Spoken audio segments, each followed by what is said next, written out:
Good morning to me. Good morning to me. It is time to eat. You know, a lot of times when I do these quarantines, I've done fasting. I've tried to eat clean. Basically, that's what I try to do. So today, some oatmeal.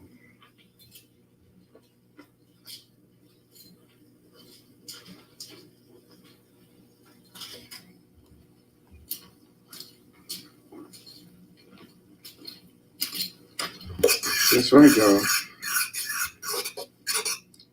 I have recently lost a lot of weight, so have to be very conscious of eating 3 meals a day. Glad to have lost 51 pounds. Oh, really? 71 pounds from my heaviest weight, but 51 pounds from my normal weight. How's that sound? So, made some major lifestyle changes. One of them is just trying not to eat after 7:30. Did that for about 2 years and watched myself start dwindling down a little bit.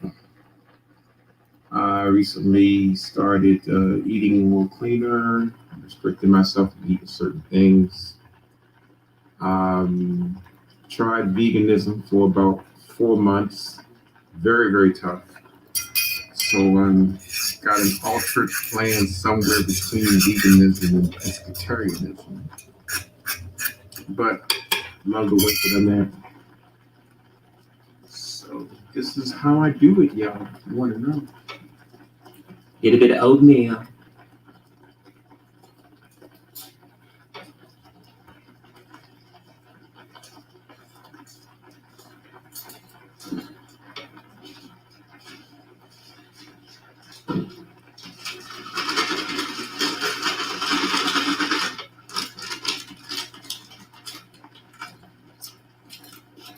And once I get that done, I'll put a little bit of almonds, walnuts, raisins, and tree hugger stuff in there, along with some blue agave, and we are good to go. Ain't no better way to start the day.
Now we ready, ha ha ha.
There's no use moving around.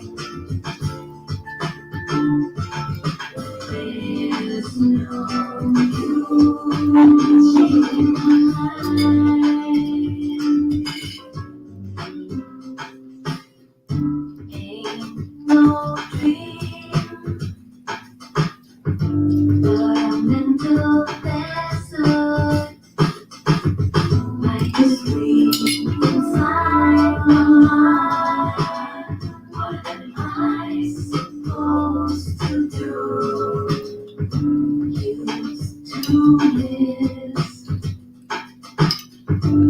the hidden signs. It's too late for more lies. What am I supposed to do? There's no use turning around. There's no use leaving behind.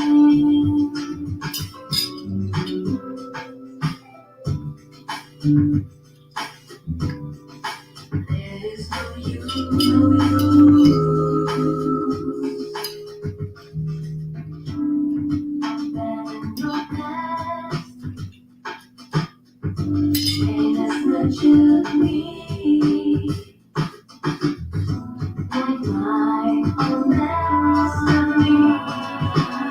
What am I supposed to be? Lost and gone,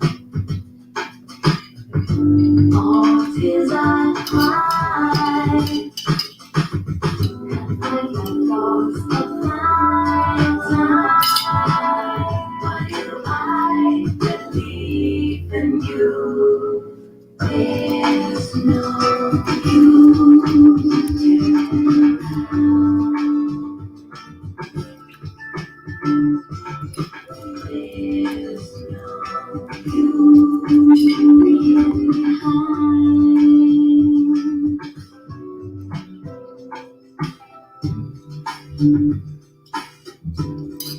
There's no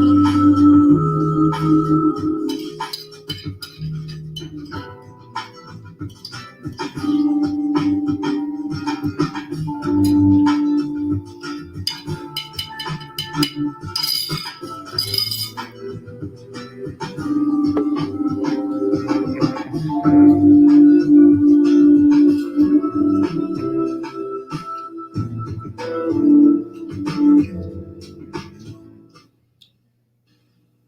of the things that I wish I had time to do, you know, a lot of folks don't understand the preparation that goes into doing something like this. So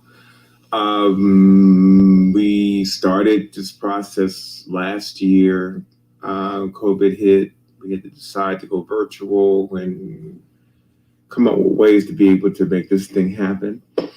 I have a particular way of working. I am a little anal retentive. So typically part of my creative cycle is to clean up my space before I work. And I know a lot of artists probably can identify with that. It's like I'm clearing the slate, clearing the mind. So this is the first time that, because so much was going on, I didn't get a chance to clean up my studio. So, sometimes you got to be willing to just push yourself beyond your comfort zone and not be defined by certain things. I think when you do that, you kind of put yourself in a box. And so I'm just going to jump into this thing. And I'm going to try to work out, get my studio straightened out in its proper time. I got a lot of things I got to do. So, we started off. I actually am beginning on New Year's Eve. I'm now sitting down. I just finished doing a test with all the artists to make sure they're ready for tomorrow's jump off. So, yeah, I'm a little tired with just thinking about all the components that need to happen, but that's just the nature of creativity too, is that it can be a little challenging on your energy level. So with all that being said, in a perfect world, I wish my studio was organized, but I think I'm going to take the challenge this time, start working and to just organize in between to clear my mind. Try something a little different. Along the way, outside of just organizing my space, January 1st is a couple of ritual things that I do. I change my calendar, and I'll show you guys what that looks like. I also switch my goal board, which we will go over too. So, I believe that you have to set mental goals, but spiritual goals. I was always told that a goal is just a list of things you want to do or something you drive for. But because creativity is so spiritual, it took me a while to realize that I have to be dedicated to my spirit as well. It's like, you put things in the universe, your ideas, your prayers, your aspirations. And once you put it in the universe, I think 9 times out of 10 it's going to show up. The only one I've seen that hasn't shown up yet is that lottery ticket that I've been waiting to hit, the Powerball. But there's always tomorrow, right? But in the real world, meanwhile, that's where I am. So I believe you write it down, you see it, you experience it, it's part of your spirit. And at some point, it's got to redirect something, So, normally I would, I always got little piles of stuff in my studio somewhere. This is actually from barbecuing this summer. So it shows you just kind of stuff is around here. Framing right now. I would love for this table to be cleared, but because I'm trying to get things set up, this is kind of stuff I'm going to be shooting to fix. You see the other side of the studio is like total chaos. Over here is my pile of Amazon boxes that needs to go in the trash. This is a little penny tour studio. You'll get more insights of the studio as I move on. These are some of the things I've been collecting. These are wooden cable things.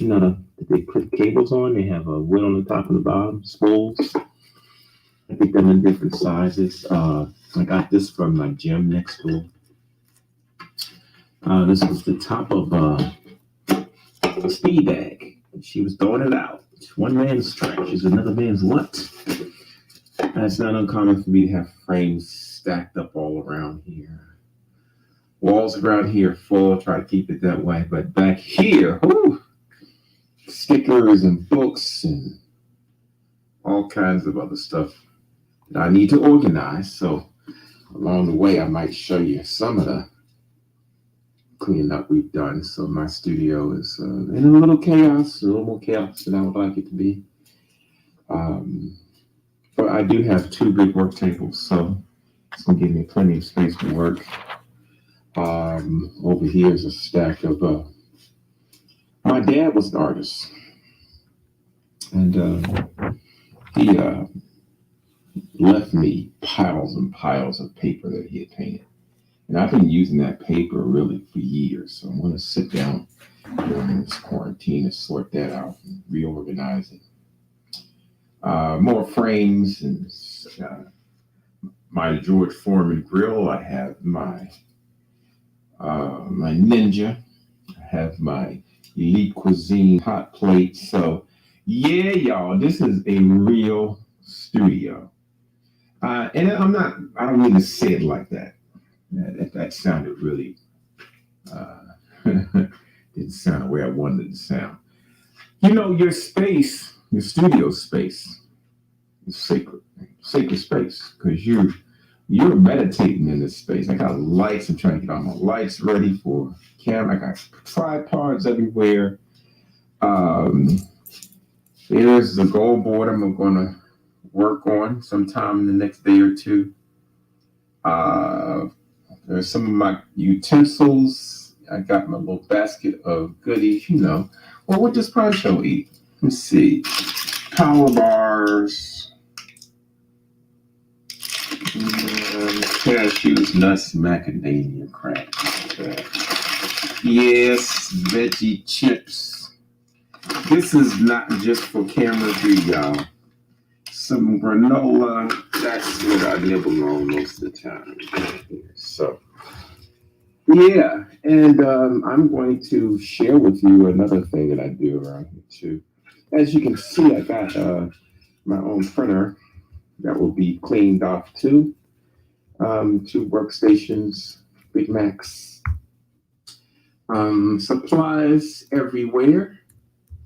This is my main painting table. So I started painting last night, and I got two pieces done.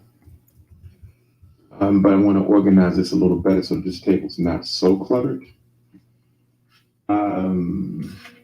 This pile of stuff, don't judge me, will probably be on the floor for the rest of the quarantine. No, as frames, and don't judge me. I got products that came in. I got leggings over here, and I got a bag of food so I can cook some stuff here. I even have onions sitting on my leggings. I don't know how that's gonna work, but I want you guys to see kind of what's behind the scenes, what stage the studio is in. Remember, your space is your sacred space. And so you should be willing to protect it. You should be willing to customize it to fit what your needs are.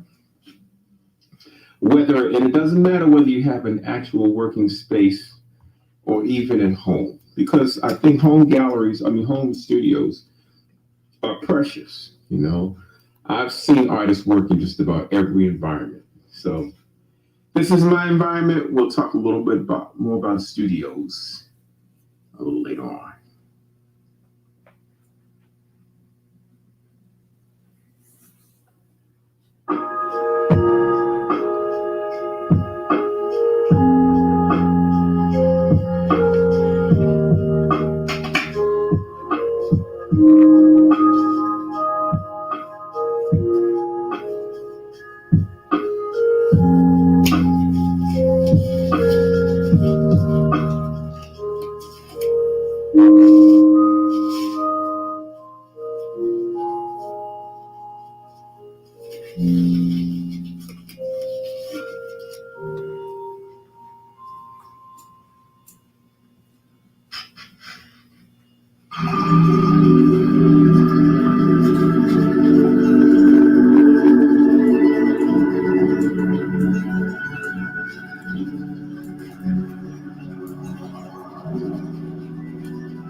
Hello, hello, Sheba. How are you?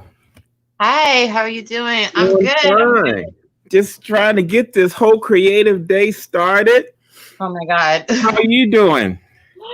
I'm hanging in there. I'm You got doing well. your I'm still fan. Your standing. fans are already looking for you, so I'm going to turn it over to you so you can go ahead and give your presentation.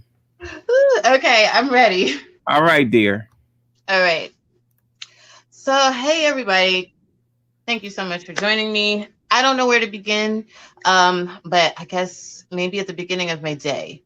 So it's day 2 of the creative quarantine, and it's just a lot to manage, organize, think about, and it's like a lot of it was overwhelming, extremely overwhelming. What I really had to do was get my studio space ready, and that was entirely emotional for me. A lot of this is emotional for me because I feel like I'm exposing myself in a lot of ways, and it's taking me some time to get comfortable with it. I'm used to kind of keeping a lot of things private and then kind of curating what everyone gets to see. But this is asking me to really expose myself to put context around what's going on. So yeah, I had a lot to do around my studio, which is actually my home, and my home actually is my granny's home. It's my grandma's home. We have a really difficult relationship. It's been an emotional process being here, and clearing her things out to make this space my home was really difficult. It was really difficult. It was actually something I avoided for a really long time, like all year. And I was really happy that this was kind of the catalyst to kind of push me past this kind of emotional block so that I could make room for artwork that I really wanted to make. Because typically I just do a lot of my work is digital. That's my bread and butter. And I had to put a lot of my traditional stuff, aside from pencil drawings, aside. I didn't have the space, I didn't have the time. And, now it's like, I have this space, I have the time, I have this opportunity. I got to make this work. I can't blow this opportunity. So that got me in gear, and I'm really excited now. But in that, it was a lot. And I was looking for some things to share with you guys today.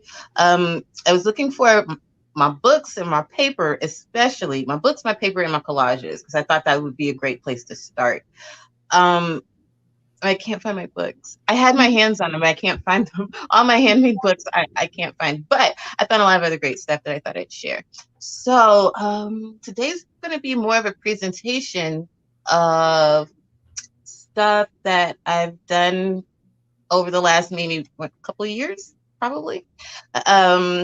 That I want to revisit. I wanted to pull all that stuff out, look at it, get reacquainted with it, see what ideas it sparked, see how I felt about it, like what kind of response I had to it now compared to when I first made it, and see where I can go with it. And I think that like something like this, it's hard to get back into the groove, right? It's hard to get back into the groove. So because you're overwhelmed with all your ideas and time crunches and parameters and your regular life stuff. So it's been a lot. It's been a lot.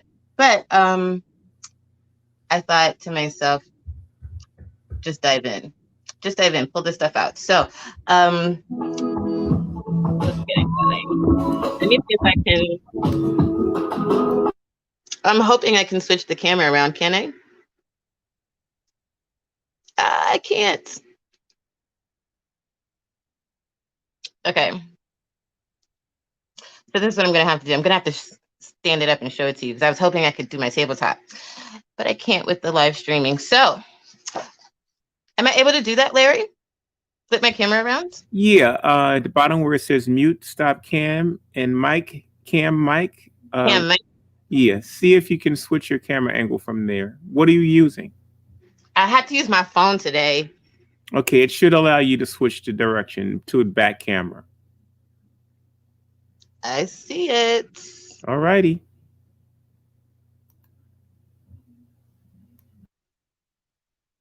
Here we go. So now you can see a great deal of my mess because I was working on things today.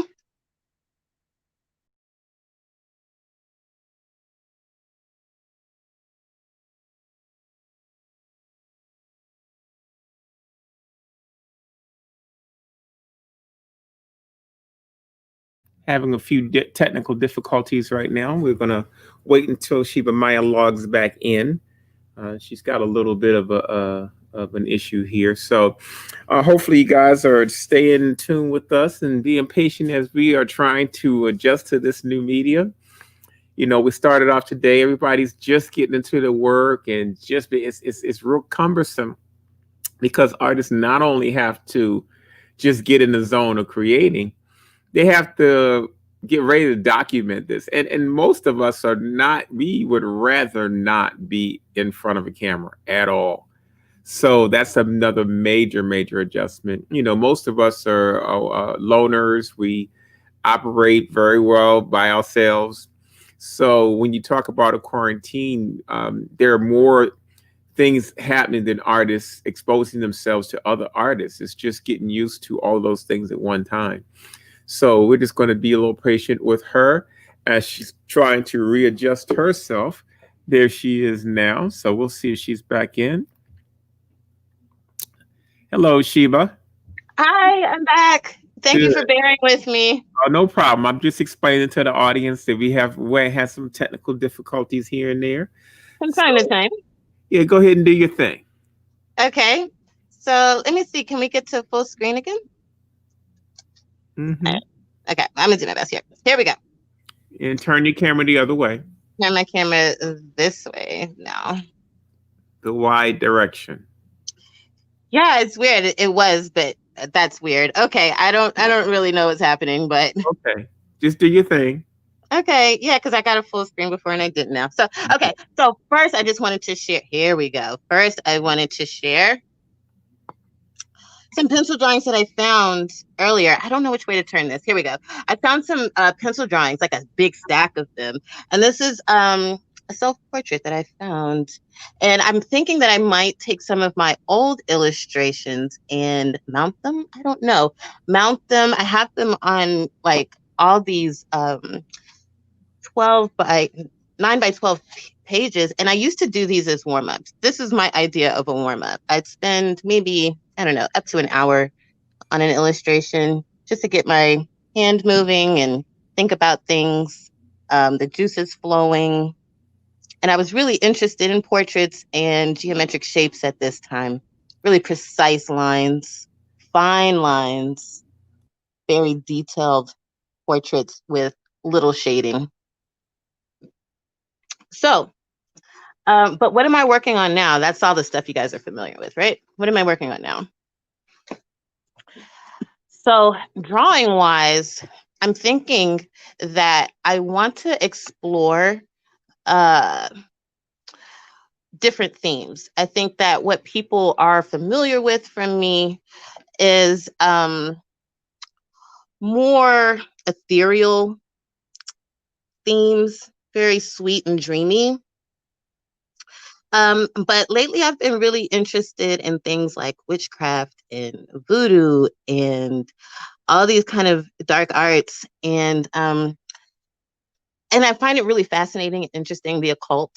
And I've been studying magic and the idea of magic from around the world and the history of it from around the world throughout history, to get ideas for new illustrations. And I'm also interested in the idea of when does sensuality turned into sexiness? Like, what's the difference between those two things? For my more erotic art, I love to study old erotica, old-fashioned pornography, all that kind of stuff, like old pinup stuff, and then try to modernize it or take it into fantasy. So you'll probably see a little bit of this within the bookmaking, within the collage making that I'm going to be doing. So that's some of the new stuff, a preview. This is a sketch I started a couple days ago. I probably put about 3 hours into this so far. I have no idea where this is going to go. I'm just kind of going with it. Whatever she tells me to do, I'm doing it. All right. So that's that. So what else am I going to be working on and making? All kinds of things. So first, I wanted to kind of share some of the things that I was doing. Um, that started me into collage making. Like what started all this bookmaking and journaling and paper making, it all started with collage making. And I was teaching at the time, and I needed a project for my class. I just needed a project. We needed something to do, something new, something we hadn't done before. And we hadn't done any collaging. I hadn't done any collaging since college, which was like 1990 or something. And I uh, I needed to get my hand back into it. So I had to come up with some kind of project. And what I like to do when I have to come up with a project is make it as simple as possible, make it as approachable as possible, and give myself some simple rules as direction, but then allow the student to make up their own decisions on how they're going to apply those rules. So I came up with this project where it was a color study. I only wanted to use two colors. I only wanted to use rectangles. Those were my rules: rectangles, blue, and gold. And this is what I came up with. I used a lot of different kinds of paper for this. I think there's bits and pieces from like greeting cards that I had saved over the years. This looks like a piece of trim that you would get from a fabric store or something. There's bits of sequins on here. And these were really simple. I probably spent maybe 2 hours or so on this. I don't know. But even this, I like this. I took a piece of the greeting card, all the good things. And I like taking text that I find and changing the context of it. So, what was enjoyable for me was that I was redefining the meaning of all of these textures and shapes and colors and things. And it was becoming this whole new idea. And I liked that. So I became obsessed. Of course, when I find something I like, I go overboard. And I just started making these crazy collages all the time. I was finding pictures. My mom was sent, she likes to sew, so she was sending me things. And you know, I just ended up acquiring all these wonderful little bits of things. This was like a piece of lace that had sequins on it that I used as her halo. This was a photograph of an old friend who's now passed away. Rest in peace, Alice. Um, I think this was her aunt, and I had some of her photographs, and another piece of sequins, a little bead over here. And if you could see it in person, you could see all the different textures and colors. There are bits of iridescence, pearlescence, lots of things that respond to light, which I love. All of this reflective material. Uh, this is the type of thing I was just like, I was starting to really fall in love with. So I just kept making more and more and more. And then I was finding like old clothes I could cut up and little bits of embroidery that I could add to it. Like nothing was off limits, right? I could use anything for these images. So I think this was from a travel, maybe a National Geographic, the word Africa. Even some of these even have bits of fabric in it, I think. I know I have some with lace and fishnet, just all kinds of odds and ends that I repurposed into art. So these are the types of things.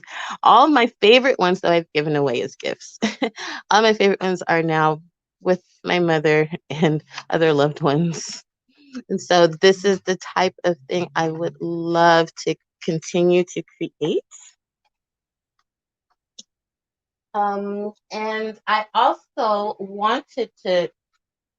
wanted to flip through a couple of my journals. I think that might be interesting. Oh, and I have these two collages too. These are like a couple of my favorites. They really started to kind of develop over time. Or they got more complex, more complicated. They started telling little stories. I really wanted to play with light as much as I could with where light wasn't present. I wanted everything to feel like it was electric. Here's another one that I was particularly fond of. I think I put sequins over the eyes there.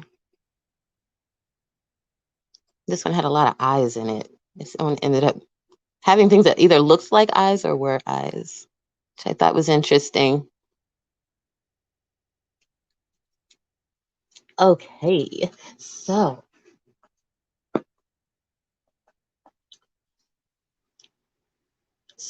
the collaging led me to start making journals because I wanted other spaces to play around with my collaging. And actually, this journal is kind of interesting because it started out as a sketchbook. It started out as a playground for my pen and ink drawings. I was doing these as meditative drawings. This is another exploratory thing I was doing behind the scenes. I really wasn't sharing this very much. I should probably get back into this too. But I love these are all freehand pen on paper. When I want to get away from the digital, I just go as low tech as possible. Oh, I forgot I did this. So so this writing down here, this script, I used to write in this code so that I could write notes to myself in case anyone found my notebooks, or if I wanted to show my notebooks, they wouldn't know my private thoughts. But now I don't remember how to read it or write it. So I have to find I have to get back into, I should get back into this. Maybe because I thought about doing this in a comic book, writing stories that didn't have English text, but were written in this script. And I tried to make it more kind of calligraphy-ish, like that. I loved how these lines came out. This was seriously meditative too. Like I realized that my breath had a lot to do with the fluidity of these lines. Like I didn't use any kind of stencils or anything. Maybe for the circles, they look pretty precise. But yeah, I remember this being so relaxing. I spent all day doing these. And I was trying to find ways to turn them into fantasy objects. So this one became, I felt like they looked like plants, like maybe Martian plant life.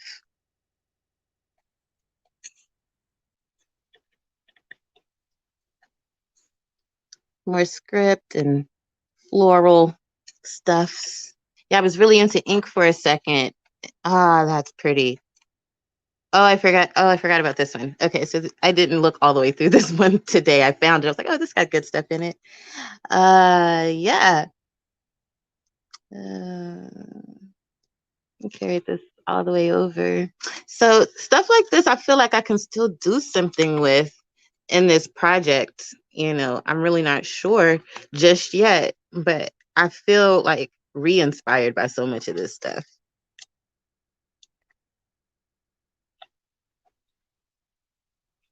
Aha, I remember this drawing. Yes. This is a portrait that I attempted of sister I know, Pre, the honey dark. I hope you're watching, Pre. That's a bold sister right there. She does so many things. She's very dynamic, super strong, and a great lyricist. So she's an amazing woman. I'm really inspired by her, and I love her face. Just like so much strength and femininity in her face that I can't take it. It's just so beautiful. I've drawn her a few times, and I'll probably draw her again. Yeah, so I'm also interested in themes of joy. I'm sure that has a lot to do with my mother, who also loves themes of joy. So this was just a lot of practicing,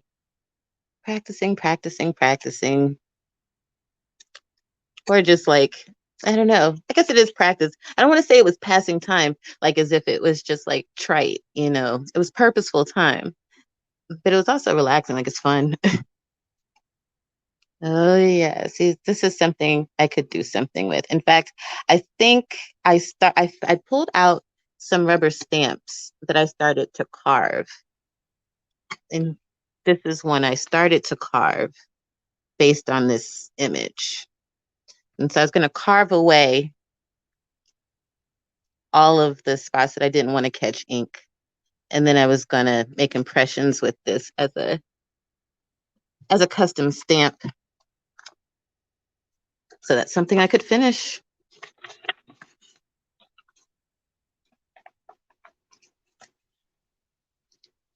Oh my gosh. Pretty stuff. I don't know all of these women. Some of them I've made up. Some of them I found on the internet. Some of them I see, but then I change stuff. Like I change their face and their hair. I just take the pose. I'm sure I just liked this picture and I intended to do some sort of collage with it later and didn't. My drawings. Hmm, this one's nice. Ideas, ideas, ideas, ideas, ideas. I have so many books that say this. Write down all your ideas. I have to purge my thoughts. Or I can't think straight if I keep my ideas in my head. Okay, so yes, the collaging begins and the journaling begins. I started putting collages in journals so that I wouldn't get so wound up and tight about it. Like it was just for fun. It really wasn't that serious. I just wanted to cut stuff up and put it down, see what happens. If it looked ugly, oh well. If it looked great, yes. But and I just started trying stuff. I just started exploring different things and like this is a tea envelope, like like the little envelope you get your tea bags in. I cut the top off and I liked the way it looked and I glued it down. Then I used it as like a little pocket for I can't get this back in. And there's other little pictures and things in here too. Little odds and ends. I wrote the word fly.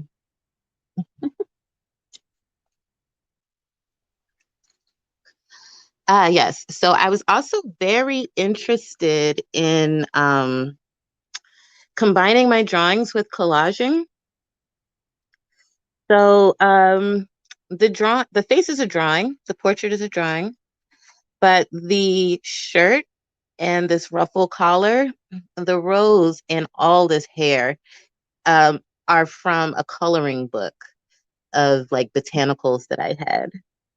So they're all flowers, and I really enjoy repurposing. Like it should be redefined. If I use it in a way that's representational, then whatever I'm cutting out should be a redefinition of something else. I should change the context of it completely. So now they're not roses. It's an afro, and I love it. Oh, let's see. Greeting cards and things I was going to make, probably. Just lists and lists and notes to myself about things I wanted to make, things I wanted to do, ideas I didn't want to forget. And then I got into this weird envelope thing where I just obsessively made envelopes. I don't know what that was about, but I was finding paper around my house from like, I think this was from I think this, who was that, Picasso?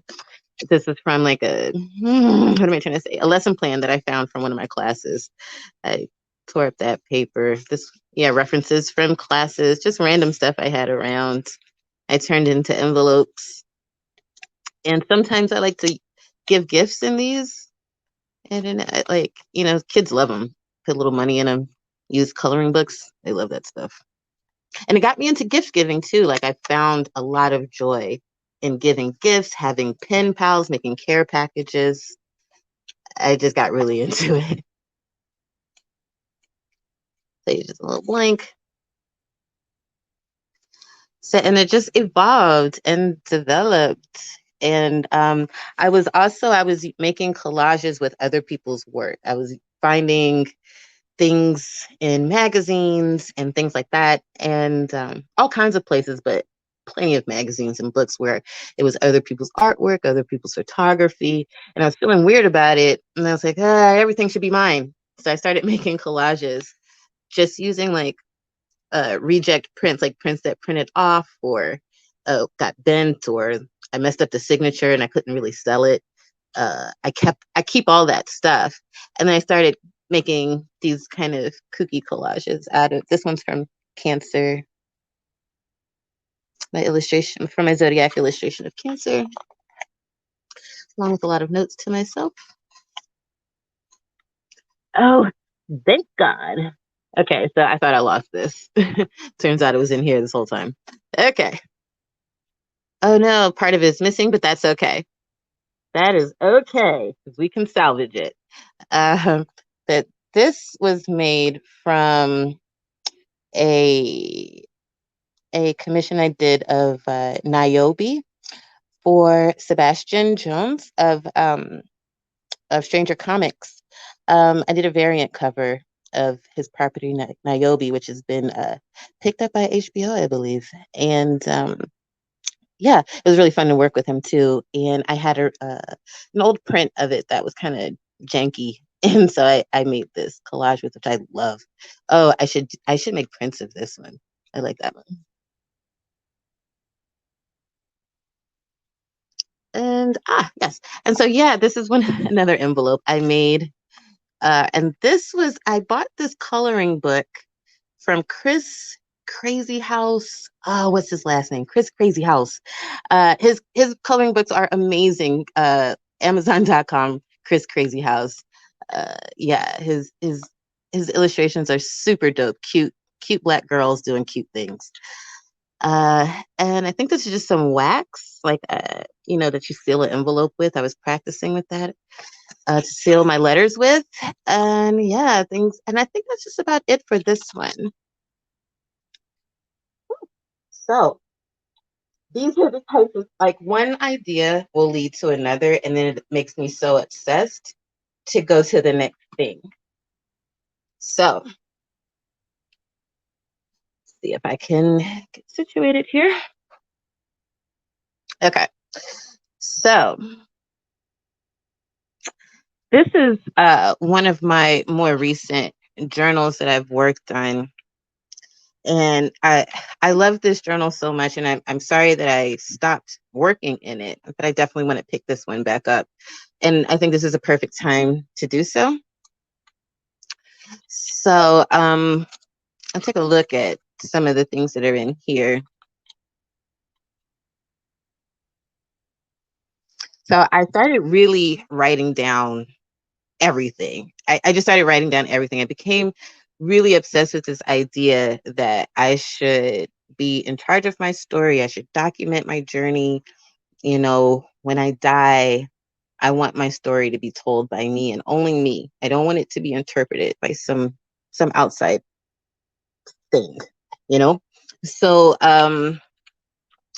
so I started documenting all my thoughts, everything about every idea I started writing down. And I started also experimenting and exploring and, making this an artful journal. So here I've made the paper that's under here. I made that from scratch. I also took a picture of that paper and I did a digital drawing of it. Then I printed it out and then put that on top of this and then cut out some circles to create more of a collage and some other little ribbons and things on top. And that's the sort of thing like, oh, this gives me ideas on how I can forward an idea like this. You know, how can I draw digitally and combine that with my traditional work? And part of that was because this paper is very difficult to draw on. It wasn't taking ink or anything like that. Pencil, nothing. I couldn't even write a letter on this. So this was a solution. I could draw on it digitally, preserve it. Um, and I like secret compartments too. I have a thing about secret things. So, my little buddy in there. Information about some collages that I had made. This is a collage I had made for a good friend, Michelle Bishop. Shout out to Michelle Bishop of Harlem Needle Arts. She is amazing, very dynamic woman, doing big things out in Harlem with needle arts, sewing and needlework and all that good stuff. So I made this for her, but I had to take a picture of it before. See, I give away all the good stuff.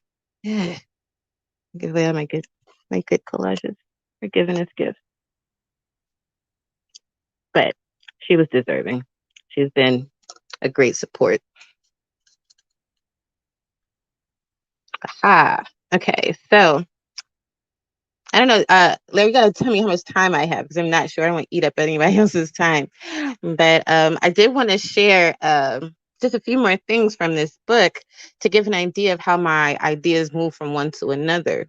So this is just some more like more journal stuff, week in review, highlights of my week. This is my bookmaking mentor, Suzanne Coley. She is incredible. She's brilliant, and I love her.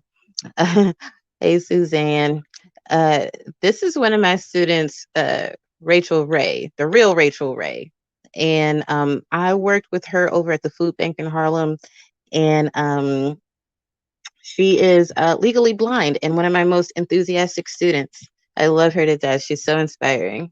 I'll tell you some more stories about her some other time. But yeah, I was just making these collages and designing these pages and just this is my days and nights was doing this kind of thing. Aha, I love this drawing here. Again, combining my drawings with collages. And then my obsession with circles. There's that. That's you, girly. I hope you're watching.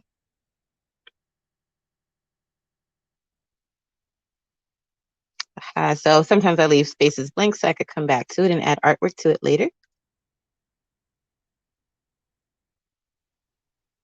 And this was a page I definitely wanted to come to because I found some things related to this page. Now, this page was created. I had some paper that I made that was rejects paper. I didn't like it at all. I didn't like it at all, but I kept it because I have a hard time throwing away things I've made. So I thought I could do something with it. Who knows?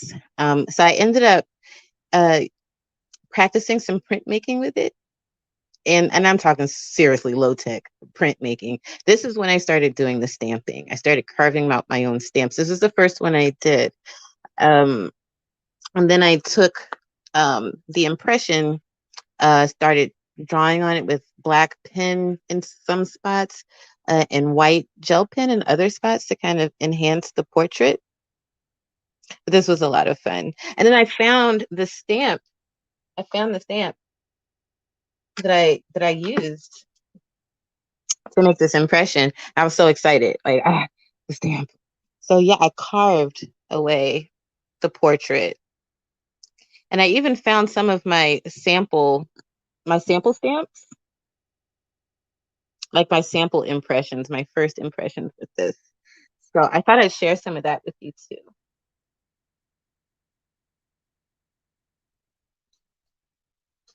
Okay.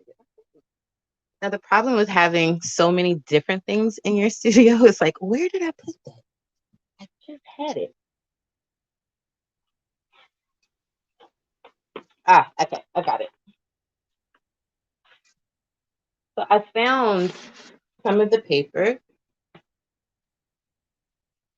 This is the paper that I made, and for whatever reason, I just wasn't feeling it. It had some sparkly things going on. That's kind of nice. I don't know if you can see that in the light, but it had some gold flecks in it. So it's just something about it. It's just, I don't know. It's still not really doing a whole lot for me, to be quite honest. But I thought, I can use this to practice my stamp impressions and get a feel for how to do it.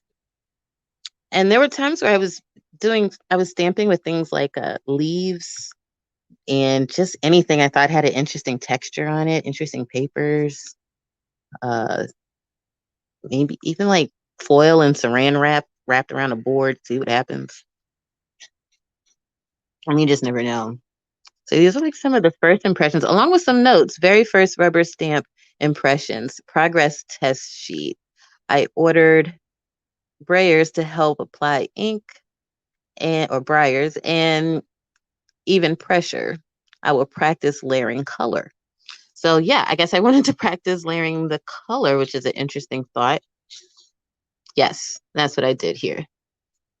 I made a flat impression and carved it some more and then put this on top to see what it would look like. I see a couple of other two-tone things going on. Trying to figure out if I could stamp twice in the same spot. cleaning it off and restamping, just trying different things to see what would happen. You know, this I put black at the top and red at the bottom, different color inks, just to get a feel of it.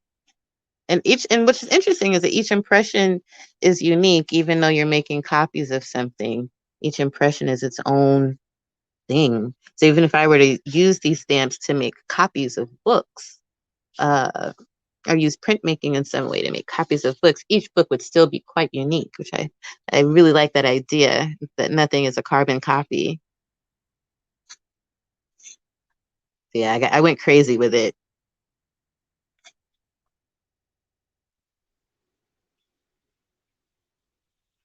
Yeah, so and here's some more. I just I was so excited to find this stuff. I can't even tell you. So this is some paper that I marbled. I marbled this paper with I can't remember the name of the technique. I want to call it sumanugashi. It's Japanese. And I really liked it because it involved so much of the body. Like every little thing I did would affect how this would come out. The chaos of it, the calmness of it, all of it had to do, like, even if I like breathed too hard on the water, it would affect everything. So I mean, it really, and I loved it. I loved it. And I came out with all these extraordinarily gorgeous pieces of paper that I knew I could use for book covers, collaging, letter writing, all kinds of cool stuff. It's another marbling technique that I was working with, which is much bolder, entirely different effect. And I want to try this marbling on different materials, not just paper. So I have a lot of objects that I want to try to marble. I'm just in love with texture and color. Ugh, drives me insane.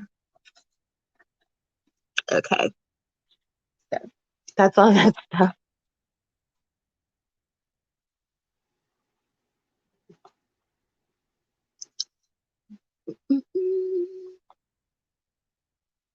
And this is what I do. I keep hiding things from myself. Here we go.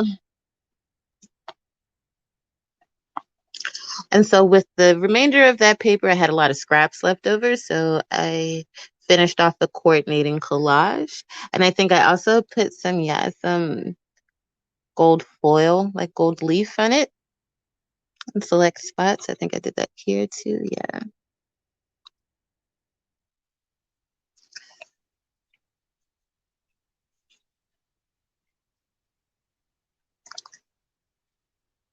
So yeah, I also added some more full collages, using all kinds of materials, from magazines to packaging, from cosmetics and clothing and food, stickers, from Japan, my washi stickers, all kinds of things. I was just obsessed, completely obsessed. Confetti. I used a lot of confetti. And I really love gold. Gold, all gold things. Gold. This is when I discovered my love of all things gold. Hence my champagne inspired manicure. Yeah, little notes to myself.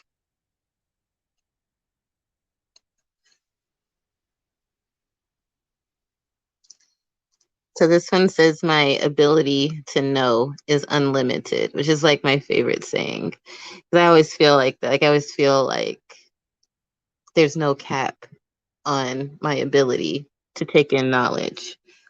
So there's no reason to stop learning. I could just fill up on knowledge to my heart's content and I'll never be done with the learning. That excites me. So this work from an old print that I tore. I don't even know. I have no idea what half of this stuff comes from, but I like seeing what I can do with it. Like these were probably from other prints or maybe even this print, but I selected areas to make it look like a ball. Like I was careful to select and then rotate it in such a way that the light matched up. and this all looked like it belonged together because I'm obsessive. More of that paper that I marbled and then cut into circular shapes.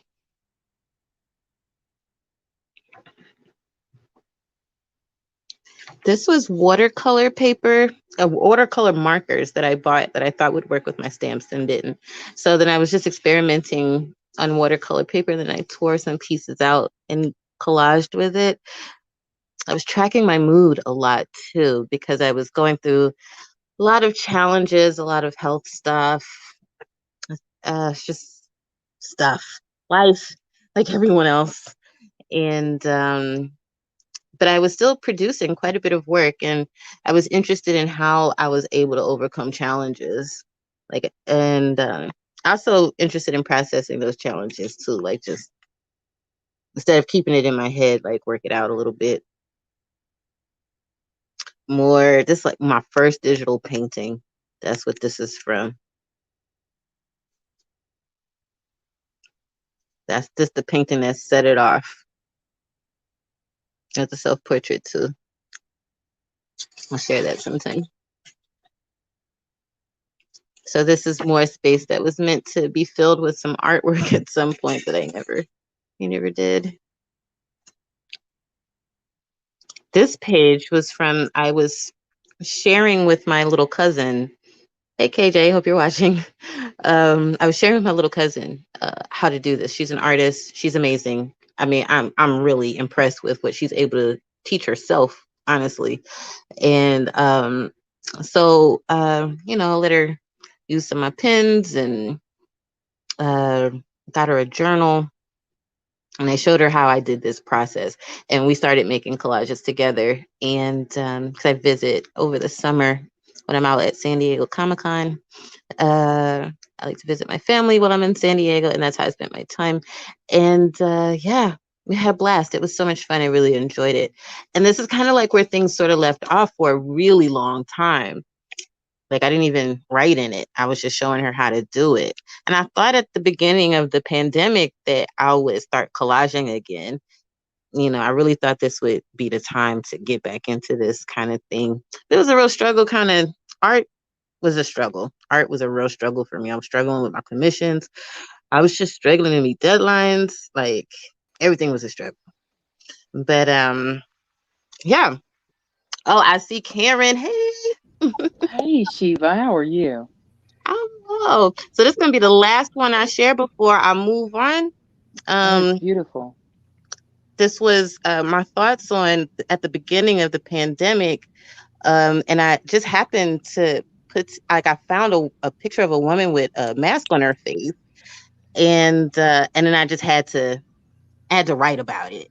So these are the things I want to get into. These are the types of things I would like to do while I am working through the quarantine and collaborating with folks. Thank you so much for giving me some time to share while I figured out all my technical stuff. Well, that's part of what we're going to be dealing with here. We're just trying to keep people informed, and I love your presentation. And man, you got enough stuff in that one pile.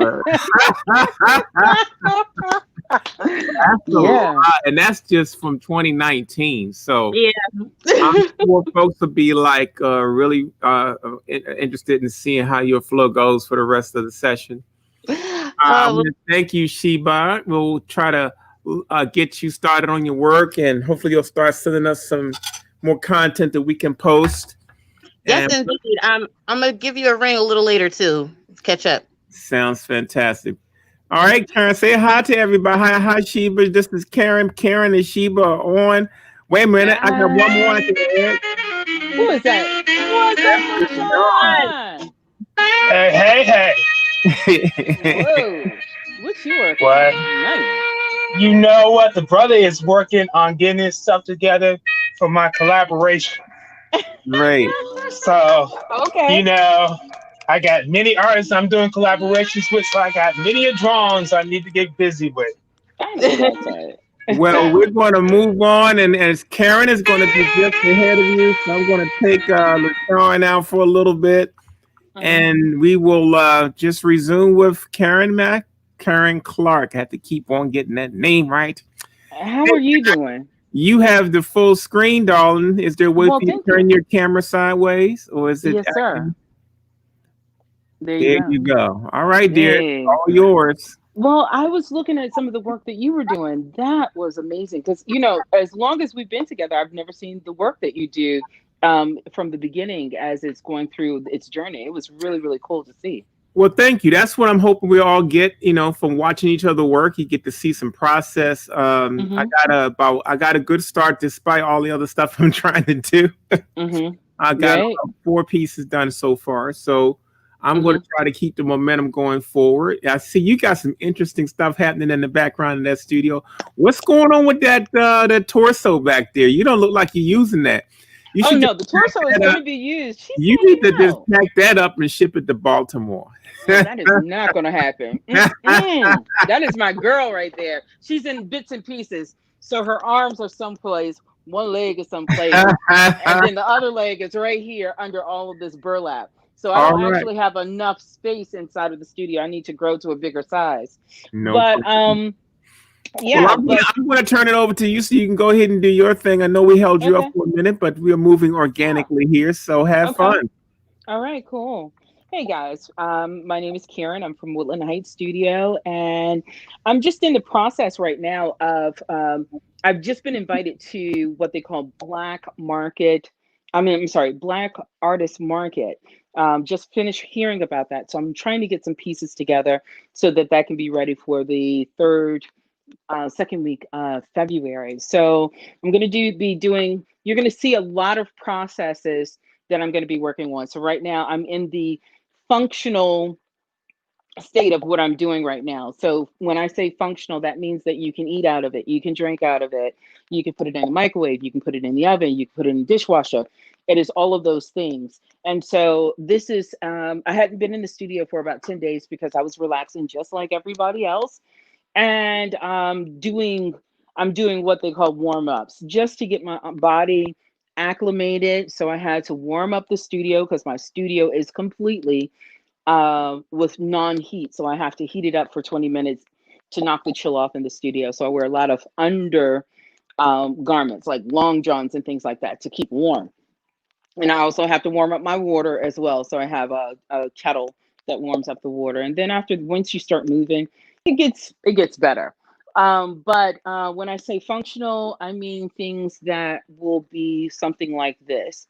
And so I make my own glazes, and it's white on the inside and turquoise on the outside. And so you're going to see the journey of me creating functional pieces as well as sculptural pieces from beginning to end. So it's going to be a lot of fun. So right now, what you're seeing is what they call the wheel itself, and I'll turn that down a little bit so you guys can see that. This is the wheel itself. This is the well and the wheel head. And what I'm using right now is what they call a bat. And so there are two different forms of bats. There's a bat that has no hole, and then this bat has a hole because what I use are what they call tiles. Tiles I use for mugs and bowls because they make it dry out quicker.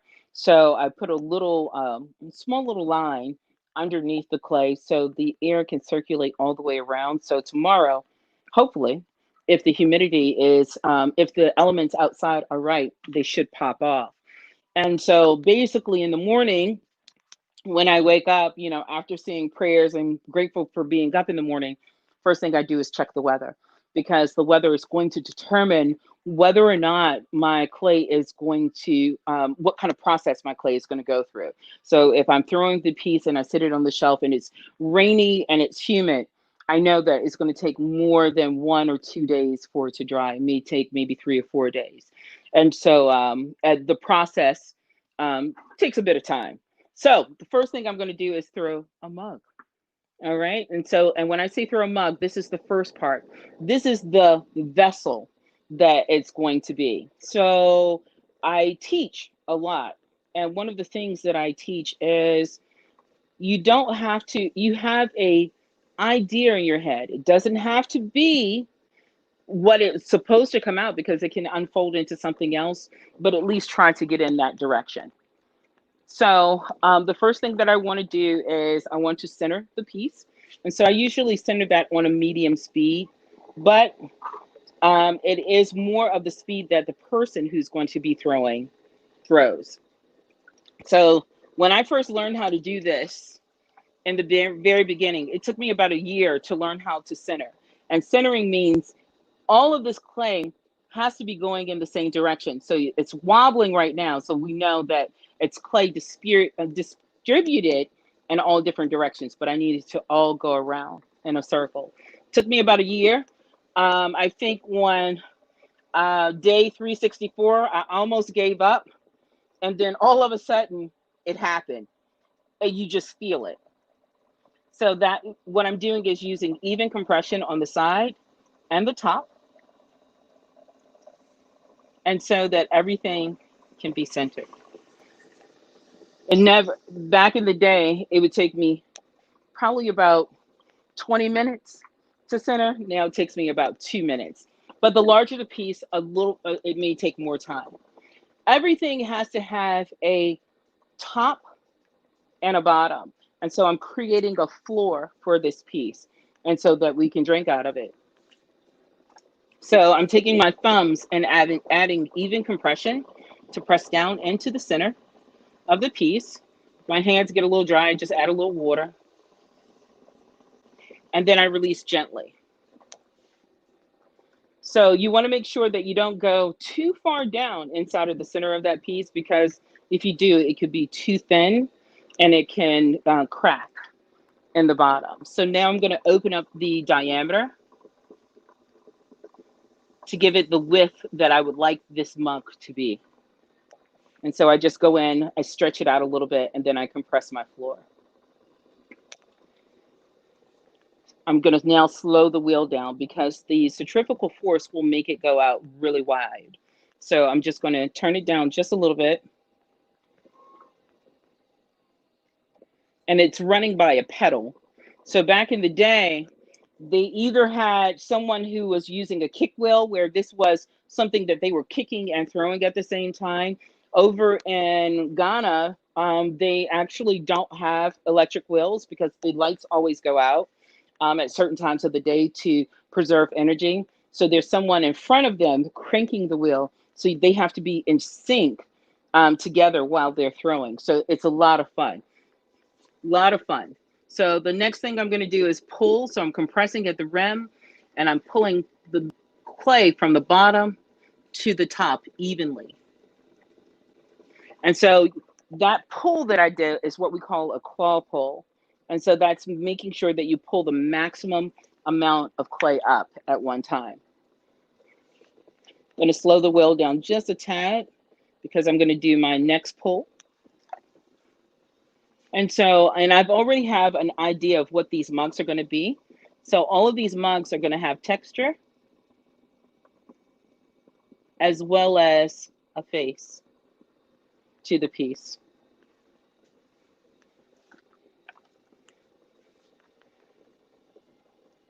Slowing down one more time. And now I'm just going into what we call shaping.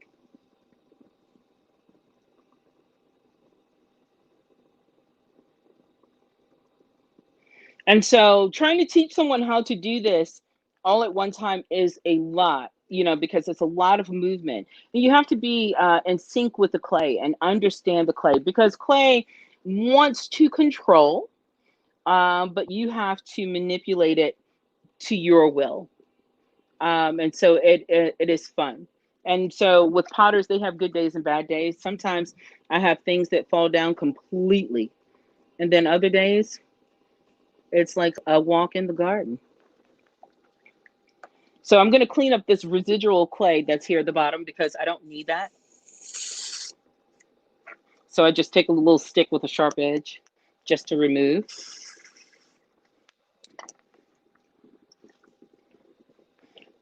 Slow down my wheel one more time to do the final shaping.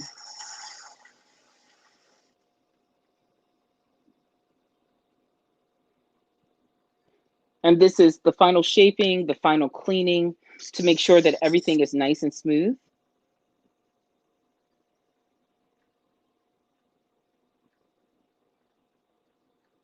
And then I put my line to identify where the lip of the mug is going to be and where the body of the mug is going to be. And you'll see that unfold where you see the line and the lip of the piece. And that's where the handle will also go. And then I soften up the rim and so that it's not too sharp on someone's lips. And so when you're thinking about functional pottery, most times I have to let people know that you have to think about the things in your house. How does it make you feel when you hold it? Does it feel comfortable? What made you buy it? Was it the look? Was it the texture that was on the piece? Was it how the handle was? It's multiple things. So when you're thinking about functional pieces, you really do have to be thinking about the person, but also your expression of what you want to do with the piece. So this piece is now ready for just to hang out. So it's going to be hanging out for a couple of days because it's humid in Richmond right now. We had some rain yesterday. So all I do is take it off the bat.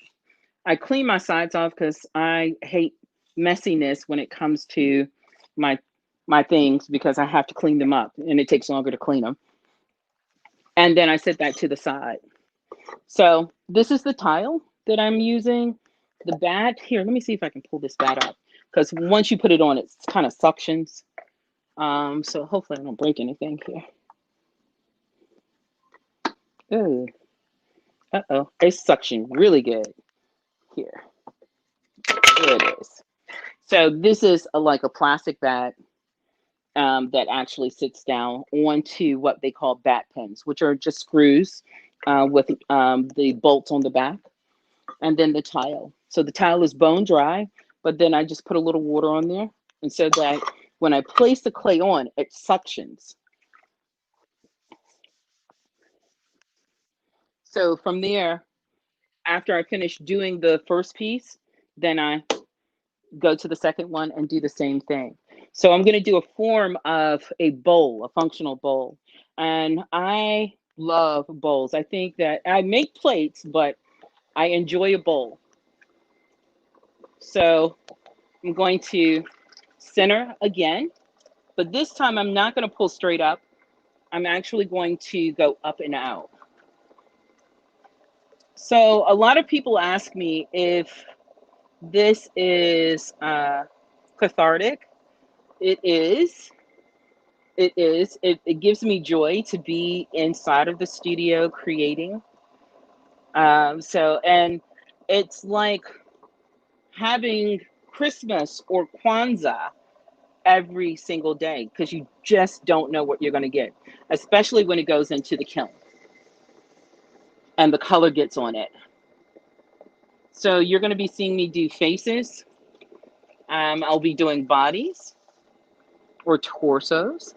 I will also be doing faces with vessels with faces.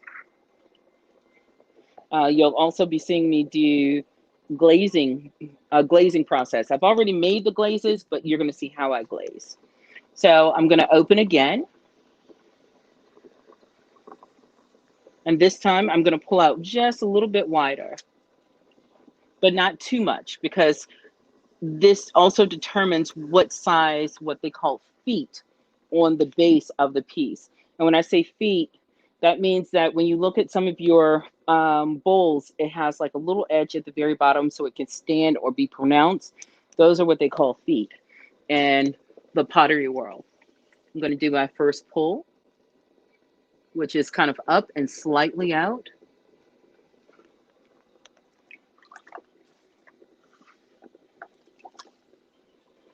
I'm going to slow my wheel down again.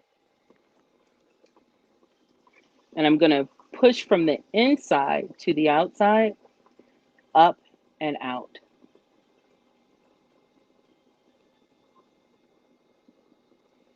Okay, so I've pulled everything that I can pull because I'm a very strong puller. And this is why I enjoy throwing larger things because I can pull really strong.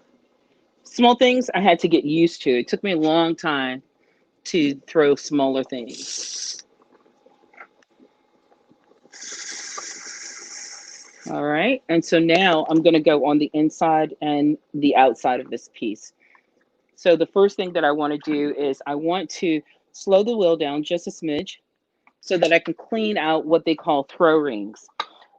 These are, the throw rings are, you may not be able to see them, but they're small little ribs that go all the way up from your pulling. I want to remove those, but some people enjoy throw rings. But I remove them because I'm typically adding texture onto my pieces. And so I'm taking what they call a metal rib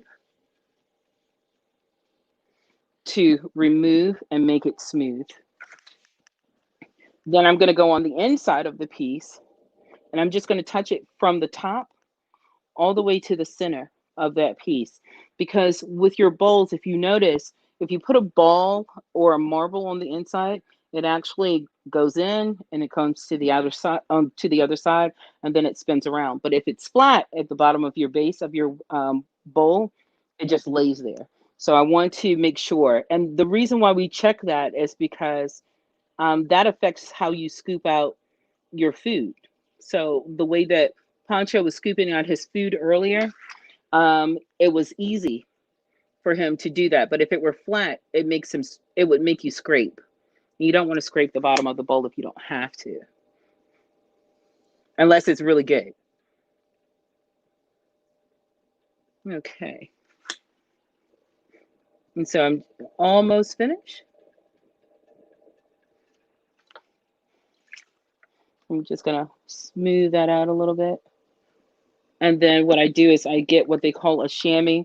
This is the stuff that they use for cars to remove water.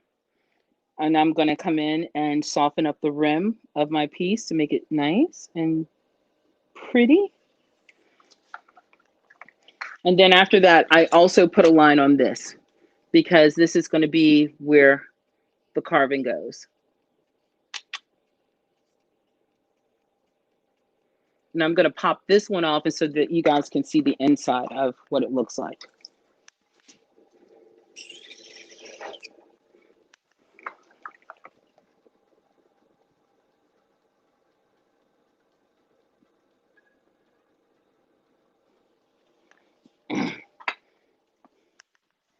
So there you are.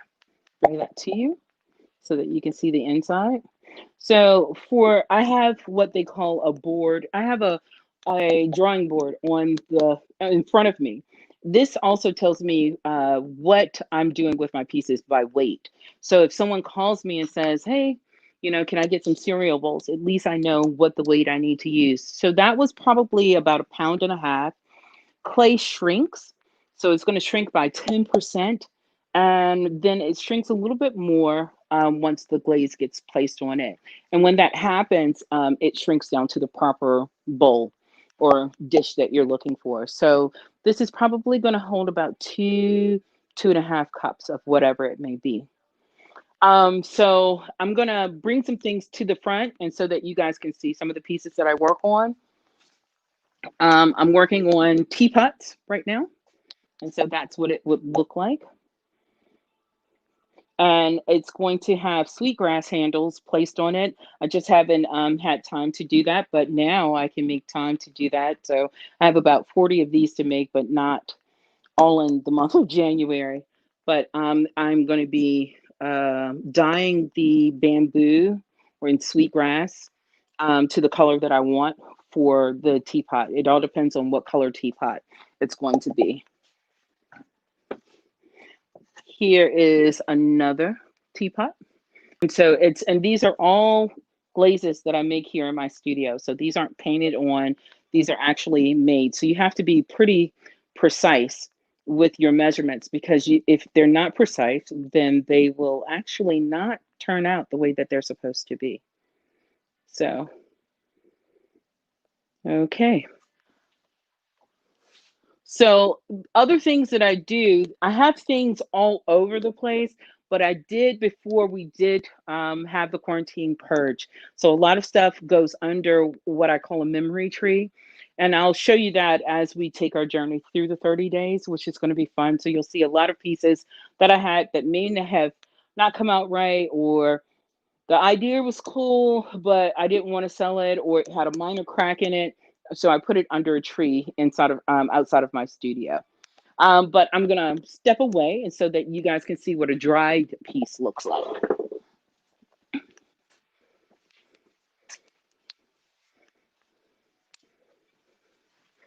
So right now I have a commission that I'm working on, which is this piece.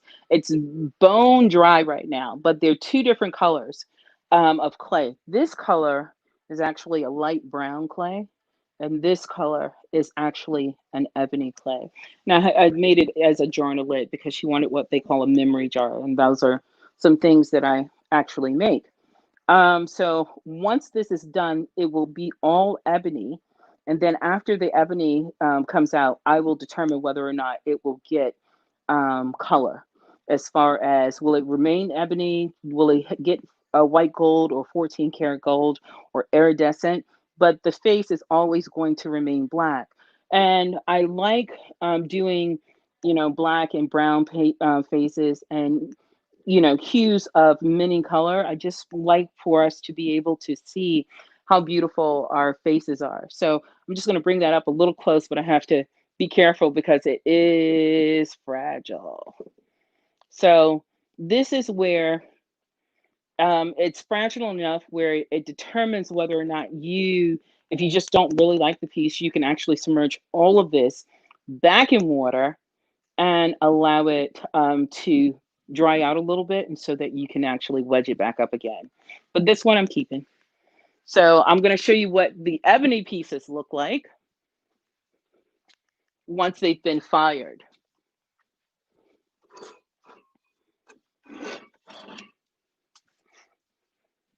So what you saw me do was the first stage, which is the throwing stage. This is where it's wet. This is where most of the mistakes can happen. Then once it becomes greenware, and greenware means that it is at a point where you can carve on it, at handles, do different techniques and designs. You are at the point of, you can put it back in the water, or it can go into what they call the first fire. First fire is the bisque fire. So that means that it's gone into the fire. It went up to 1900 degrees, and now it is a piece that it rings. Okay, so it's very solid. Nothing's wrong with it. So it will go in, and it can just kind of hang out here. But it will go into a second fire when I put what they call an iron oxide over top of it, so that the color can actually change this to ebony. And it's just a very thin, watery coat of iron oxide. And iron oxide is really just glorified rust. So once it goes in for the first fire, and it's come out, then it goes into the second fire. And so the second fire, I'm gonna go get a completed, not necessarily completed, but a piece that's more darker.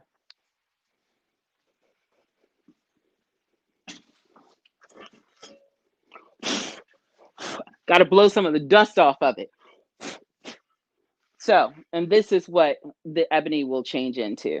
So I'm still working on this piece. It's been here with me probably about 2 or 3 months. And in his head, he'll have feathers going back. So I'm really excited about working with this piece. I've just not gotten it back to it. It's basically, it's telling me it's not ready. It wants to stay here for a little bit. But it's always fun to see what happens when they're finished. So it's just a side profile of her face. And that is him. He's so pretty, but I can't wait for him to be completed. And here's another one.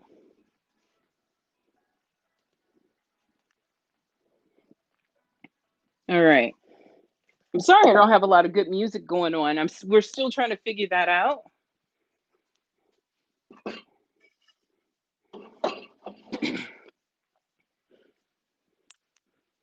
So once that is done, once that is completed, that's what happens with the pieces. So I do add color to the pieces.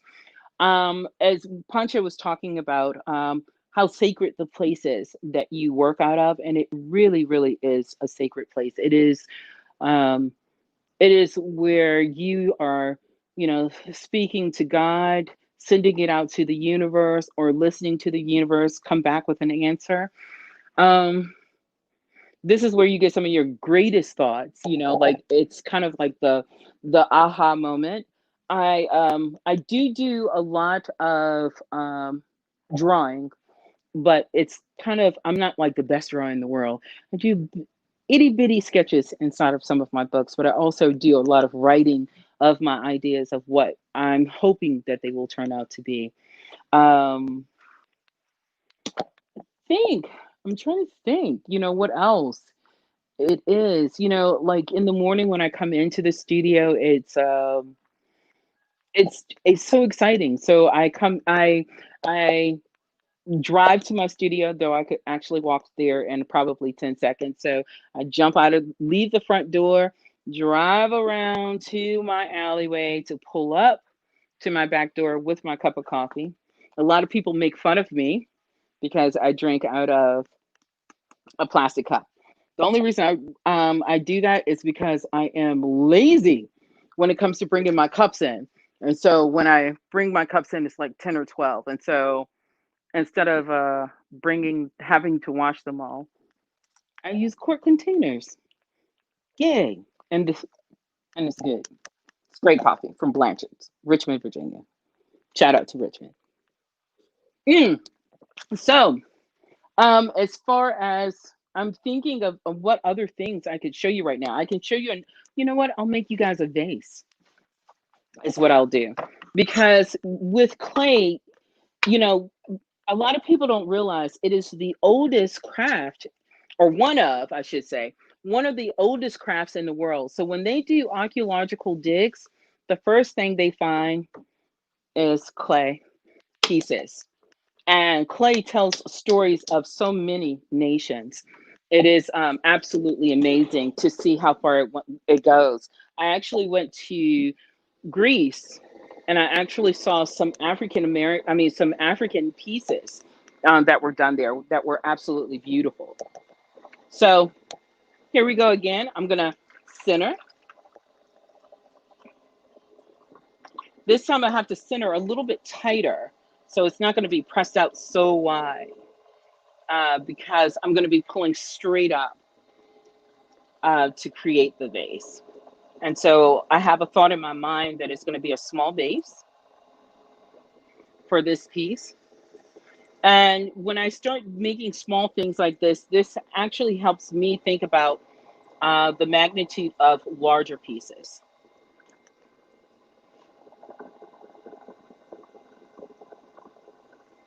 And so I like to do small test pieces.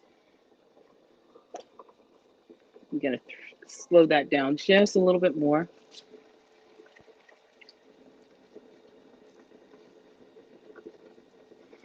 And so a lot of people say, oh, my hand can't fit in there. Your hand can fit in because the clay has memory. So it will go back to the same form that it once was. And so all I do is wet my hand, and then I stick my hand all the way in as far as I can go and pull straight up. And so that means that my right hand is doing more work than my left hand is doing.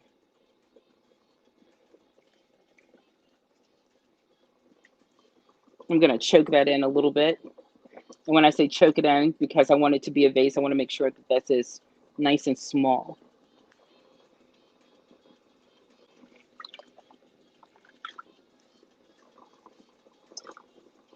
Stick my hand back in.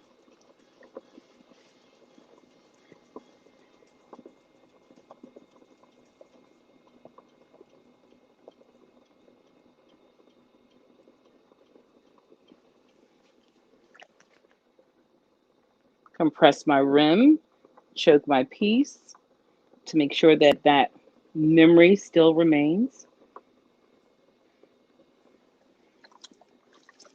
I'm going to go in and take that water out.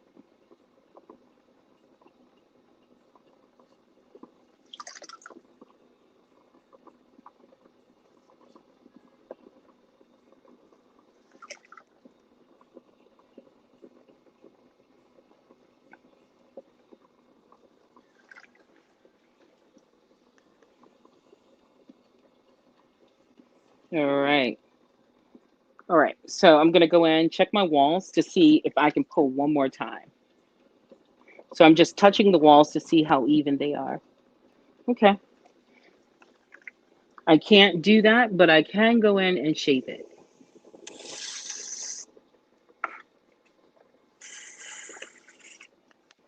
This right here is just a glorified tumbler at this point. So I could actually put a handle on that because everything that we create as far as clay, it unfolds into something else. So it could have been a mug, but now it is going to be a vase. I could leave the vase just the way it is, but what I'm going to do is I'm going to go in and choke it.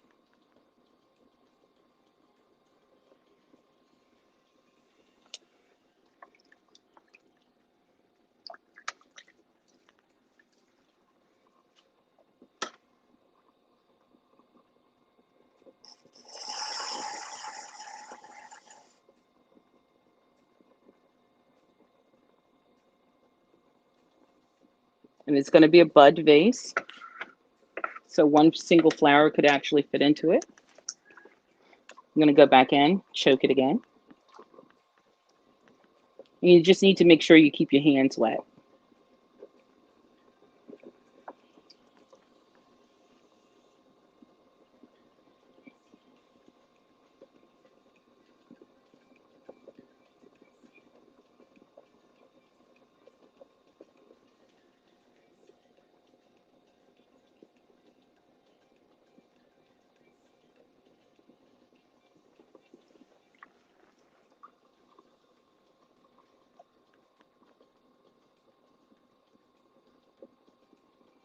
And I'm just choking it again. I'm going to go ahead and give it some support here at the base, just to make sure that I don't weaken the piece.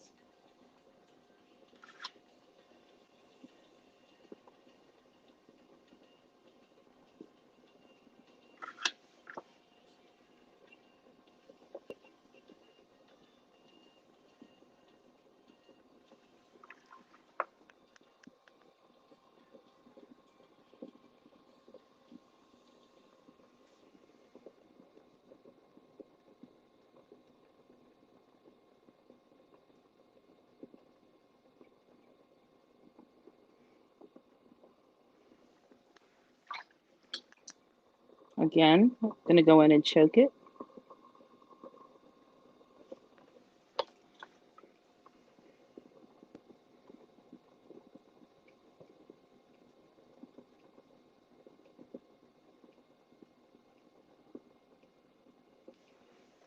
All right, and I think that I'm probably at its point of just doing the final cleanup and shaping, because clay does get tired.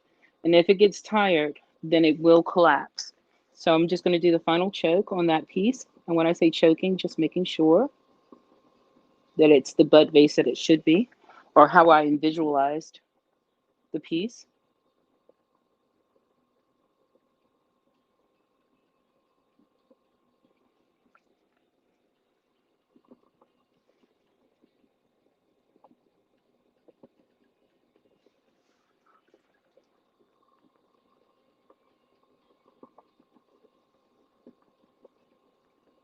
All right. Or it could just be a decorative piece in someone's home.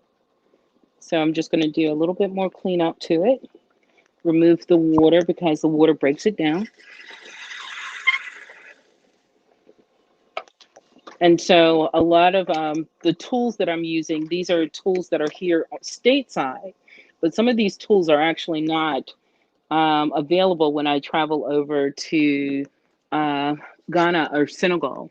So when I'm there, I am always improvising on how to create an item or how to use a tool that they may have. And so it's always a lot of fun to see how far you can actually stretch yourself.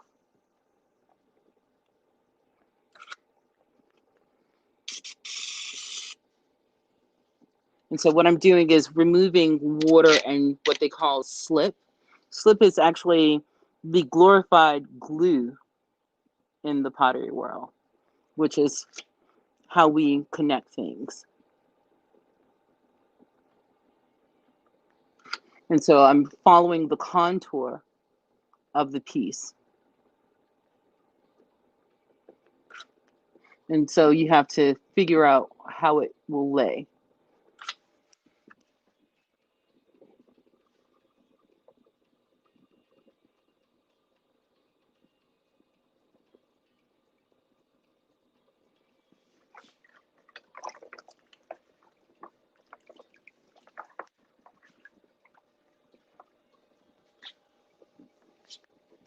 So if one tool doesn't work, maybe the other tool will, which it is.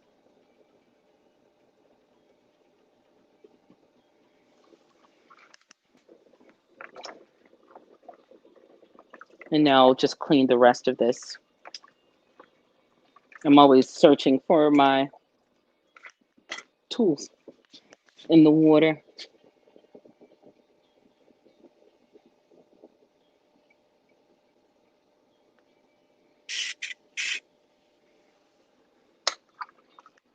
I'm just going to taper this down a little bit more. So when it's time for me to trim it later, it won't. It will be a quick trim.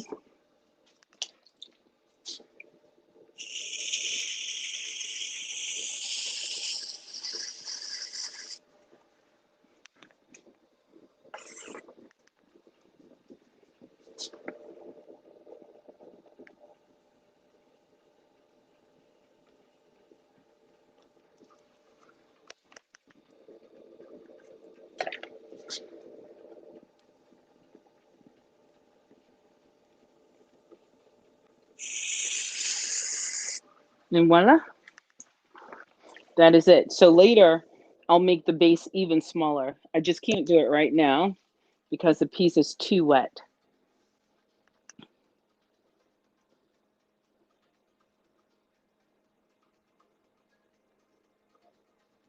All right.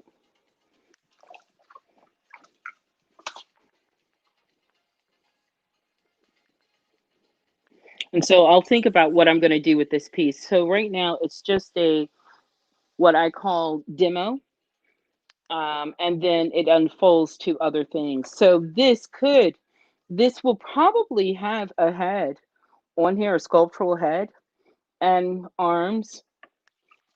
But I have to always do the setup first before the rest of it comes along. So I do a lot of photographs of the work that I do for the day. So I know what I'm going to be doing for tomorrow.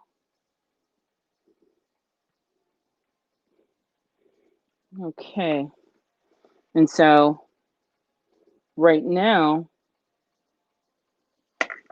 I'm just going to open this up wider because I think that's where her head is going to be, her neck.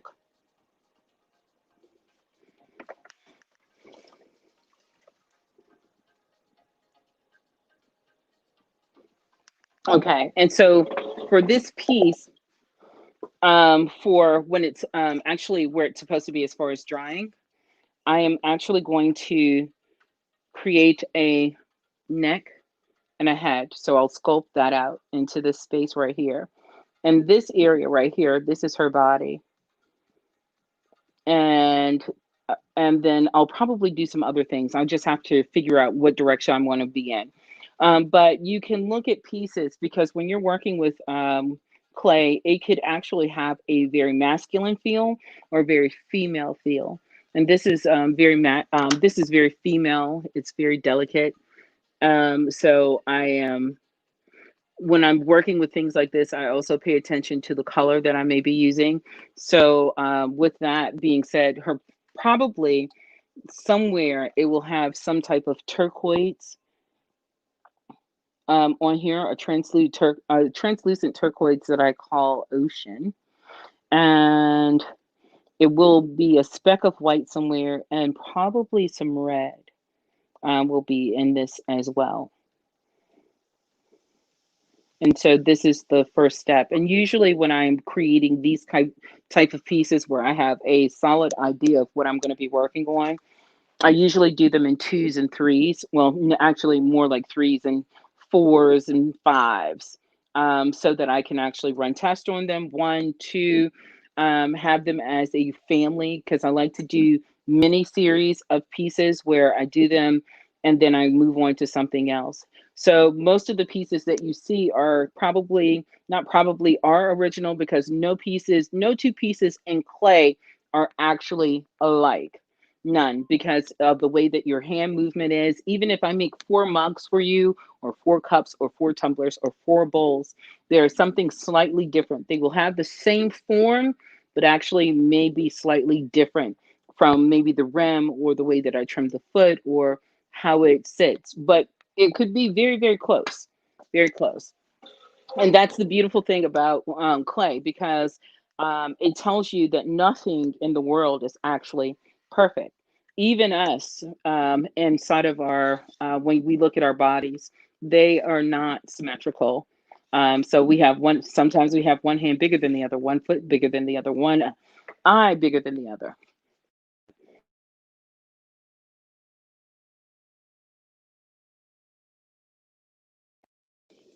Hello? This is one piece that has been done. One piece. There you are. All right. So there you have it. So I'm going to go ahead and do another one in the same form. But I think that being that it's the same amount of clay, I'm going to just do them a little bit taller, but just a different shape. And so that they can be the same, in the same family, but different. So same situation, bat tile and the wheel head with the clay.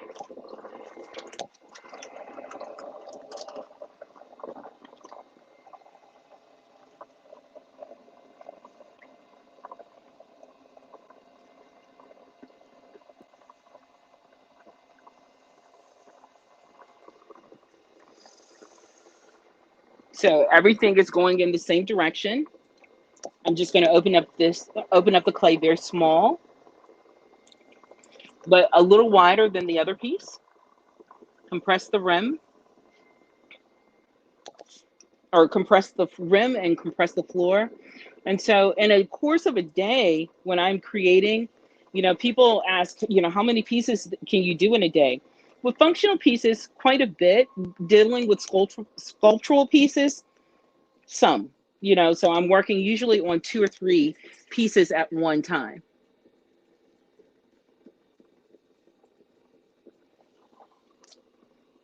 So I'm going to go in and compress that rim. I'm going to go ahead and start to choke that piece, because that's where I know the neck is going to be. Compress the rim.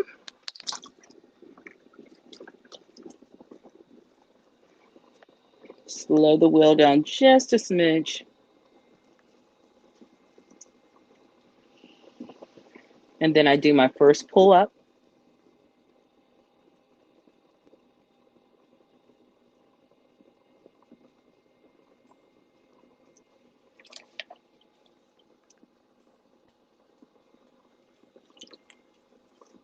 Going to choke that in a little bit.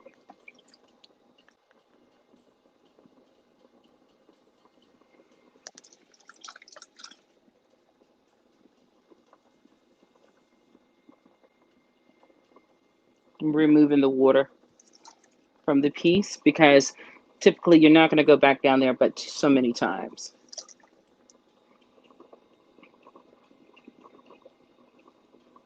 All right. I'm just going to compress that a little bit.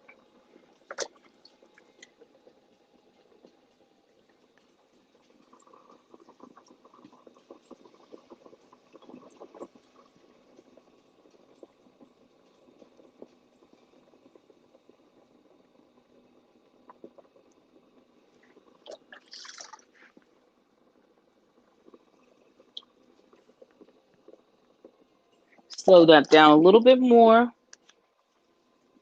And with what, as a sidebar, I hope that if you guys have any questions, please make sure that you ask me because I can break it down for you even more.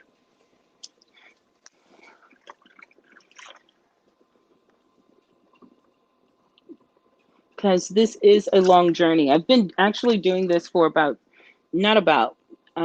actually 23 years now. 23. And so my background is actually culinary arts.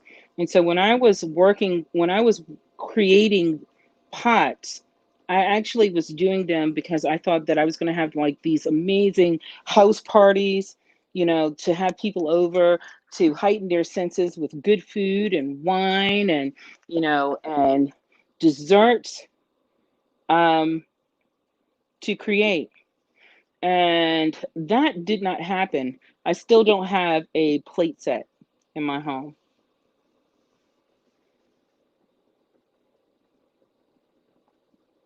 I do have a plate set. Let's rewind. I have a plate set, but I don't have a matching plate set.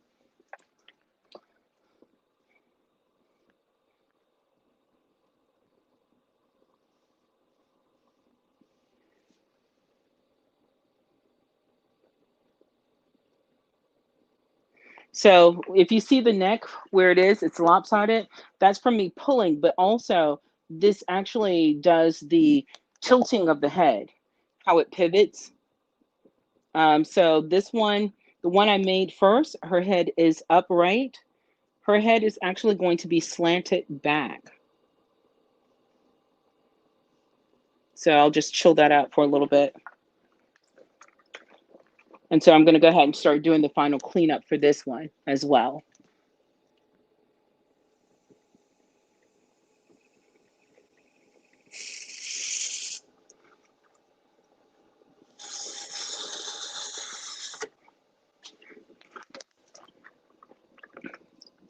And I'm going to slow my wheel down just a little bit.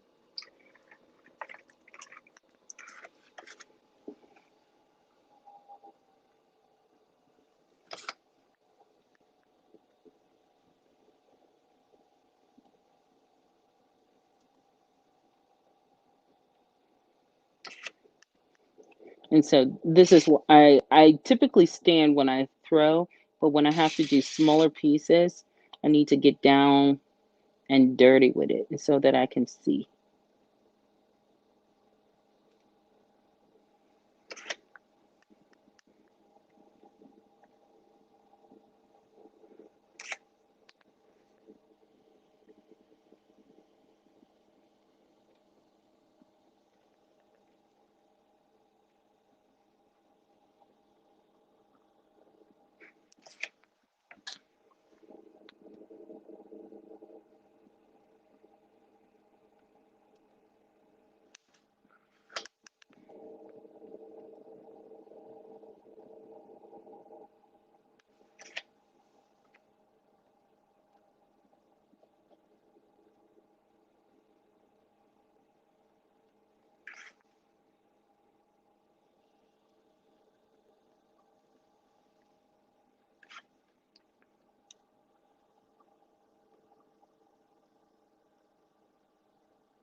All right.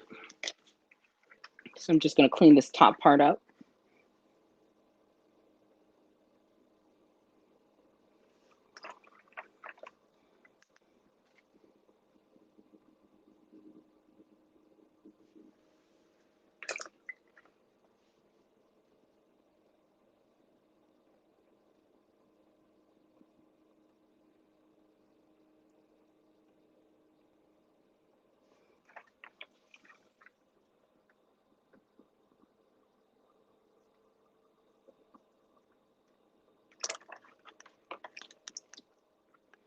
All right, cleaning up the inside of that. and the out lip of that. And now it is done. So I have one more of these to do, and then I am done with this. And then I just go on to the next thing. So, and then I'll look at them to see which ones I like the best or if I like all of them. But they will all actually be touched or worked on in some fashion. So, but for right now, this is what they are until they become dry enough for me to what they call trim.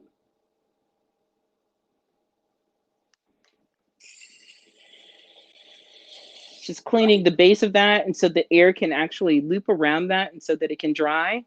And so today I don't even actually have to cover these with plastic because it is so humid outside that all they're going to do is slowly dry. But here's another one. And so I'm excited about you guys seeing those unfold on dealing with the bodies on that. Those are going to be really, really fun to do. And so sometimes the idea just unfolds when I'm working, when I'm creating. And so that's the idea that I came up with those. And so and I'll put some texture on them and they'll be built out, and it'll be a lot of things because I do a lot of parts to some of the pieces. So I throw hand build, sculpt, carve, textured pieces. They all have an element of some sort on the pieces.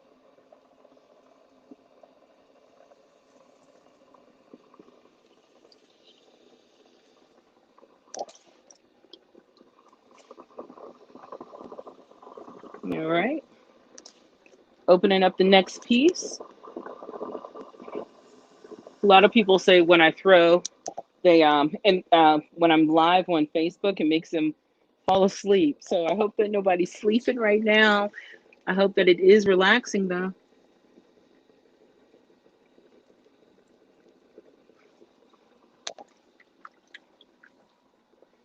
I'm looking at the other pieces that I'm doing right now to see what's going. I'm looking at the other pieces to see what's going on with this piece, where it will go.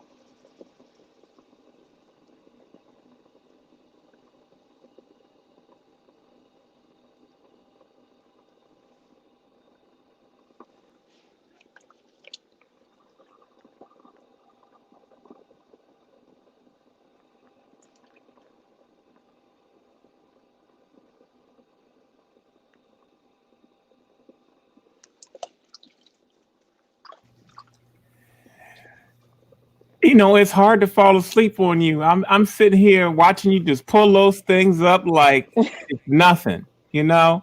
You are the It is. bomb. You are the bomb.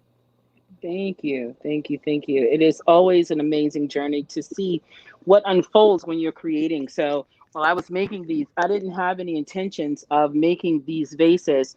And then when I looked at the vases and the bodies, they were very delicate. And then I saw a female body on these pieces. Mhm. And so now it's just trying to figure out what direction they will go into. Because I like to tell stories with the clay without having a book. You can actually just read the story around the dimensions of the piece. So it's always exciting. Well, we got 4 artists in the queue, so I'm just going to bring a couple of them in so they can say hello. We can get lined up for Mr. LaShawn Beal. Hey, LaShawn, you want to pull up I can't hear that LaShawn music over down? the music. Hello, Oh, Mr. Ray McAlpine. Hiya. How are you? Good. I'm Hey, enjoying watching Karen. I love it. It is thank you. relaxing. Yeah, Thank it you. is. It is Thank you. very Thank you. relaxing. What's How's going on? everybody doing on day one? How is I'm everybody doing hungry. on day one? I'm hungry. I'm good. I know. We saw you eating. Shoot. Let me tell you, I mean, I had my smoothie this morning. You know, look, I I know had my cup the of coffee. coffee. She got her coffee in her plastic container with all those beautiful mugs in her studio. Got that plastic container again, I see. That's I right. guess that's That's like right. the thing where the mechanic has the worst looking car. Hey, that's right. Yes. No. Everybody's in the studios working. We've been working very organically with the schedule today, but we got a lot of people in. I'm going to get ready to give the floor to Mr. LaShawn Beal for a little bit. And then we got Lorraine McAlpine coming right behind him. So y'all can all stay in the queue or just check things out. Okay. And we'll let LaShawn get in. Karen, thank you. We're looking forward to what you have to offer tomorrow. Hey, Karen had some pretty amazing stuff today. I really enjoyed it. I know I got in late, but Karen, you are the bomb.com. Thank you. I almost called you when you were at 12 degrees. All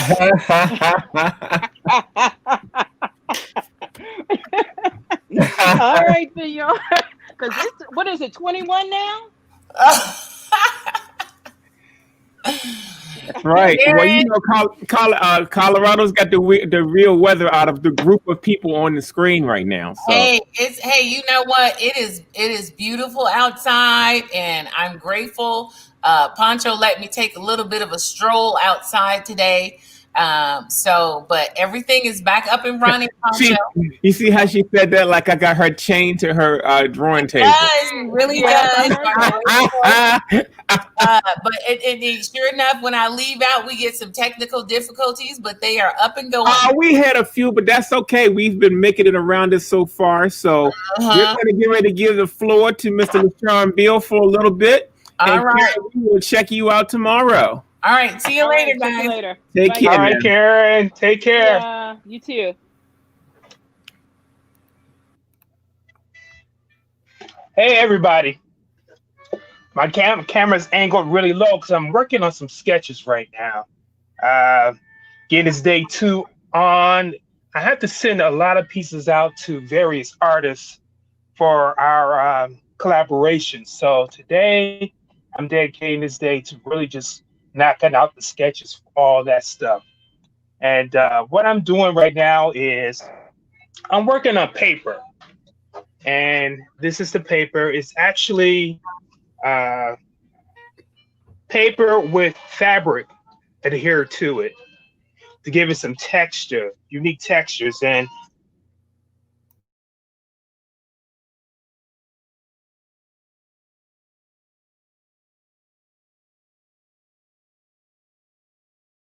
paper. So I've been working on a whole stack of drawings here. And you can see this upside down, but these are like a lot of flowers, different flowers here. And I'll be doing more of these, cod lilies, my roses, and then some of my faces as well for the various pieces that are going to go to the different artists. So basically, I'm going to continue on with this. I'm working on various types of paper. It's just all the different paper pads that I have in my studio. I'm just going through and utilizing what's on hand. And I'm sketching the images out with a white chalk pencil. It's a great contrast to the black. It allows me to really see what I want to, lay down the sketch, get that all prepped up before I go to my next stage of what I'm working on. So again, I'm working on some lilies right now. And not only will I be working on the paper, but also I'll be doing a few charges. Yes, some of the artists will be getting some of these as well to do some collaborations on. So this is really, really a good warm-up project for me. It helps loosen me up and get me ready for some serious drawing and painting as well. It helps to start getting the juices flowing, get my ideas out, formulated in my head, and make some progress at the same time. I'm very almost assembly line type of artist in many of the projects that I work on. In other words, what I'm saying by that, or what I mean by it, is that I'll be doing several of the basic same things repetitiously. And But the finished project of those repetitious things are going to be a little different. The basic idea is there, but by the time I start applying where the mediums I'm going to be using, whether it be acrylic, pastel, or just a line sketch, they're all going to be unique in themselves. So this can be considered very mundane work because I've been doing this for like the past hour or so, and I still have another 2 hours or so to go to finish all these. But they'll be done. I won't have to worry about it any longer. I can move on to bigger and better things once this part of it's out the way.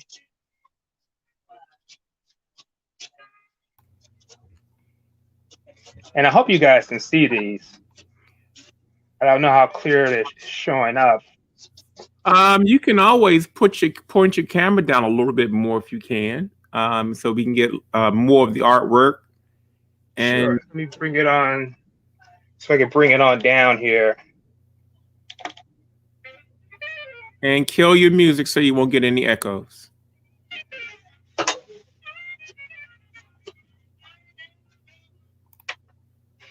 So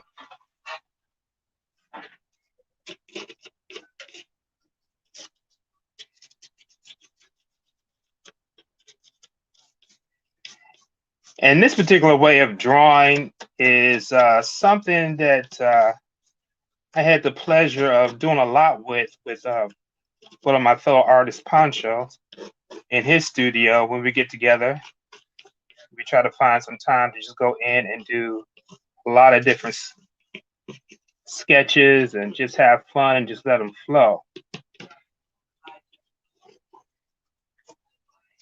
So Pancho, you see some of the stuff that's about to come your way.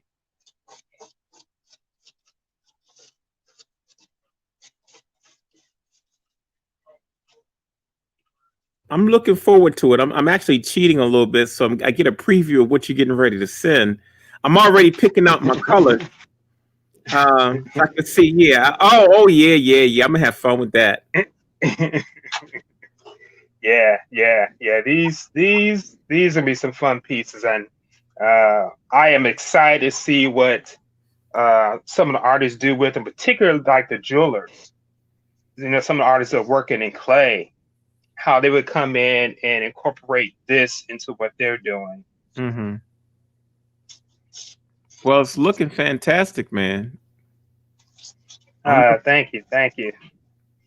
So this will be what I'll be up to for the next few hours, and then I'll get down and start breaking out the paints and all the other goodies, and getting these wrapped up so they can be shipped out in the next day or so.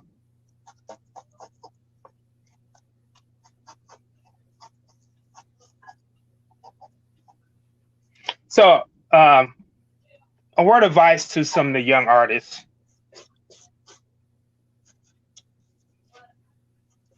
When you sit down to like work and you don't know what to do, just do something. Work on something. Just pick up the pen or pencil or brush and just start doing something. You'll be surprised what comes out of just letting your mind wander as you try to unwind and loosen up, get into your zone. You know, when I was younger, I had no problem getting into the zone at all. The older I get, tends to take me a little longer. What about you, Pancho? You find that to be the case, or what? Absolutely, man. It's always harder, but I think I compensate with technique. What I lack in endurance, I compensate in technique.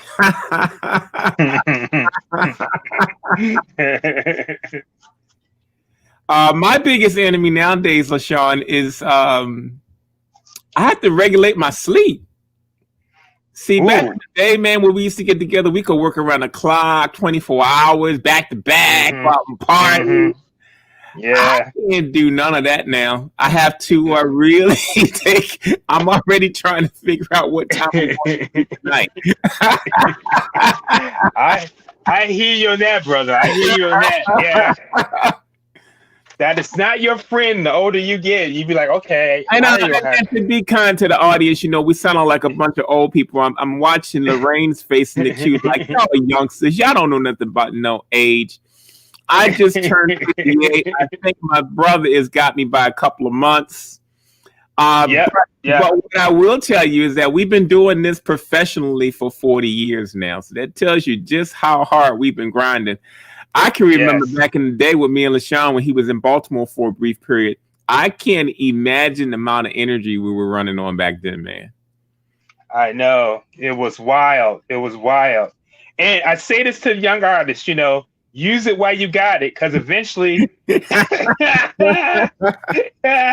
know what, LaShawn? You know what I figured out? These guys don't have any energy. I know I'm making a real broad statement with the younger artists. You guys really need to understand that there's something to be gained by repetition and practice. You guys have phones. You guys paint 20 paintings a year. You guys are socially conscious, brave, but you're disconnected. And so what I advise artists is to look at what you see LaShawn doing. You see he's doing this repetitious stuff. He done probably 5 or 6 of them so far. No, I've done about 20 of them, at least 20 of them. That's what I love about it. See, I'm not going to count. I just want to know how many going to get sent to me. Yes. We got another artist in the room. I'm going to bring Lorraine in so she can ask you some questions about your process too. Oh, that's great. Yeah, I do have a question. What is it that he's drawing on? That's paper that's been painted black. Oh, so it's regular mixed media paper? It's regular mixed media paper, and it has some fabric adhered to it. So the fabric is soaked in paint and placed on the paper, pressed to the paper. I see. And then you let that dry. Okay. I'm sorry? And what are you actually drawing with? What is that? That's a white pencil. It looks like he's using a charcoal pencil. Yeah, it's a charcoal pencil. It's white charcoal. Oh, okay. I actually use white Prismacolor pencils. Me and LaShawn work similarly. Like the way he's working now is the way I normally work. I use a Prismacolor white pencil to do my outlines with. I use black gesso a lot. As a matter of fact, I actually paint with gesso too. So a lot of times where most people will use black paint, I use black gesso because it gives me just another whole level of dimension I can work with. I see. Yeah. And for me, Lorraine, I use house paint. I go and I buy a gallon of flat black. Onyx is the color, black onyx. Hey, LaShawn, we got a question from somebody in the audience, Mr. Arthur Lovely from Baltimore. My man, how you doing out there, Arthur? He's asking, are the papers treated or painted? Are they treated or painted? The paper is the paper is painted. You just straight up paint the paper, add the fabric to it, and then go back, start doing wherever you're going to do from that standpoint. And you're going to see I'm going to use a lot of different techniques in these. So, but today I'm just concentrating on getting a lot of sketches knocked out. I'll work like an assembly line. You see me going one to the other, one to the other, one to the other. I'll be doing that all the time. Yes. And I'm working similarly too. I'm making sure I'm working on more than one piece at a time. The technique that I'm doing, if you saw the show earlier, is a similar technique to what LaShawn is doing now. But I use more texture papers, and I'm dry brushing, which I'm sure LaShawn is going to do a lot of in his presentation. Yes. So we're going to give you back the screen a little bit, and then we'll switch back to Lorraine in a little bit. How much more time you think you need, LaShawn? Oh, as much or little as you need me to have. So, Well, what I'm going to do is that I'm going to keep you in the queue. You keep on drawing. I'm going to let Lorraine do her presentation, and we're going to come back and see where you are. You'll probably be on drawing number 100 by time. For sure. Yeah. All right. All right, Lorraine. Great. Okay. All right. Lorraine, we're going to give you the floor. I know you've been waiting patiently in the studio to do your presentation. I want to get to you while all our tech is running smoothly. Okay, so I'm not painting or drawing today, but I can tell you where I am, and I will be painting tomorrow. But really, my presentation starts with my New Year's resolution. New Year's Eve, I was watching CNN, and they had Snoop Dogg on there. And he's got this new show called Go Big. And I said, you know what? That's it. That's what I need to do this year. 2021, I need to go big and change my whole strategy for the creative quarantine. So I started with this painting that I did yesterday. I don't know if you could see it, but it's an abstract, and it's called Lipstick. And I said, you know what? I really like it. It's different. It's different for me anyway. So what I'm going to do now is I'm going to paint this on a 24 by 30 canvas, which is not something I usually do. I don't know if you can see the canvas. I'll turn it around. That's the canvas that I'm going to paint it on tomorrow. Anyway, the other thing I did was I wanted to show you how I start, because I start totally differently. This is a 8 by 8 canvas. I draw and pencil what I'm going to paint, and then I do an underpainting. So this is my underpainting of 2 martini glasses with olives. I'll paint that tomorrow.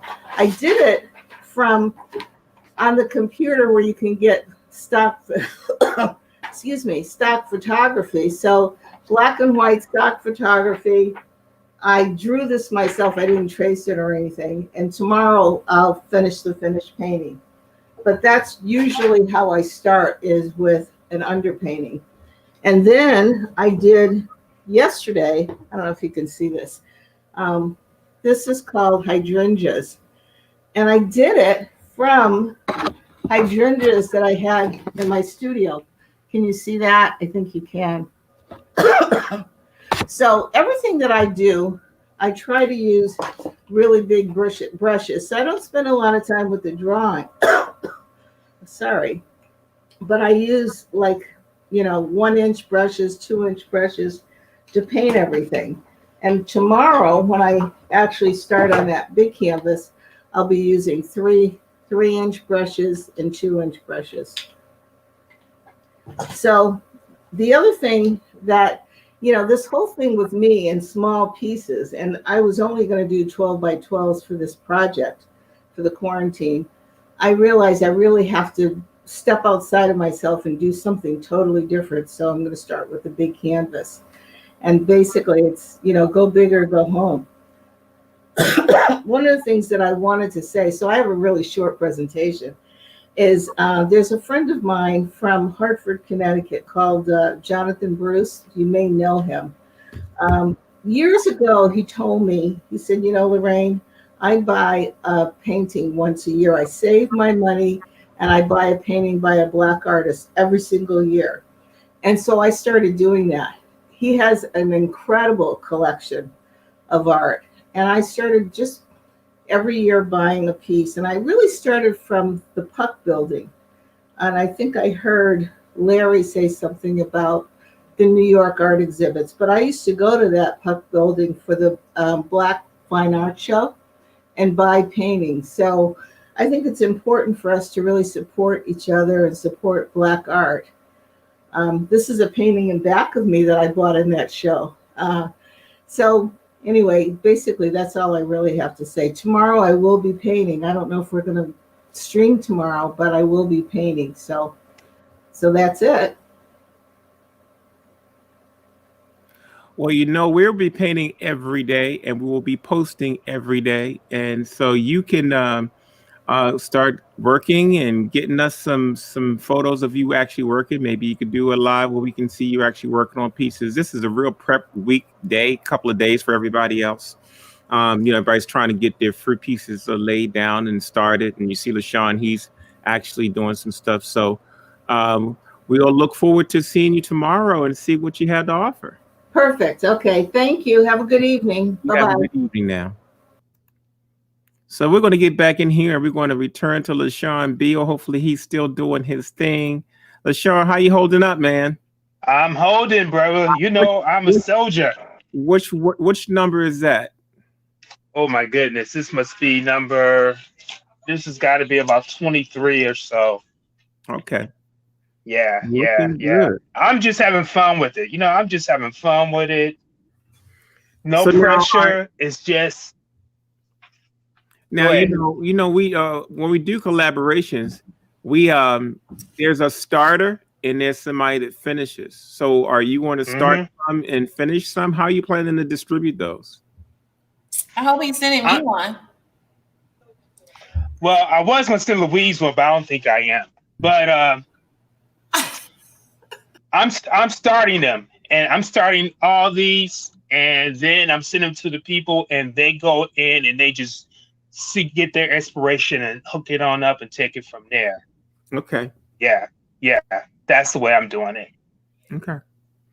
In my case, and I think some artists are sending me some. I think some artists are going to be sending me some stuff. So yeah, I'm gonna send you a couple like we've done before on some of the papers I have. Mm-hmm. And I put a couple figures on them, so we'll get that flowing. I'll get you an envelope in the mail this week. Super. And I want to bring something up. Like I said, Punch and I, whenever I go to Baltimore, we'll get together and we'll knock out like a lot of pieces. We'll spend like a half a day just working on sketches, going back and forth with one another. That is one of the greatest practices an artist can do. Is definitely concentrate on working on your pencil skills, sketching stuff out. And if you can do something where you can work with another artist and collaborate, even better, because it just motivates you. It takes your creativity to a whole nother level. And I'm sure Pancho has done this with many artists. I've only done it with a few. Oh yeah, over the years I've done them with upwards of 20 artists. Because the collaboration really is prime for something like that. So I see we run into a little bit of a technical situation with LaShawn Beal. We're going to keep him in the studio and check back in with him. We got my man Frankie Barrero getting ready to log in. So how you holding up, LaShawn?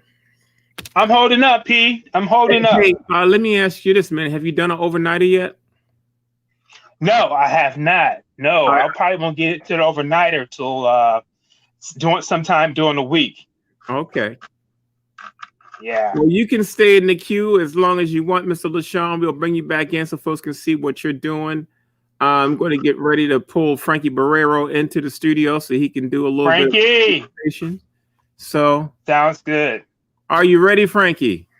Hey, Frankie. I'm more than ready. How y'all doing? We're doing good. Doing great. We've just been on all day showing people our setup. Everybody's been working and trying to get together. So what I want to tell you guys is that with this StreamYard, we want to try to be careful about us talking at the same time. So because the sound can get kind of loud. But Frankie, we're going to turn it over to you for a little bit, man. You can go ahead and give your presentation and let folks see what you're working on in your studio. All right. I'm actually on my phone. I tried to log on through a link. I've been on since 4:45. We won't talk about that right now because the public doesn't need to hear what you've been going through. We are here now to talk live about your work. Oh, yeah. I went this morning, grabbed some art, went shopping, did a little, grabbed some stuff here. And let me see if I can show you real quick. I haven't started anything. I have to sketch it out first. Hey, Frankie, you might need to turn your music off in the background too. Oh, you can hear that? My bad. There you go. Okay, sorry. I always had that on. I don't even notice it. But I haven't started yet. Let me see if I can flip this. Give me one second. I'm so sorry about this. I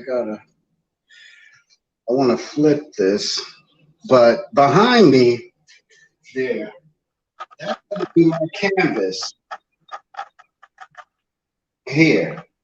And it's going to be a reverse medium. What I'm going to do, and I'll probably do it, I'm going to do it right now, actually. I'm going to sketch out using white pencil like LaShawn.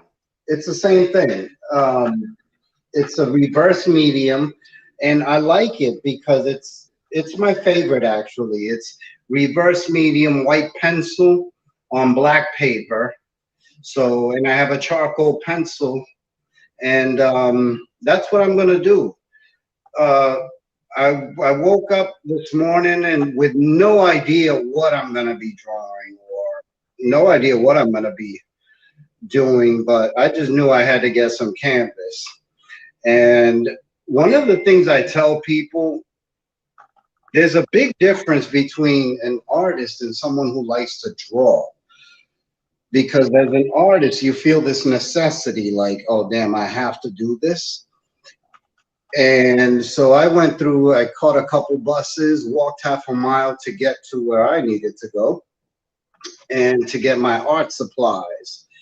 Now, I really wish I could show you here, but this is what I'm going to be. This is the black sketch. If you don't mind, I'm going to be sketching here so y'all can see where I'm going with it. But I'm thinking of my native, my Puerto Rico, and an elderly man looking out of the window or something, kind of reminiscing of his time in the past. And like I said, it's a reflection of a long life, and that's what I want to show you real with the sketch I'm going to do. Like, yeah.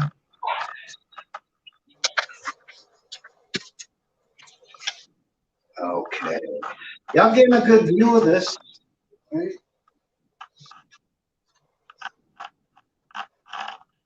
All right.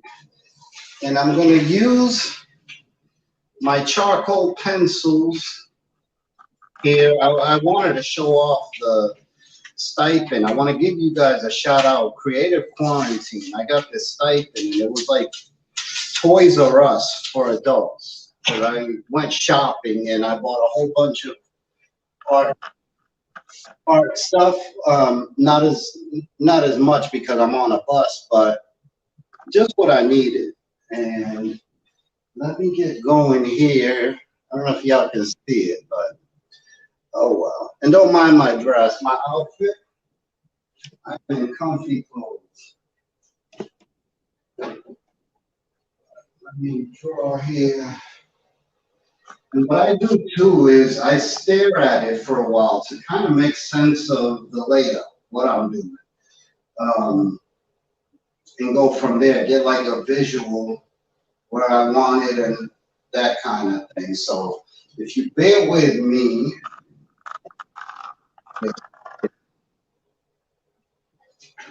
and I have the easel.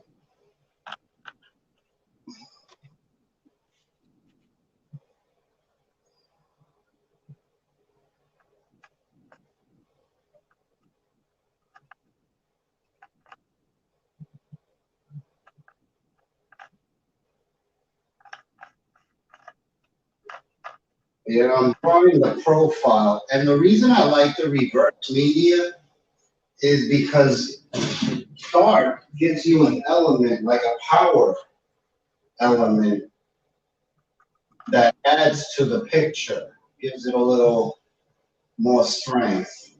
And I wanted to keep this one black and white, or white and black.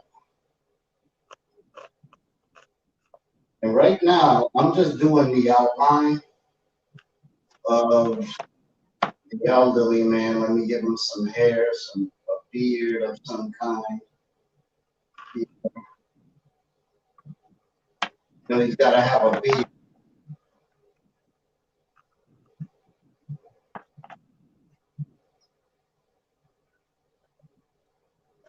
And what I want to do at the same time is have this guy reflect some kind of wisdom.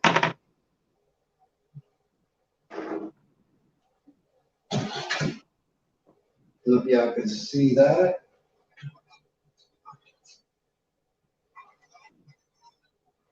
And this lets me know where I'm gonna paint everything out. I don't even think I'm gonna paint. I'm partial to charcoal. And I tell people I'm not actually a painter. I like to paint, but I'm not really a painter the way people paint in a sense. And I can say high school kids paint better than me because I'm more of a drawer. I draw.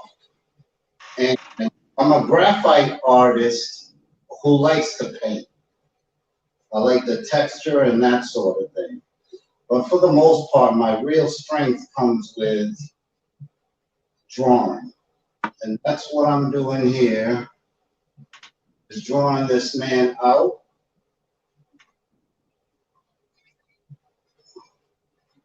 And when I'm done, I want this guy to identify with every elderly man there is, whether you're from Puerto Rico, Africa, Jamaica, doesn't matter.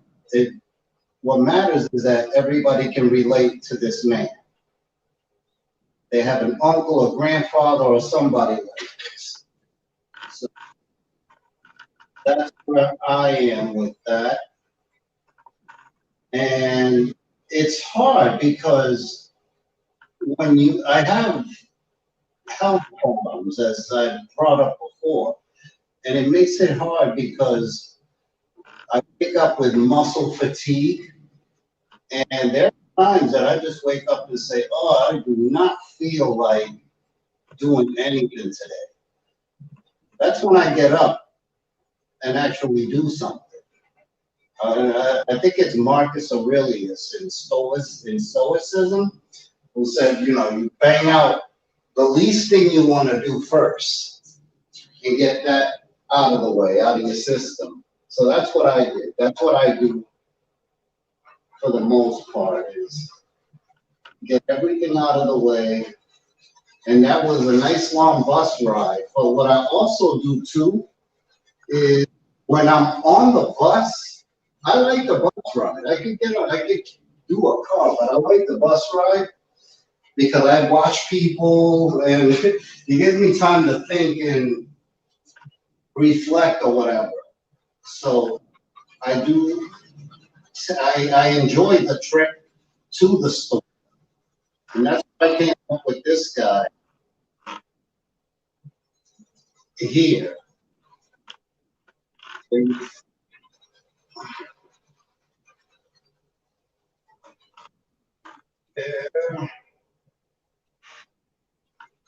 And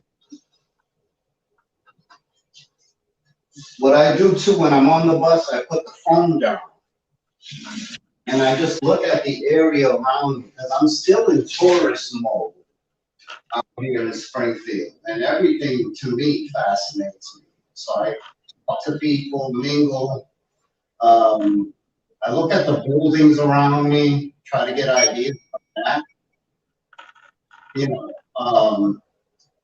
And it's kind of answering the question of, if I had to write a book about my trip to the store, what would the story be like? Would it be just me going to the store and I'm done? Or would I have some kind of adventure or something to tell about the trip to the store? And that's what I try to make the most out of everything, every situation. You can. I don't know if y'all can see this.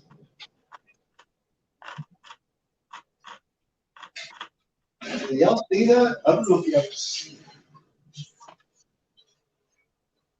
Oh yeah. You can see it? Yeah. When I'm done here, it's going to be an elderly man reflecting.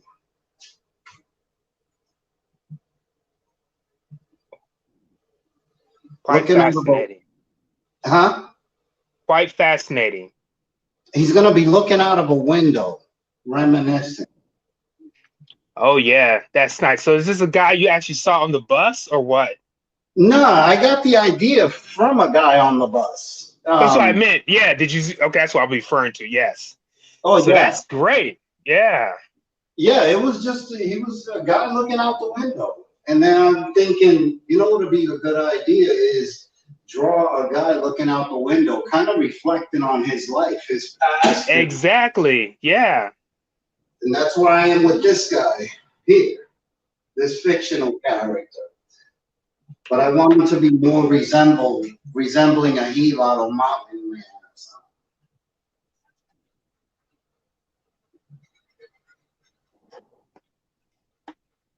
Yeah. And the biggest thing about this, you can have all the creativity in the world, but like LaShawn said, if you don't have that determination, that ambition to do these things, to walk half a mile, well, it was a mile, walk a mile to the bus stop in the cold, in the rain, to go get canvas, or do you just go to bed? Had I gone to bed, I'd wake up thinking, damn, what a waste of a day. I didn't do anything. I didn't get anything. Oh, well, I'll go tomorrow. And here we are. Repeat. What is it? Rinse, wash, repeat. So it'll be the same thing over and over again. And I'm one of those, like I said, it's philosophical where you just, it was Marcus Aurelius where you think, you know what, I hate to do this, have to get up and have to do this, have to do that, but it's not going to get done until I do it. Later on, it's still going to be there looking at me, so I might as well get it out of the way. And that's my logic with it, and that's why I'm enjoying my time here versus thinking, oh, I wish I would have gotten to the store. So are you ambitious enough? Are you motivated enough to do these things? Because it's easy to draw a picture, I think. I could be wrong, but in my case, it's easy to draw a picture. And I know a lot of artists, but I also know them to be very lazy. Not a knock on artists, of course, but like I said, it's a motivation thing. You can draw a picture, but are you ambitious enough? When my kids ask me, Daddy, can we go? I want to go to the library so bad. I ask them, how bad do you want to go? Would you be willing to walk a couple of miles to the library? Well, no. Well, you don't want to go bad enough.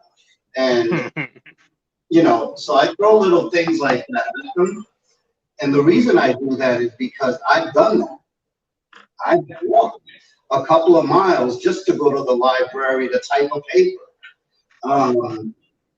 So it's motivation. You can have all the talent in the world, but if you're not a grinder or someone who gets up in the morning and improvises, that's the hardest thing for me, Pancho, was it's funny because I'm so used to improvising. Where I would just, if I saw a piece of paper on the floor, I would draw on that paper. I would use, I don't know, ketchup, whatever, to do the picture. So when I go to the art store and they actually have things that assist you, I don't know what to buy because I'm so used to using, how do I put it, ghetto-fied tools, or you make your own stuff up. Well, I came from the same place, man. We didn't have a lot of things. And so what happens is that you learn how to improvise, use other materials. That's another thing that I think all of us artists have in common, depending on where you come from. I used to draw on brown paper. I used to draw on newspaper with type on it. You just, it's a way of expression. Sometimes you go to these bigger museums and you see artwork still done that way even today, with by the big professionals making a couple $100,000. Yeah, and I like to ask people too when it comes to that. It's not so much. Of course, you put a dollar value on it. Bills have to get paid, but I look at it. Whenever I see superstars signing contracts, LeBron James, Michael Jordan, all these, would they still be playing basketball if they never signed a paycheck? Mm-hmm. They'd still be playing basketball because that's what they love to do. Mm-hmm. So I love doing this. I'm going to do it no matter what. Mm-hmm. And you feel a drive, a necessity to do it versus, oh, I have to draw. Well, I'm going to tell you something. I'm going to tell you something that I learned. I learned that we need to learn as creatives that this thing is not a light switch that we can do or not do. It's not an ability. It's actually a part of your personality. And what you're describing right now is something that's a part of your personality. And so what happens is that we have been totally miseducated about what creativity is. And so you're right on the money with that, man. You would do it whether you were getting paid. You're driven and pulled to do it. But what happens when you realize it's actually an innate part of who you are? And when it comes to who I am, you're basically paying me to breathe. If that makes any sense. You're paying me to breathe and that's why it's so easy for me. Because I've tied it into therapy. I've tied it into a necessity. So whether I get paid or not on things, of course I'm going to get paid, but whether I do or not, I'm still going to draw. This old man, I'm going to draw him regardless of whether I'm being watched, whether not. Why? Because he just popped in my head. He just showed up in my head, and he'll probably stay there until I'm done. Right. But it's an expression. Mm-hmm. And that's how I feel. It's an expression. Every day that I wake up, being disabled with brain injury, it's an incentive for me. Mm-hmm. It's a motivator for me, where you feel like you have purpose, or damn, I have to do this. So every day you have a purpose. For those of you that are viewing this show now and you're wondering where some of the stuff fits in, feel free to go to the Creative Quarantine Facebook page and the Art for the Soul Gallery Facebook page to see yesterday's show, which was an introduction show. All the artists came on. They gave you an introduction to who they are, what moves them, what they hope to achieve by doing this quarantine. So you can have a better overview. Today was everybody's first day of getting acclimated to their studios and getting started. So, everybody's working. I'm going to put a couple people on the screen, but they're working, so they're probably not going to talk. And Louise is in her studio working. You got Deborah Shedrick. She's getting ready. She's coming up next. LaShawn Beal is also in his studio. He's painting out some backgrounds, and I am painting on my table too. So, Frankie, how is that painted on black board? This is a drawing board. Okay. It's regular drawing board. White pencil, white charcoal. Are you able to see them? I don't know if you can see the man. Probably can't see him yet.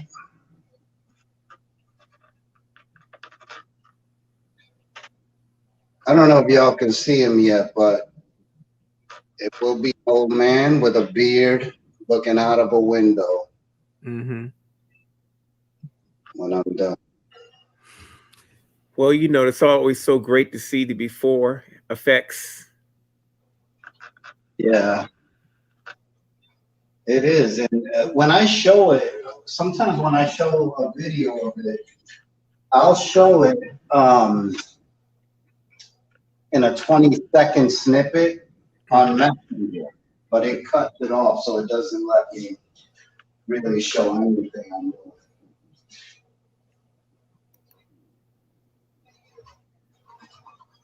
Well, Frankie, we're going to tune back into you. You can stay in the queue and keep working, and we'll come back and show the audience what you're working on, the stage that you're in. You're on your second stage.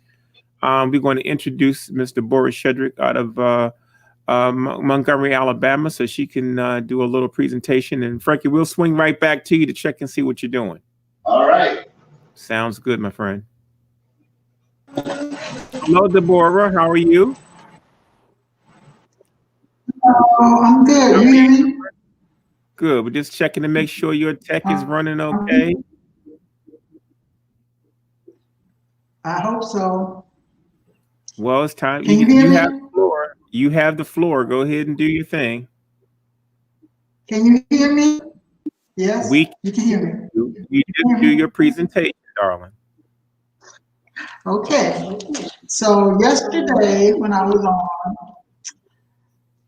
I didn't have my pieces ready to mail out, but I worked on some. So these are for the artists in the quarantine. I've worked on some abstracts, so I'll be putting them in the mail either Monday or Tuesday. So this is my process of how I start my work. So I take a plain piece of paper and I use my palette knives and I just cover the whole piece with color. I have my plate of, I didn't go with acrylic paints. Liquitex and Golden is my favorite brand, and I'll show you my table. Is that down enough? It looks good. Okay. So I have been commissioned by a gallery to send them some small originals. So this is the size that I'm going to be working on. So my piece is already covered with color. I don't predetermine what I'm going to paint. I just look at the colors and I move the piece of paper around to see if I can find an image. And when I find an image, sometimes I don't find an image, but when I do, that's how I start. So on this piece, there's really nothing popping out at me, but I do see something in the background that could be a female and something in the foreground that could be a child. So I am just going to work on that premise. So I have some color already laid out. So I'm just going to start there. Usually it's really quiet when I paint, and I'm not usually talking. I'm usually, really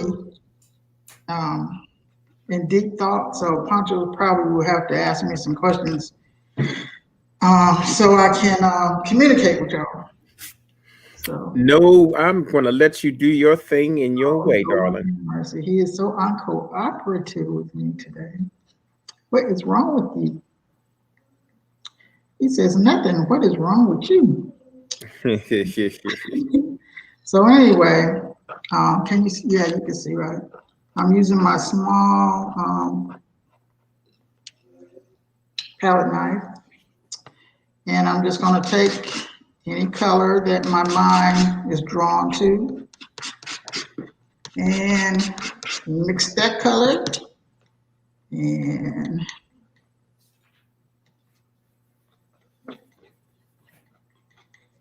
that's like her garment. And I usually take my palette knife and give it some texture.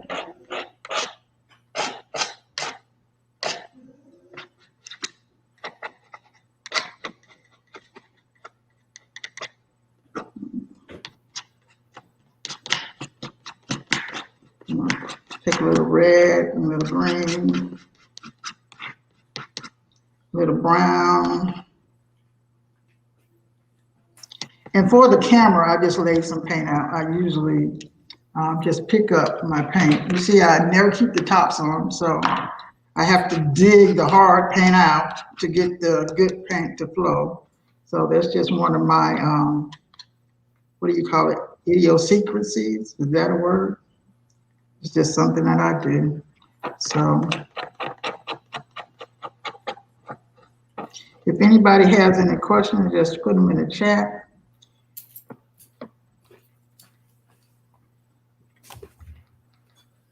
And hopefully we'll see the questions and we can answer.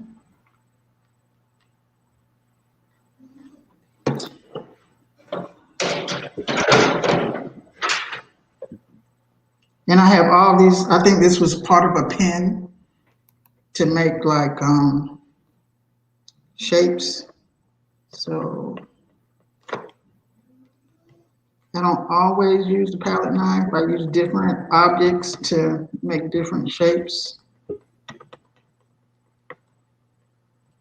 If I'm using a brush, it's usually to draw a line or to make a shape with it, not really to use the brush as a painting tool.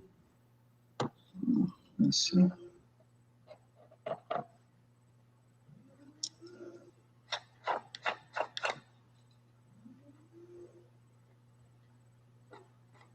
And nothing is really exact until I think I'm through with the work, and then I'll just tighten things up. But when I first start off, everything is really loose.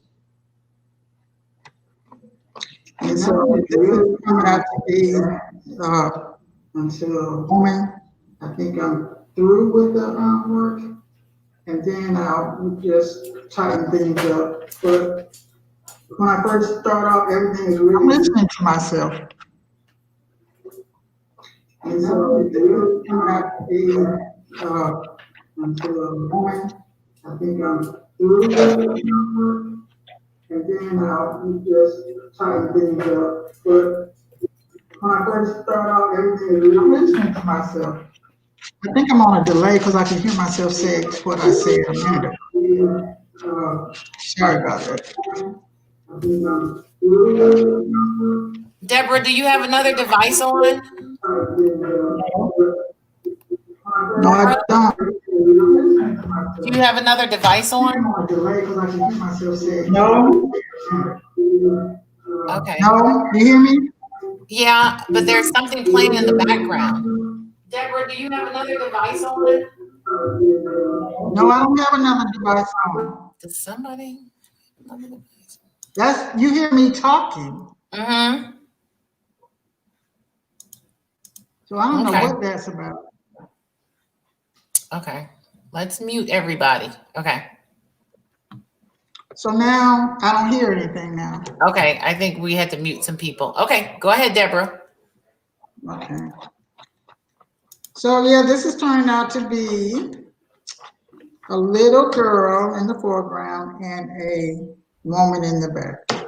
So I'm gonna have to use my finger. This is a little finger painting also to smooth some stuff out. And these are called my mini originals. So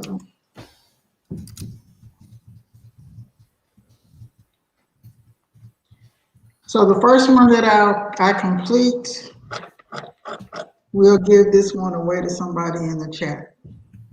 So I guess the first person that asks for it is the first person that gets it. I'm in the chat. Well, I guess you get it, girl. I guess you got it. Is that Louise talking? You know that's me, girl. Who is me? Louise.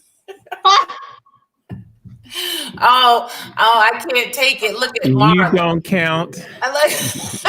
Here she is. Stop it, Poncho. All right. Okay, here she is. She said me. Girl. Marla, looks like Marla Jackson is the person who chimed in. Okay, so can she? Kabibi too late. Kabibi too late. Sorry, Kabibi, you missed that one, girl. Marla, looks like Marla Jackson is the person who chimed in.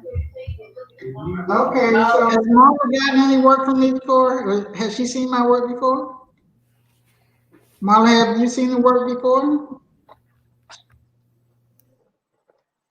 Yes, no?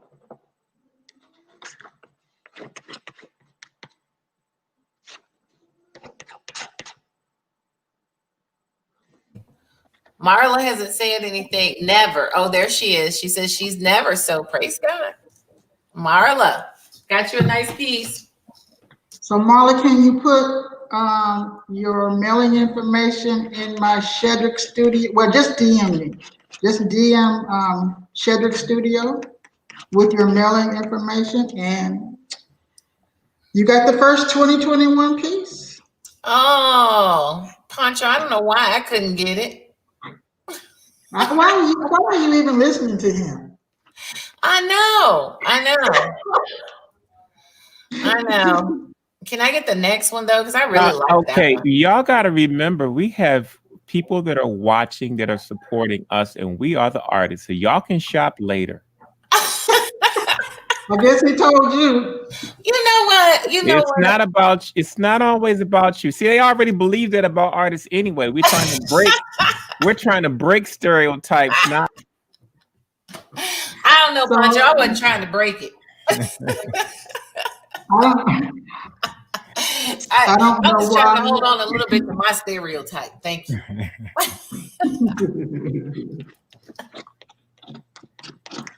Yeah, we talk to each other just like we're family, don't we? That's right. That's the way it's supposed to be. So I don't know. I don't know why I'm drawn to putting we passed our hour. A circle in the corner, like the sun is shining on me all the time. So I'm that way. That's how I think, that the sun is just shining for me. So I always put a sun. I don't always, but the majority of the time I put a sun in the painting.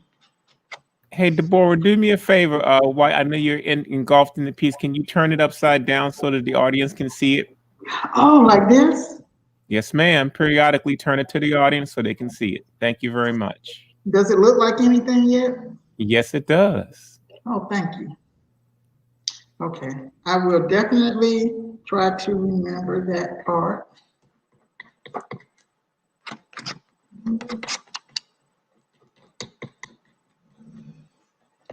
So don't let me run over my time, because I'll be here.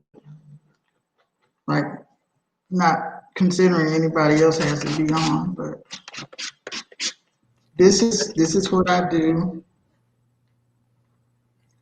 Maybe 3 or 4 times out of the week.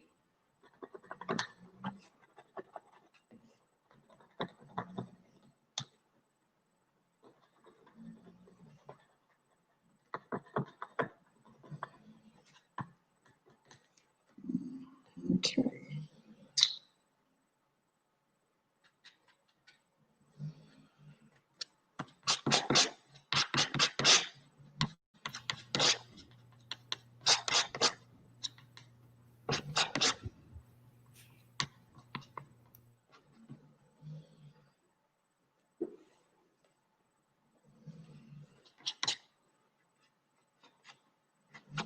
Oops, I forgot to talk, I'm sorry. So I'm kind of outlining her limbs with a lighter color, like separate all these colors blending into each other. It kind of gives the painting some depth.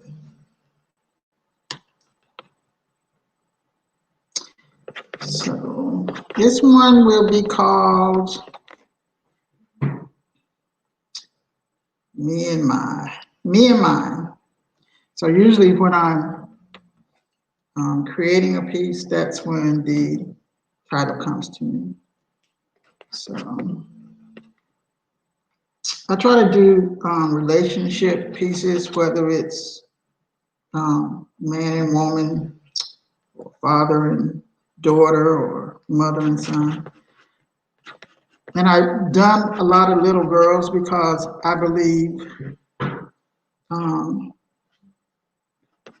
they need to know that they need to know who they are, and they need to know how special they are, because this is going to be somebody's mother one day. And it's the same for little boys. You know, you got to give the children the respect. You know, sometimes I think we forget about giving kids respect, but kids need just as much respect as anybody else, because that's our future. And some of us taking care of children for granted, but I think that's like one of the biggest responsibilities you can have, is to have to take care of a child. Sometimes we get it right, sometimes we don't, but at least we gotta try. And this is like, I'm almost out. So I have to cut the bottom, waste not, want not. I get mileage out of everything.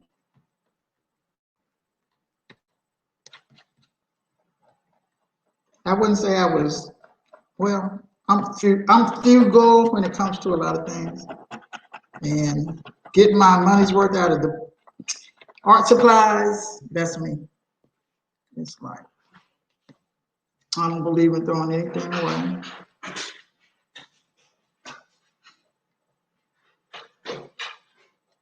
So I'm going to finish this later. I just wanted you to know what my process is. I'm going to put this back up like this. And is that too light? Do I have too much light on it? No, it looks beautiful. Okay, thank you. So I'm going to finish this tonight and put it in the mail for the new proud owner that Miss Marla Arna Jackson. Miss Marla, I appreciate you being interested in my work. Thank you so much, Miss Jackson, Marla Jackson. Proud owner. Okay. So all right. That's my presentation, you guys. All right, Deborah, thank you for sharing. We are about to get ready to see who we got. A couple people in the queue. We're going to go ahead and let Michelle in the queue so she can do what she's getting ready to do. See, we got. So I leave. Thank you, Deborah. We will check in with you tomorrow to see what you're working on. Thank you. You all have a good evening. Peace. All right.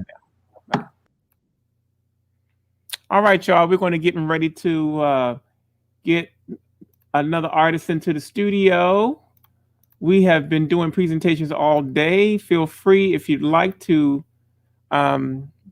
just send us a couple of comments if you have questions on certain things. If it is a live presentation, we will be able to answer those questions. We will be doing a mixture of live, and we'll be doing a mixture of pieces that are taped. So in those cases, we probably won't be giving responses, but when we do live interviews, you will get responses. I'm going to get ready to chime in and see if Miss Michelle is doing okay and ready to roll. Hi, Miss Michelle. How are you? Hi, I'm doing well. Thank you. Fantastic. Are you ready to roll? How has your day been? It's been pretty good. Was pretty interesting.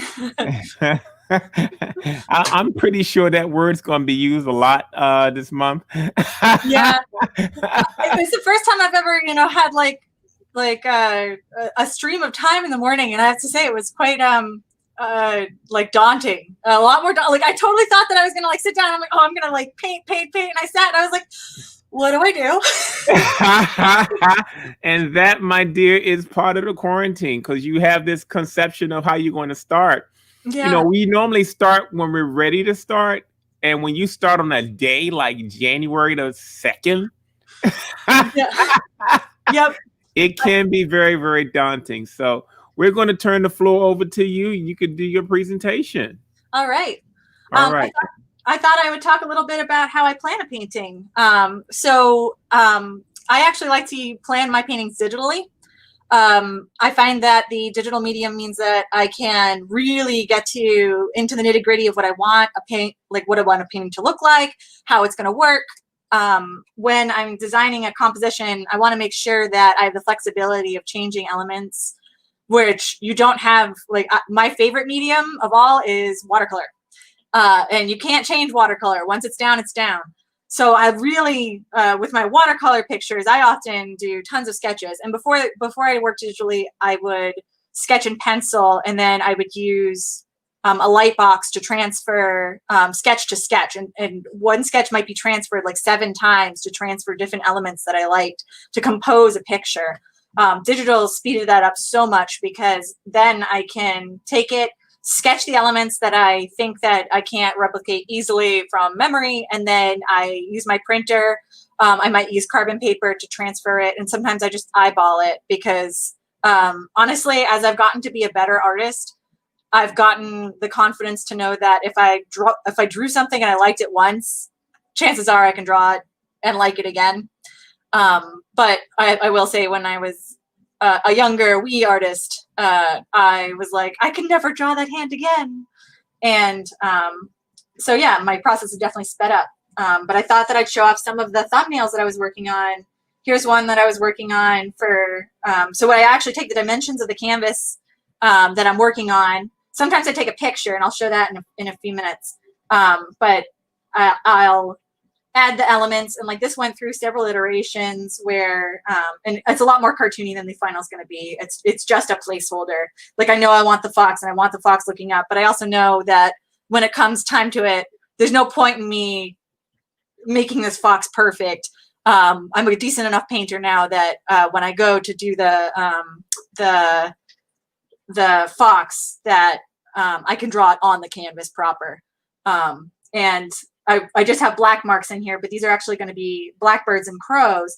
And one technique that I don't have in my repertoire yet, but I really want to learn, is how to do paint splatters. Not just like little noodly little dots like I do with the stars. I want to learn like real paint blotches. So I was watching some YouTube videos on like how people achieve that effect.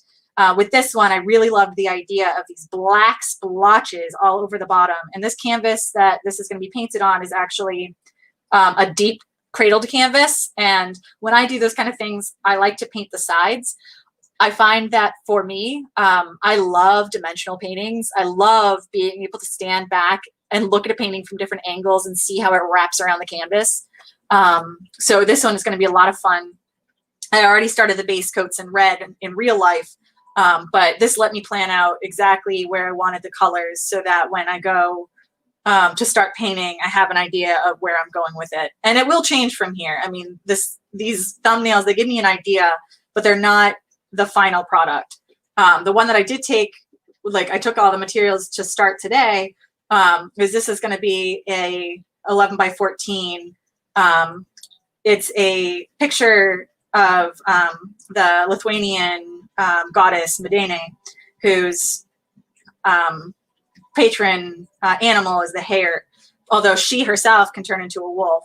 So I wanted to do her as a wolf, and the hare, you know, she's standing in guardian of the hare, which actually represents the forest. And I thought I'd add some arrows just for some, like, I love diagonals in paintings, especially against these like trees. But I realized that something that's been missing in my repertoire for a little while has been monotone paintings, like where you use like one harmonious palette, and it's hard to see on the camera. The camera adds a bit of glare on the screen, but this uses a lot of like parchment, and there's some subtlety in the things. I really want it to glow. and I'm excited to try that, some of these effects. And I've gotten to be a better painter over time. And this is a concept like of the more fuzzy type backgrounds in acrylic, which can be hard to achieve because acrylic, is, like, I will scumble over the texture and whatnot, but acrylic likes sharp angles, or sharp edges. And then another one was inspired. It's a red wolf howling, and then there's stars behind. And what I really wanted to do was do this wave. I've done waves in watercolor before, but I haven't done it in acrylics. But I was thinking more like the night. But I was inspired by some paintings that I've seen of like light coming in and out of waves. And I wanted to find a way to experiment on a smaller scale. So this one's designed for an 8x10 because I've got this dimensional medium that I want to experiment with. And what I love about dimensional medium is the way that, like, the paint, especially when you water it down, collects in the nooks and crannies, and the texture itself ends up adding this dimension to the painting. And it almost paints itself while you're dry brushing it and adding the different layers.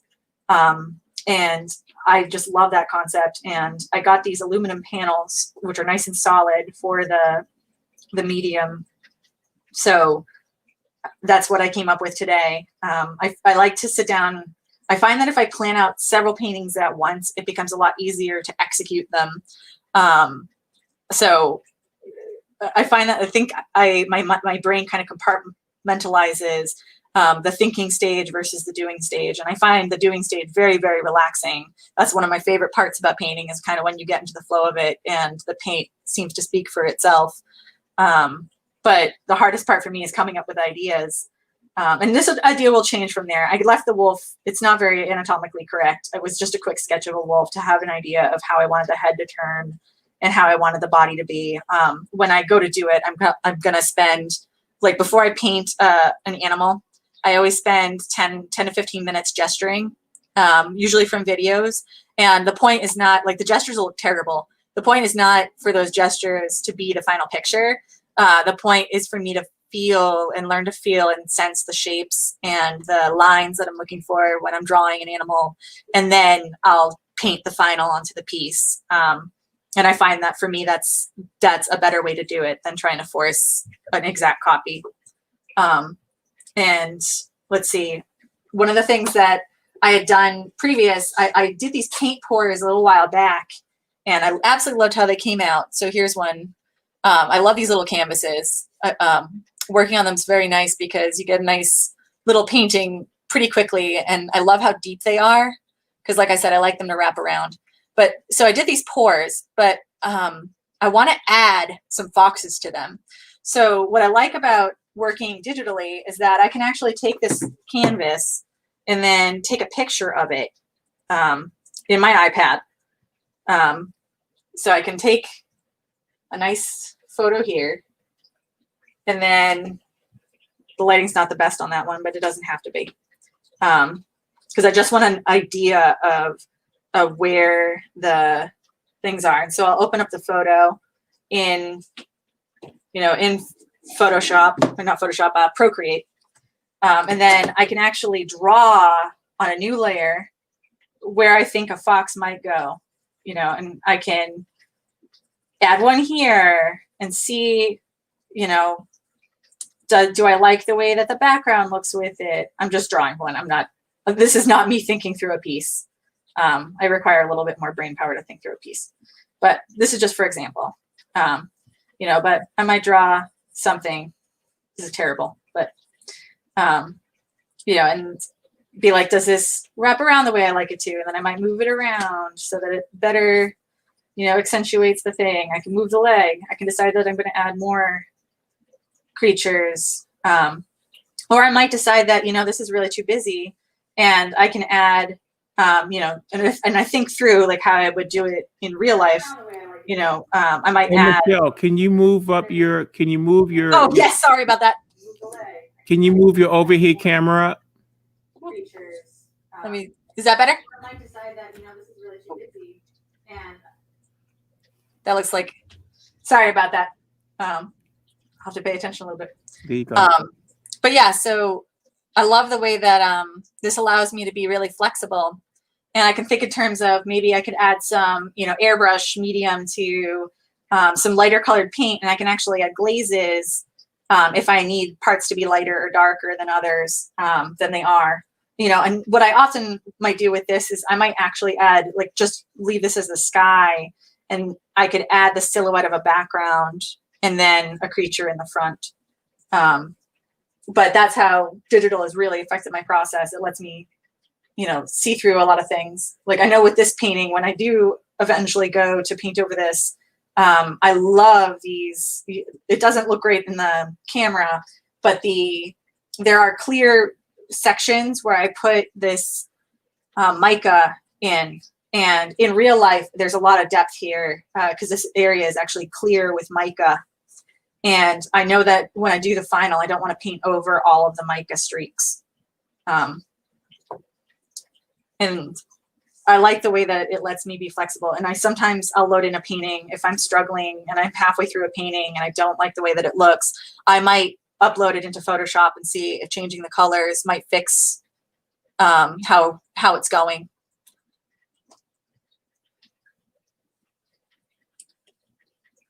That's not a very good fox. Those legs are terrible. That's okay. It doesn't have to be real. This one will actually probably end up being a headshot because the background is so busy that the only things that are going to really stand against it have to be pretty bold. But I know it will be a fox because I like this concept of foxes and dreamscapes. The way I kind of visualize it is that foxes are in the most urban of environments, and I like this concept that they can live among us so in such numbers, because instead of, like, when they go rest, it's not in our world, it's in a kind of, like, not the fairy realm, but a different realm than ours. Is kind of how I visualize it. And so I like to think that they're in with dreams, the same areas that dreams and surrealism comes from. But yeah, and my workspace it has a lot of skulls in it because it helps me. Like, here's a coyote. Most of my skulls are not real. Most of them are cast. This one is real. It's in rough shape. It's a coyote skull. I keep a coyote and a fox because that's what I paint a lot of. I find them very useful because it helps me know where the eyes are going to go, and I can actually light a skull and kind of figure out from there where because on a canid, the structure of the face especially shows through because that's where the skin is pretty thin. So it kind of gives me an idea of how to better light my creatures and how to be more expressive. The one dangerous thing about painting from skulls is that it's very easy to plop them flat on a surface and think that that's the way that they are presented, when in real life, I'll do it with the red webcam instead. This is a better camera. Like, canids hold their head kind of like this. And if it's a wild canid, their neck is actually going to be pretty horizontal, not like a dog will carry its head much more vertically, and the neck will kind of be like down like a horse. Whereas if you see a wolf, they typically have a low head carriage. Same with coyotes, which is a good way to tell or get like a wild feel when you're painting them.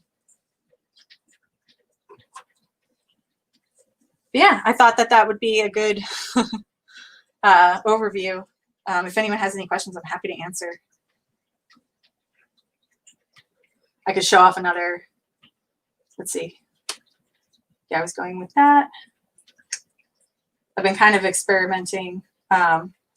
My day work, because it fits so easily in with having a kindergartner, is I often do patterns in Procreate and in Affinity Design, which is a thing. Oh yeah, I'm happy to show an actual painting. Let's see. Let me grab a small one off the wall.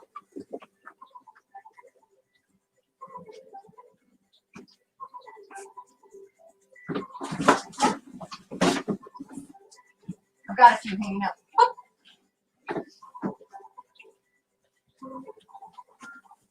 This one's one of my favorites that I finished. That's on the smaller side. This one goes all the way around the canvas. But it's of fox eyes among blue butterflies. I often paint foxes with butterflies because, like I said, I associate them with the surreal. And I love this idea of, like, blue also goes really beautiful against the red and orange. But butterflies just make a beautiful surreal background. The first time I ever drew my fox, I drew it in a puddle of like a melted butterfly wings with the butterflies coming out. And that it was a kind of spur of the moment thought, but that theme has stuck with me for a while. So a lot of my paintings of foxes feature butterflies as well. I may have, the other ones are a little bit big to show on camera. My favorite one is called Synesthesia.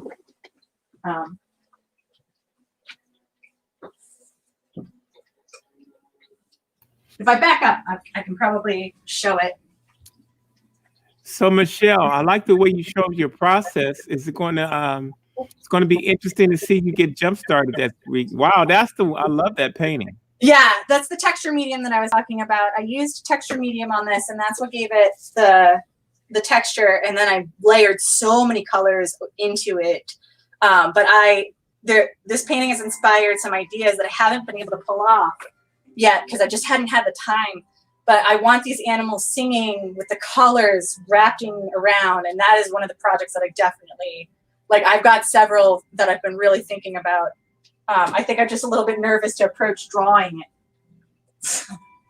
because I have this vision in my head, and I find that those are the ones I get a little too attached to.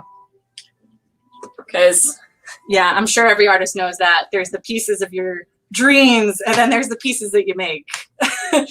Well, those are my dreams. This has been an interesting day of watching people get started in their process. I noticed some jump right in the canvas and some jump into this thinking state. Mm-hmm. So it's interesting to see how things have unfolded for day 2. I spend time priming canvases because I find that that's like nice and meditative, like just the brush strokes. Because it also gets the brush physically in my hand, which is the most important part. Because once the brush is in my hand, and I primed several, and then I immediately got up and I started doing the background on a canvas. So I was like, it worked. We might have to get you to do some video of you priming your canvas. I did take some video. I chatted while I did it, explaining where I got the canvases. Fantastic. Fantastic. Well, I think that's a good setup. People can see that you are all, I mean, you use digital media to help you with referencing your new stuff. I love your biological input and how those things fit into your subject matter. We all are inspired by different things. It's nice to see you. I'm sharing your philosophy about the fox and the coyote and how those spirit animals affect you. So I'm looking forward to seeing what fox and wolf pieces you get done during the quarantine. I can imagine it's going to be something fantastic. Thank you.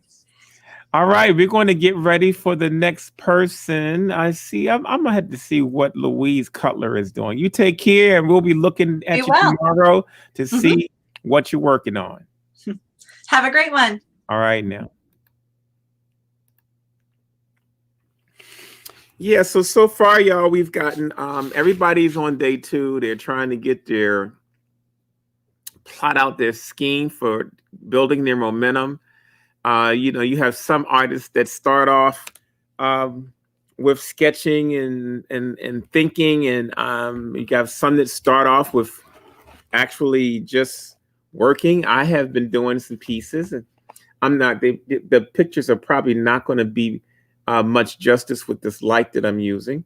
But what I will say is that I've already started a kind of an abstract face series. Oh, that's not too bad once I move it up. This is one of my second paintings. And so I've already started out the blocks with getting a few paintings done, in addition to trying to make sure we do what we do on the show. So that's one painting that I did. I have not titled. Now, sometimes me, with titling, I will, sometimes I'll title them ahead of time and sometimes I will title them afterwards.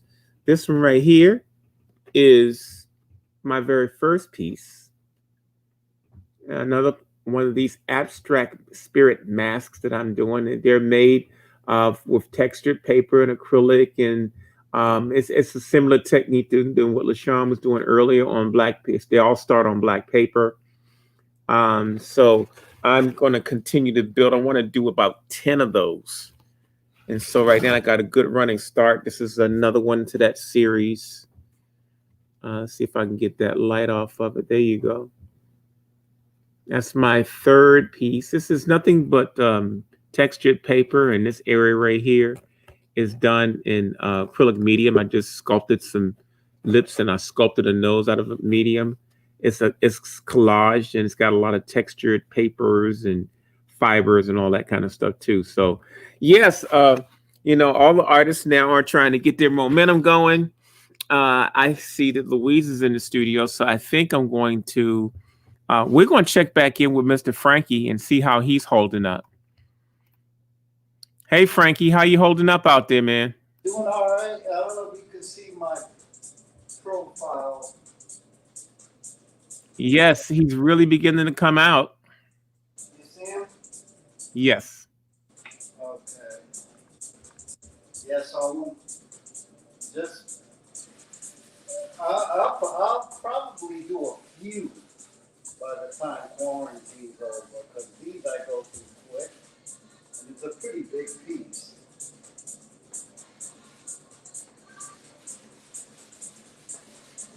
And another medium I love, but it's messy, is pastel chalk.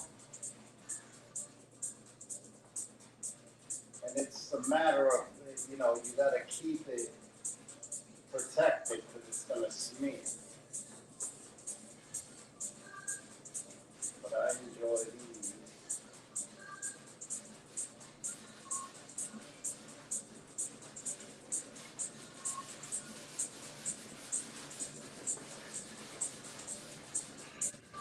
Well, it's looking really good, Frankie. We're gonna let you keep on working into it. It's we're gonna get ready to bring Louise into the studio so she can do her presentation. I'll let her come into the studio once she gets set up. But yes, Frankie.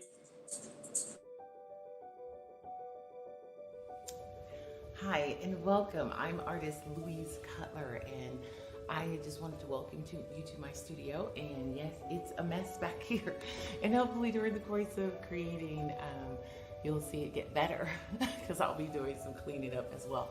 But I wanted to give you a full experience of what my creative life is like, and not just those experiences where you come during studio art tour, you come to tour my studio to look at artwork. This is actually going to be walking you through my creative process and what my studio looks like when I am in the midst of a creative process. So this is what it is going to look like while I'm creating. So I will be with you for the next 31 days, the whole entire month of January, creating artwork along with 12 other amazing artists. So I just wanted to welcome you and tell you guys, I am an artist, I am a songstress, I am a sculptor, I do all kinds of things. I feel like it's, as an artist, you become more of a Renaissance person where you just kind of do things, do what you feel and enjoy it. It's like, I love what I do. And I love to do what I do. I'll put it that way. And I know it sounds weird, but it's like, I love what I do and I love to do what I do. I am what is considered a creationist. I was created by the Creator to create.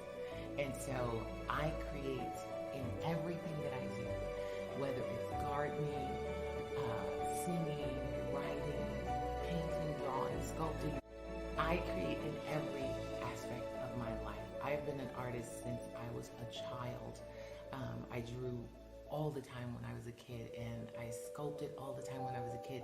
And so this is going to be really exciting for me, because being able to draw and paint for 31 days and just focusing on that, not saying that I'm just going to ignore my family, I'm not, but to be able to just do this with 12 other people, the support and the love and their energy of doing this with 12 other artists is going to be so fantastic. And so I'm so looking forward to it. And everything, I feel like my very being is to create, I'm a creative being. And so everything that I do, everything that I touch is a creation. And it all comes from the Creator. And so with that, I am so excited about having you here to watch and experience the whole thing, how I go about doing it, how I create, how I process mentally as well, because it is a mental process. It's not just pen to paper. It is all a mental process. You will see some of the things that you wouldn't normally see behind the scenes with what I do, and so I'm really excited about it. I'm hoping that I'll be able to create a mold for my last piece that's a part of the Caregivers of the Earth, and that we can actually go to the foundry and see how that part works as well. So I'm hoping that we can get a chance to do that as well, along with some of the other stuff, because I'm going to be doing some different stuff, some new stuff. I've gotten some woods. I've enjoyed working on wood, which is a piece that's back there. So I'm hoping that you guys will be able to see some of the new things that I'm going to be doing, because Creative Quarantine is all about trying new things, experimentation, those kind of things. And we're all going to be kind of creating in this sort of virtual world together. And every day, every single day, just kind of tune in and look for who's up, what's going on, those kind of things. It's going to be so much fun. But I'm going to kind of walk you through some of the things that I will be doing, and some of the textures and things like that, because I'm going to be dealing with some textures this during this 30 days, as well as wood, and some of, I'll be doing some of my usual things, finishing up projects that I hadn't finished up. So I'll be working on projects that I haven't finished, that I've been meaning to finish. Like I have a book that I haven't finished, actually two, the Book of Healings and R.S. Cutler, The Adventurer.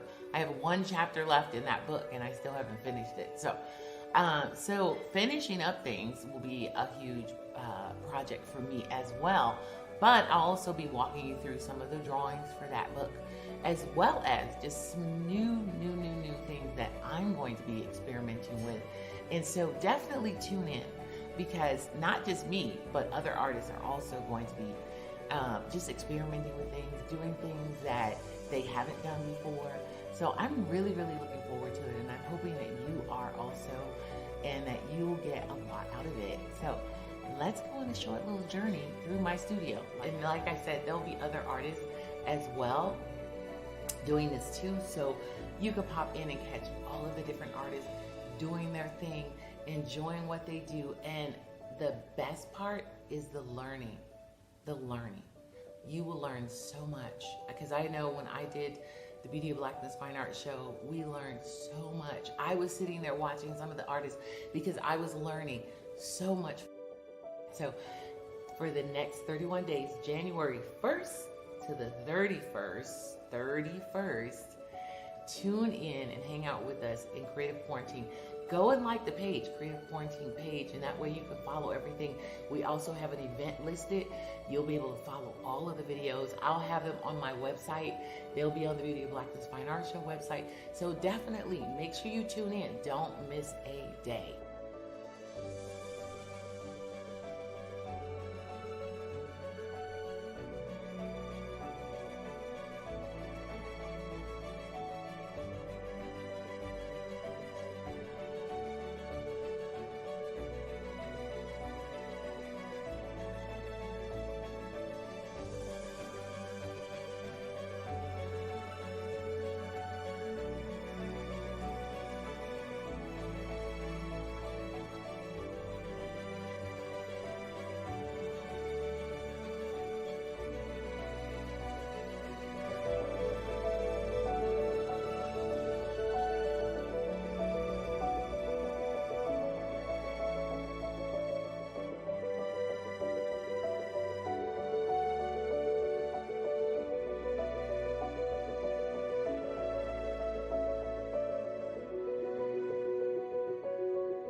I hope you enjoyed that little bit of a tour and saw what my studio really looks like. And but we're gonna have so much fun doing so much work together. And I kind of gave you a tidbit of the different things that I have, materials that I'm going to be using and working with, some leather, wood, all of those kind of things. So I just wanted to let you guys know some of the things that I'm going to be working with. And I am excited about you joining us on the Creative Quarantine. And I'll be video diarying and all of that kind of stuff, getting up early in the morning and just chatting. And I would love to have you join along with the chats and all of those kind of things. So thanks for tuning in, and I will see you for the next 31 days. Bye.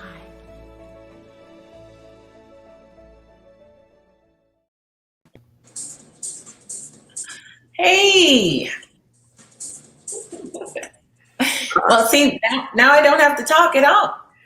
Well, I think you set it out, and the music just had me waiting for you to fly away. I like that kind of music. I understand. Mine has always got like a turn thing going on in it, right? Right. Now, it had to be mellow. I'm very mellow. You know, I'm presenting a mellow personality. How you doing out there, Frankie? Working. I'll be doing this for a couple more hours.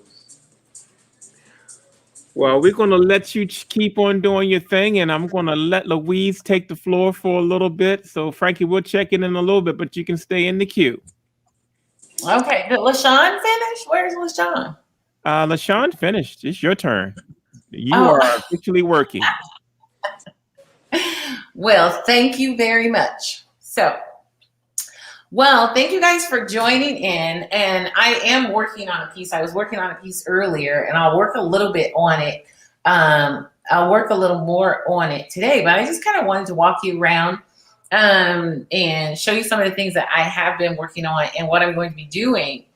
Right here, what I have behind me right here is a wood piece, because I just started working on wood and I really like it. And so I want to do more. So this particular piece is called The Vibe. And so I want to do more pieces like this. And so in the video, you saw me grab some wood and some leather. And so I'm definitely going to be doing a lot more mixed media, which I already like mixed media, but I'm using some other mixed media things. So definitely going to see more of that. And that's one of the reasons I just wanted to put this up here so you can see, because this is kind of what it's going to look like. This has some resin in it, some different paint in it. You know, there's some acrylic, some liquid acrylic. I really like liquid acrylic as opposed to the more condensed acrylic. So this right here, because I wanted to get that wood feel to it. So we're going to be doing some more stuff like this. I'm just going to take this over here. And no, you won't be able to see me walking over here towards my door. And so the piece that I was working on earlier, I'm just going to back up this particular piece right here. And it's called The Mother of Them All, The Mother of All. And I really love this piece. And what I'm doing is it has lace in it. And I love this. And that was from Poncho. Poncho, I sell a lot of vintage lace and vintage table linen. And one day Poncho was like, what? Send me some of that lace. And I was like, okay, I'll send you some, because I have a lot of vintage lace and I have a lot of vintage table linen. And so when I was going through and sending Poncho some, this particular piece was in my mind, but it hadn't arrived onto the panel. And as you can see, I work on panels. So this is a panel. And look at that dangling from the back. So I work on wood panel, but normally, like, a lot of my paintings are done on watercolor and then they're adhered to the wood panel. But this particular piece, I'm doing in oil, because normally I work in acrylic. But this particular piece, I'm doing in oil, so I'm working directly onto the wood panel. And what I liked about this piece is, with the lace, I'm going to do gilding because I love doing gilding. So this will be covered in a gold leaf. So all of this texture will be covered in a gold leaf. But what I'm doing first is on the inside of all of these areas, I'm putting in color, just color, because with her being the mother of earth, I wanted to have color and I wanted to use lots of color. color, color, color, because I feel that that's who she is. She owns, you know, she is the mother of all. So every color in the rainbow exists and resides on the inside of her. And that's what I love about this particular piece. And this piece, you know, I started this piece, and this is a piece that is a part of Need to Finish. This is a Need to Finish piece. Because I started this piece probably in November, and then life just started happening. But I also allow my pieces to form on their own. I don't force anything. I don't force my pieces, because everything that I do comes out of who I am as far as a creative being and a creator. And so I allow my pieces to form on their own. I allow their faces to form and how those are going to form and colors that are going to do. And I would often get people there and say, well, Louise, how long does it take you to do a piece? And I'd say, well, it all depends on the piece. I've had pieces that have taken me 2 years, 3 years, 4 years. Now, mind you, I don't just sit and wait for that piece to finish. I start on other pieces. So I don't just like say, oh, well, this piece isn't done, so I just have to wait until it comes and I don't work on anything else. No, I tend to work on more than one piece at a time. And as you can see over on this side, you can probably see it. I'm sure you can see it. I'm just going to angle the camera a little bit this way. As you can see, this is another piece that I am working on. So I work on more than one piece at a time. And you probably have heard that just throughout the whole thing, is that artists, we don't work on one piece at a time, because sometimes you might get everything for that piece at one time, and sometimes you may not. And so it's more productive to work on more than one piece at a time. And a lot of times I'm working on, I know sometimes I've done triptychs together, my Caregivers of the Earth. I did all three of those pieces at the same time. My birds, which are over here, I did all of these.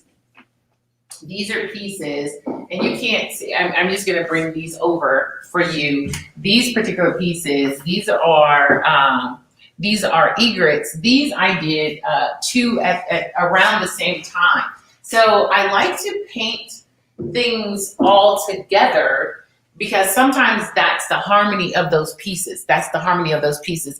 Oh, hey, how's it going? So sometimes I'll paint things simultaneously, and because there's a harmony that is flowing between those pieces. It's not just one piece. Sometimes you are painting more than one piece because there's a connection between those pieces. And I feel that there's a connection between these two pieces. And so that's why I'm actually working on these two pieces simultaneously at the same time. And so when I get to a point with this piece where it says, okay, go back and I'm not ready, then I go to the next piece and then I work on that piece. And so these two pieces I work on together. I'll work on this one some, and then I'll work on that one. And so I do that quite often with different pieces. It just depends on what the piece is like. Now, I do have some pieces where everything comes together right then and there. And I'll be showing you some of those things throughout our time together. Not today. I'm going to work a little bit on this piece because right now I'm filling in color. I'm just going through and I'm just filling in color, and all of, like, when I'm done, all of these little spots will have color. And right now they just like look like little dots of color.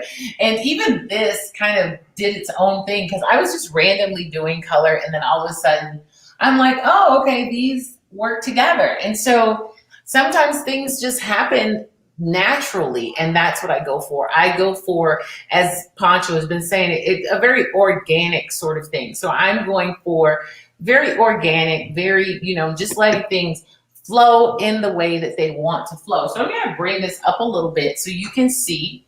So I'm going to push this up a little bit. Oh, it's easier to pull than it is to push.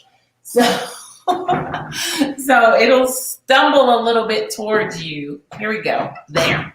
All right. So I brought that up. I brought that up a little bit towards you so you could see it.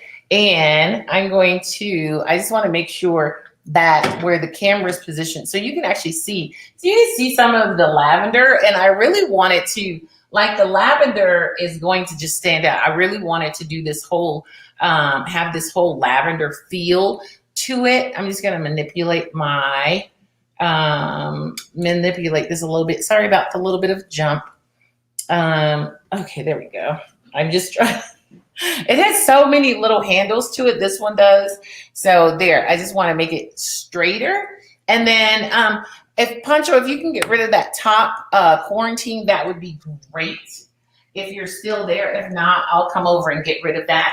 So I'll just keep talking and you guys keep watching. I can get rid of that top quarantine, just bring it down to the bottom.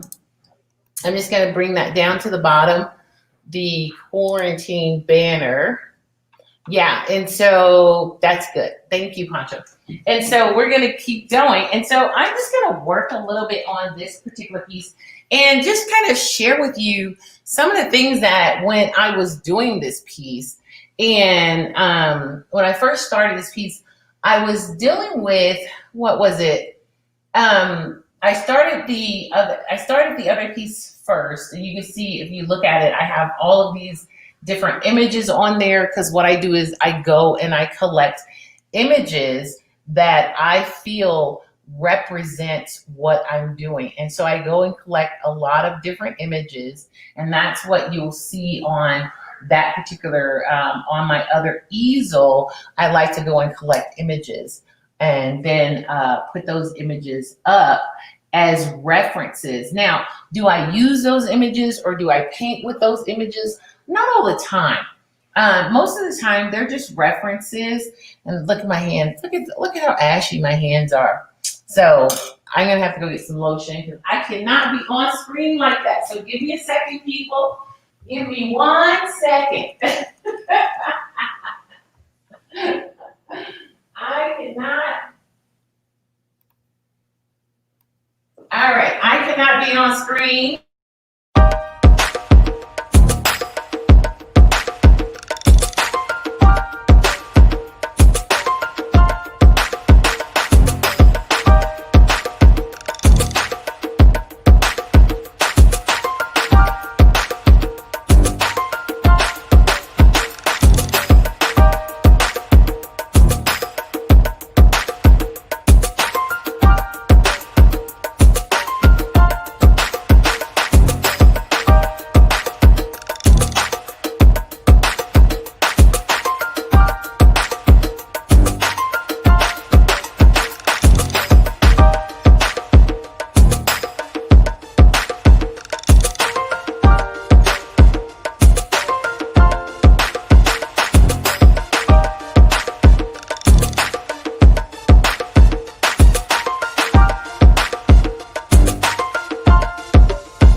All right, and we are back, and I am all lotioned up. Couldn't have Poncho talking about me because you know he will talk about you, talk about your knuckles and everything. And I was like, oh no, I couldn't. I looked down at my hands and realized I was not looking my best right there. So I'm just gonna put in this because I like this lavender color. And since I was doing all of these and these other different colors, I just wanted to have one particular color for like these rosettes, these floral rosettes here. And I wanted all of them to be the same color. The funny part is like, since when I put this down here, some of it got smushed and smushed and smushed. So some of them will stick out and look really neat and others will look interesting. I'll put it that way. So, so some of them be full and some of them will not. But what I'm looking at is when I initially did it, I was like, oh, I don't want to do similar. I wanted to do random. And then all of a sudden it decided it didn't want to be random. And so I was like, okay, fine. If you don't want to be random, I can't force you to be random. And like I said, that's how my art works sometimes. It pretty much let me know what it wants to become. And I rather like that. I rather work that way than trying to force something that is not supposed to be. And I'm really grateful because I've always had the opportunity to paint what I like, paint things that I like, as opposed to paint things that I have to in order to make it to the next level. So I'm always grateful that I've never had to compromise my craft in any way for a sale or for things like that. So I'm just grateful that I've never really had to do that. And so I just enjoy what I do, and that's one of the things that I said on the video is I enjoy what I do, and I do what I enjoy. I remember I'm going to change that. Some of them I'm just changing the color because I'm like, oh, you should be another color and not that color. So you'll see that quite often where I'll go back into a color because that color is not the color that I want right there. So I'll change it to a different color. And that's the cool thing about being creative. You can do whatever you want. It's yours. It's yours. Yeah, and every now and then you'll hear me burst out into some kind of because that's who I am. I remember my kids told me, they said, I was upstairs and my kids were, I was recording something and my kids, they were downstairs talking and I said, hey guys, I'm up here recording. And I'm going to bring this back so you can actually see more than just like this giant head every now and then. And I said, hey guys, I'm upstairs recording. And they said, Mom, I said, didn't you guys hear me up there singing, recording? And they told me, well, Mom, you kind of burst into song at any given moment. And so they were like, we don't know the difference, whether you're recording or you're just upstairs bursting into song.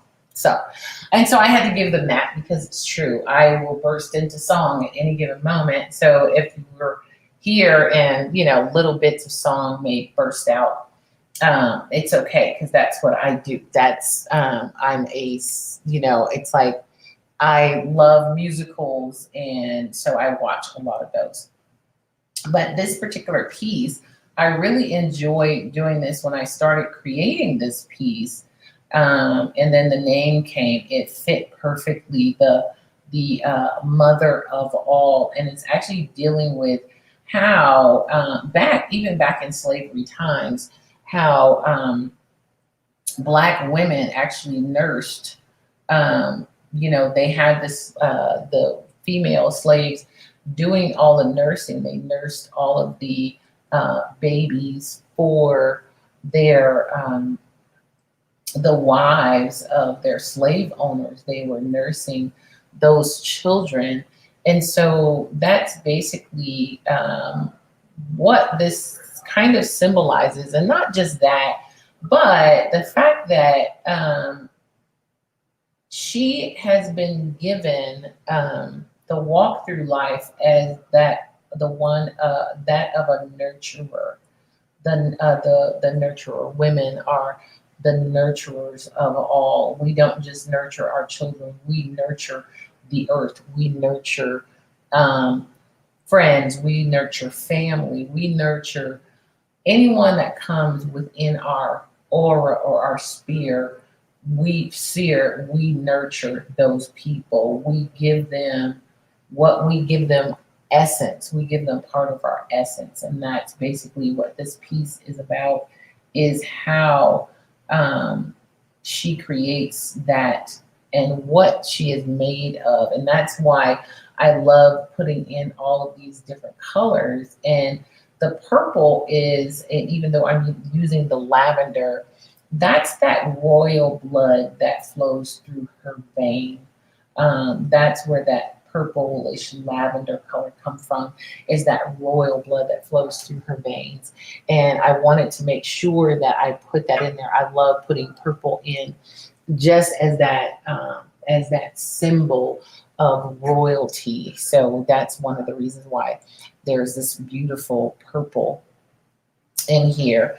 And I think I'm going to probably go back and add more purple in different areas. And I use the red because the red is sort of like that scarlet red, the blood that covers us, the blood that gives us strength. And it is also that equating it with with Christ. So adding that to it. And of course I have there's blue in there that symbolizes the water. So the washing of the water of the word. So because she that's where she draws her strength from. She draws her strength from above. And so everything in her garment symbolizes where she draws her strength from. And so that's basically one of the things that I wanted to make sure that I put in here is her strength. And then you'll see the black, the green, and the red also symbolizes her heritage, her African heritage. So I wanted to make sure I added those colors as well, because I wanted to make sure that those things were symbolized in this particular piece. And as I develop this piece and as I continue to work on it, I'm really excited about it. I'm really excited about actually completing it. Finally, it's one of, like I said, it's one of those pieces I started, and then all of a sudden life happened. If you know about that, go ahead and comment, be like, life happened to me too. So put that in the comment section for me, that life will definitely happen to us. And so if you've been a part of life happening, and I know especially this year, 2020, I'm pretty sure life has happened to a lot of people that just kind of bumped you and stumped you and moved you, all of those kind of things. So that's basically what this piece, creating this piece in the midst of life happening. And that's one of the reasons why I've enjoyed, I was like gung-ho. I said, Pancho, I have to do Creative Quarantine. And it was more for the fact that I knew this year I hadn't gotten as much work done as I would have liked to get done. And so when Pancho told me about Creative Quarantine, I said, sign me up for the Christian Jubilee. See, there you go. See, it's songs just come out as I talk. And but then, that's how I was raised. I was raised with all of those old songs.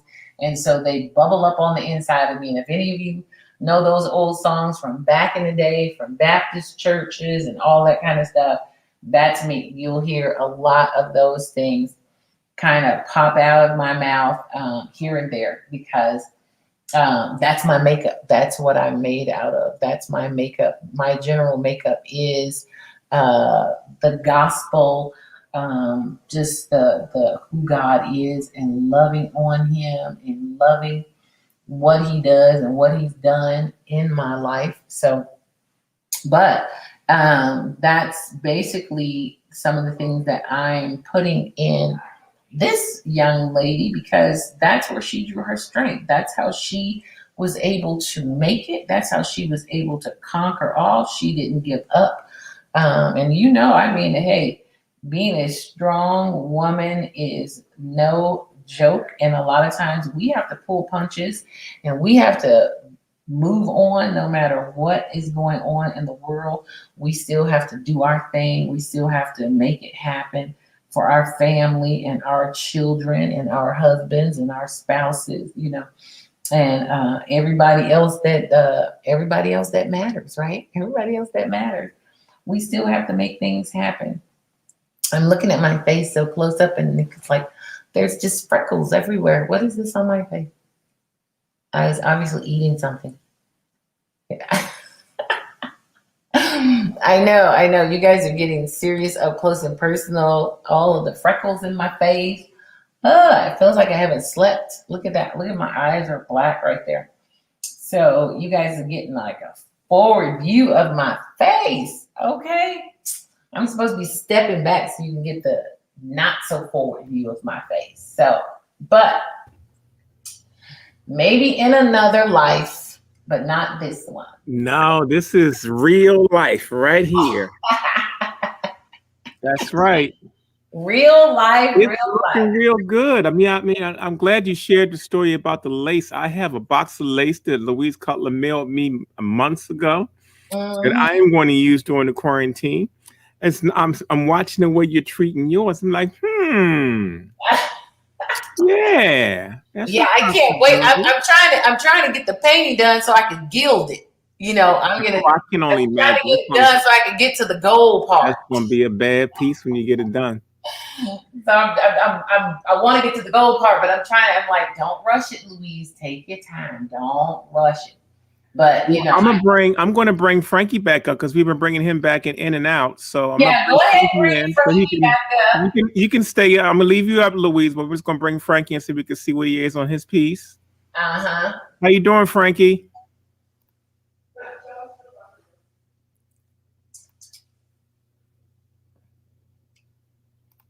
How you making out, Frankie? Your microphone is on mute.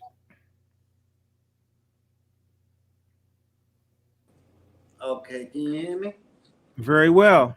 All right. I see you making some great progress there. And I'm going to pull Ryan into the stream too, because Ryan is in the studio working. So I'm going to pull all four of y'all up on the screen. Hey, Ryan. What's happening, Ryan? The man, the myth, the legend. How y'all doing out there? There he is. Hey, Ryan. How's it going? I see, Frankie, your piece is really developing there, man. Is that pastel you're using now? Yeah, chalk and pastel. Okay.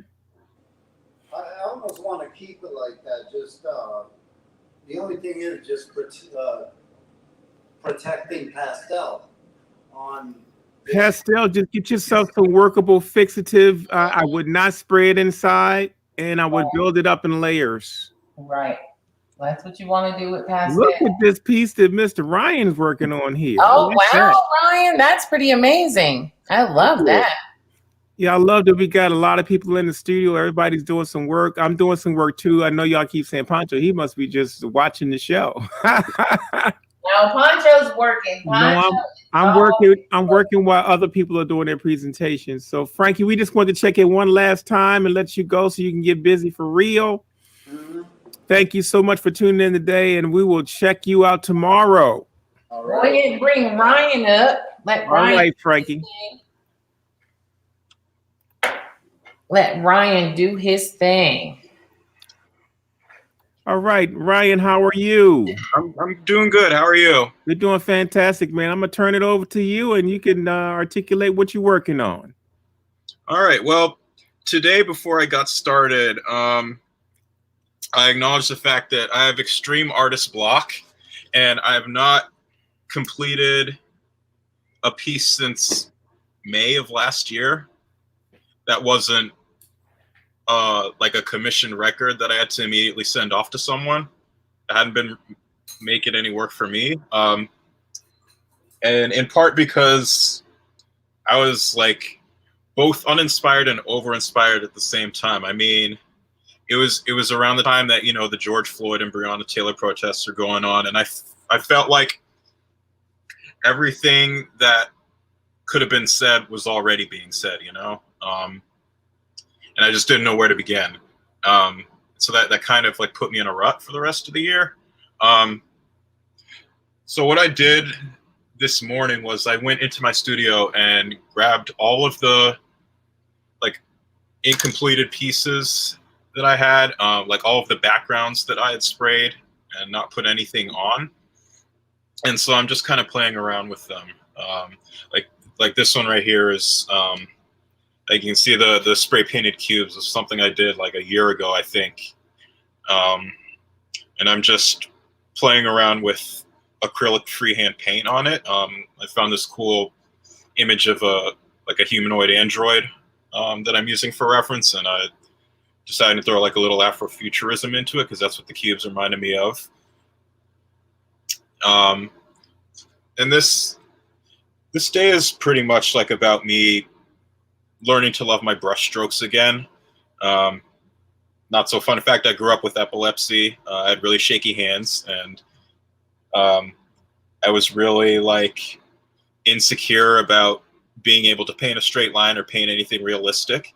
And that's kind of why I shied away from it in the years after that. So I'm just kind of like learning, like relearning how to blend colors, like what works well, what doesn't, and yeah, pretty much finding my stroke again.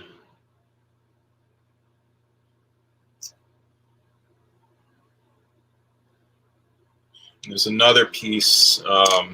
Move the camera real quick, but back there, I don't know if you can see it real well, but that's like a huge 24 by 36 piece. I have no idea what to do with, but I'm gonna figure that out as well. And there's gonna be, I think over this next month, there's gonna be a lot of not doing what I'm used to doing, because I will be spray painting a lot. I mean, I've got my space set up. I'm on my porch. I have a window fan that's going right beside me. But I'm not going to be doing a lot of that, in part because like I want to be more experimental.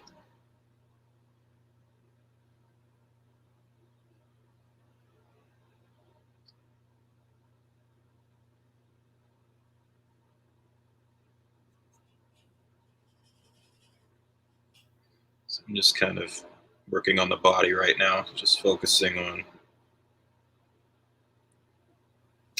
getting the layers down.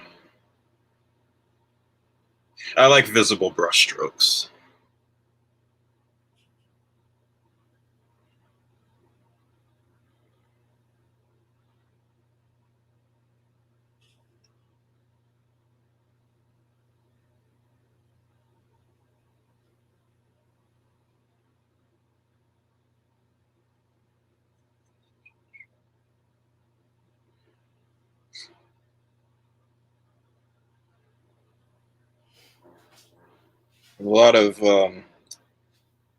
Actually a lot of discussion today before I hopped in was about,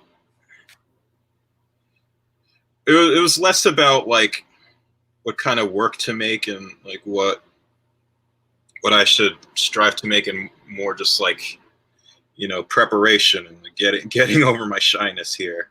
I'm not a good person in front of the camera. I'm hoping this next month is going to change that. Sort of help me break out of my shell a little bit.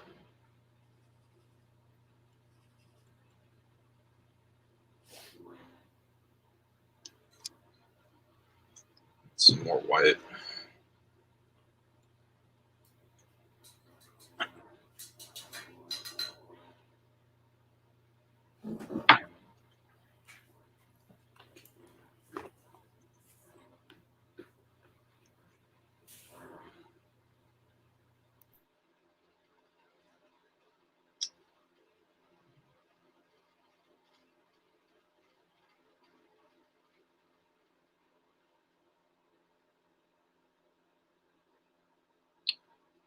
Again, I'm not really sure what this is going to look like at the end. I didn't go into it with any sort of plan, like I normally do with my stencils. You will see a little bit of that process. I will try to use the Cricut machine, but it's a little tedious. So I have to sort of like figure out how to like rig that up and work on other stuff at the same time, like while that's going.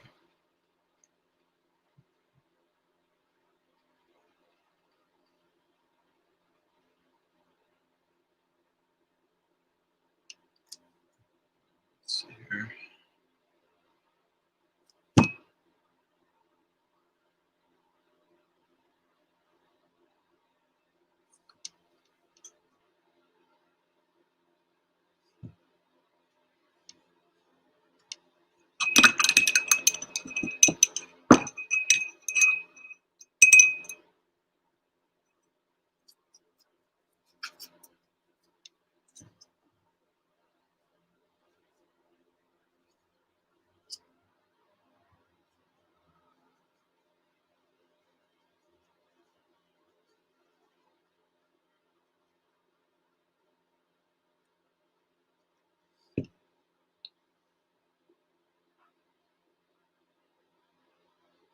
A little bit of light blue in here.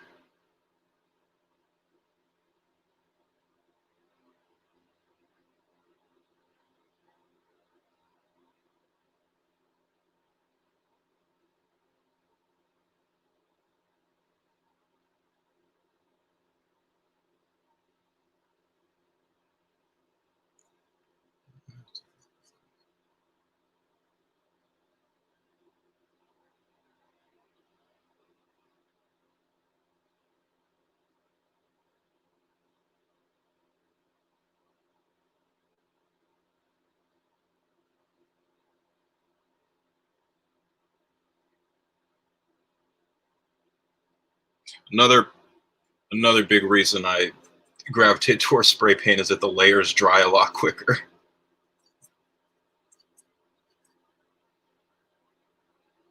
And some of my blue is blending in here. I do not mean it to, but we'll work around that.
Can't really tell, but my reference image is on screen here.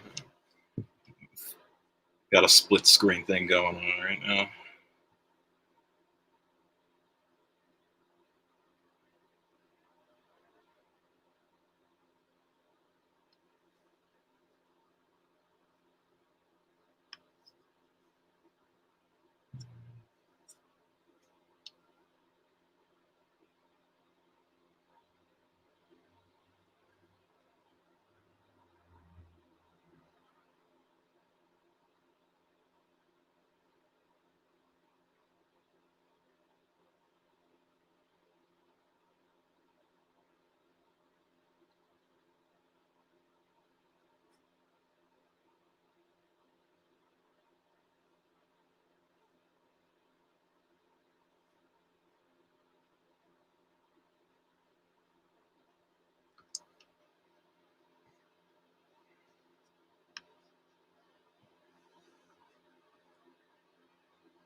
Don't you just love the sound of clinking your brush in the water?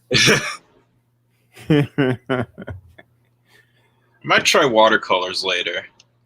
Yeah, I think I'm going to like you, man. I'm gonna pull out some old stuff and pump some new life into it, and I definitely going to do a couple watercolors. I bought a watercolor pad to try to do some tonal stuff.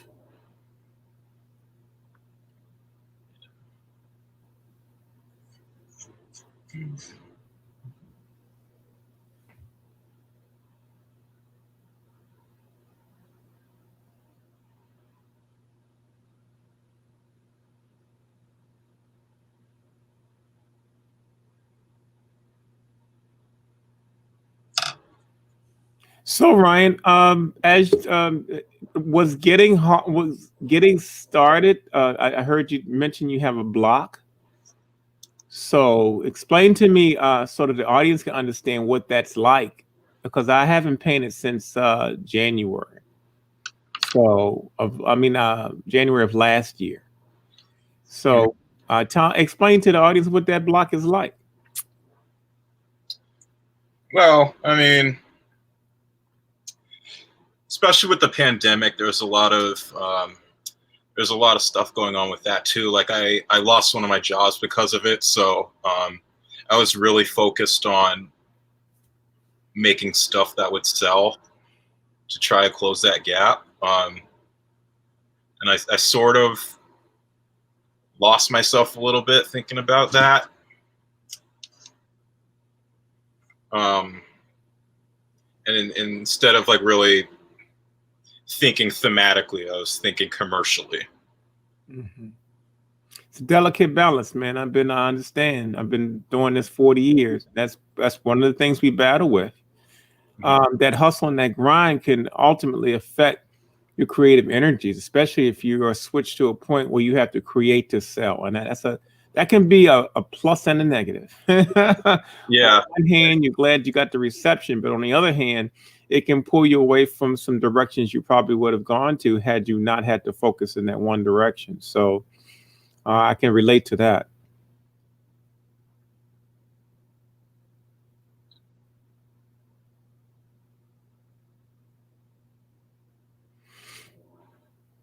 Yeah, and also like there's the question, like, will my audience understand this? Like how obvious should I make it? Like I use a lot of symbolism in my work that generally I have to explain to a lot of people, and as someone who hates talking about my work a lot, it can get tiresome, but I mean, you know, it's part of what making stuff for me is. Well, the funny thing is that most artists are painting for themselves first anyway. Mm-hmm. And, most artists are, once they find a groove and what sells and what will communicate with people, that's a separate group of things. Like I love doing thought-provoking things that I don't have to explain to people, or that will make them go into another train of thought. I don't always want to. I got to justify every piece that I do, and some of the pieces I do in this quarantine are going to be pieces like that because I'm being called to do some stuff like that right now.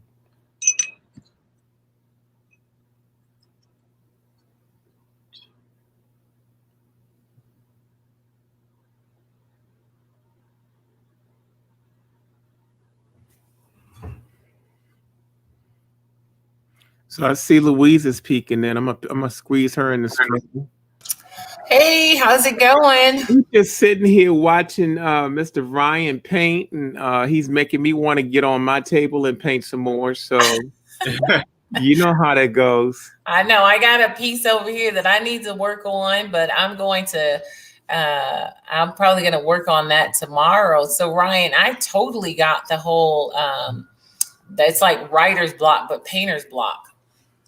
Because I have definitely been there. I'm going to swap.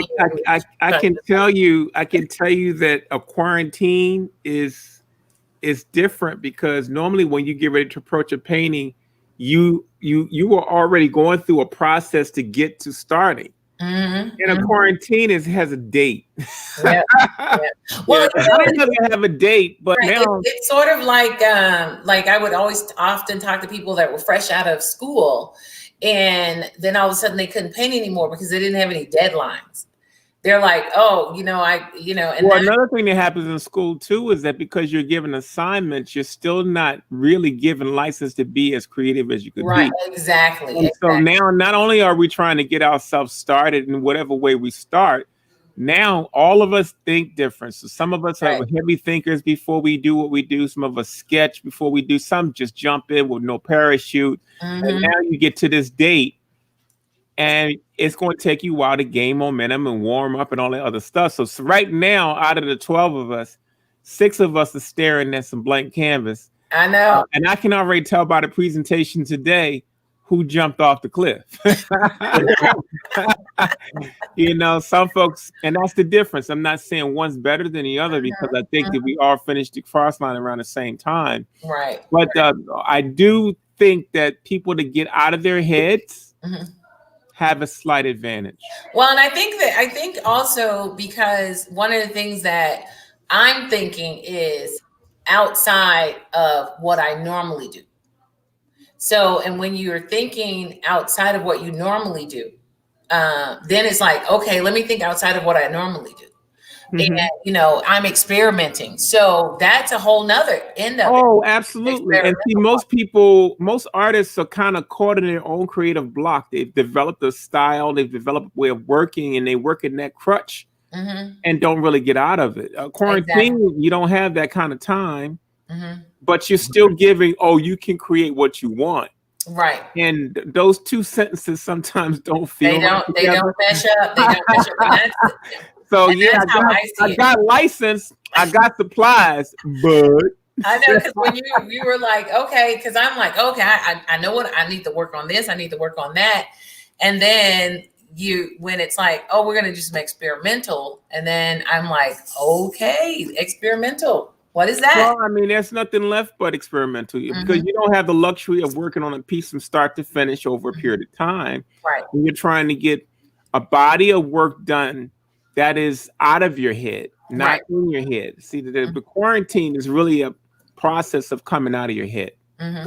Well, go ahead. I'm sorry. Because some artists, and I'm not saying that it's right or wrong, but true creativity is not about thinking and planning every step and controlling everything to the end. Sometimes free creativity is like watching children and what they do when you throw a box of materials on the floor.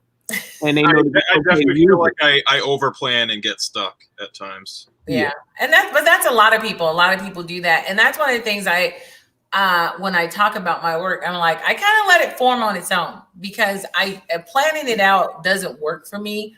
But I always, I look at life as as artists, we're constantly evolving. And one of the things I always tell people, if an artist isn't evolving, they're dying. So if there's no evolution, then the only thing left is death. Yeah, you're absolutely right. This process of creating, I think we overthink and we overrank. And I think that the quarantine kind of brings you back to a simplistic, okay, let me say something out of my spirit and not be controlled by all the other things and all the other crutches I would normally be biased to use. Right.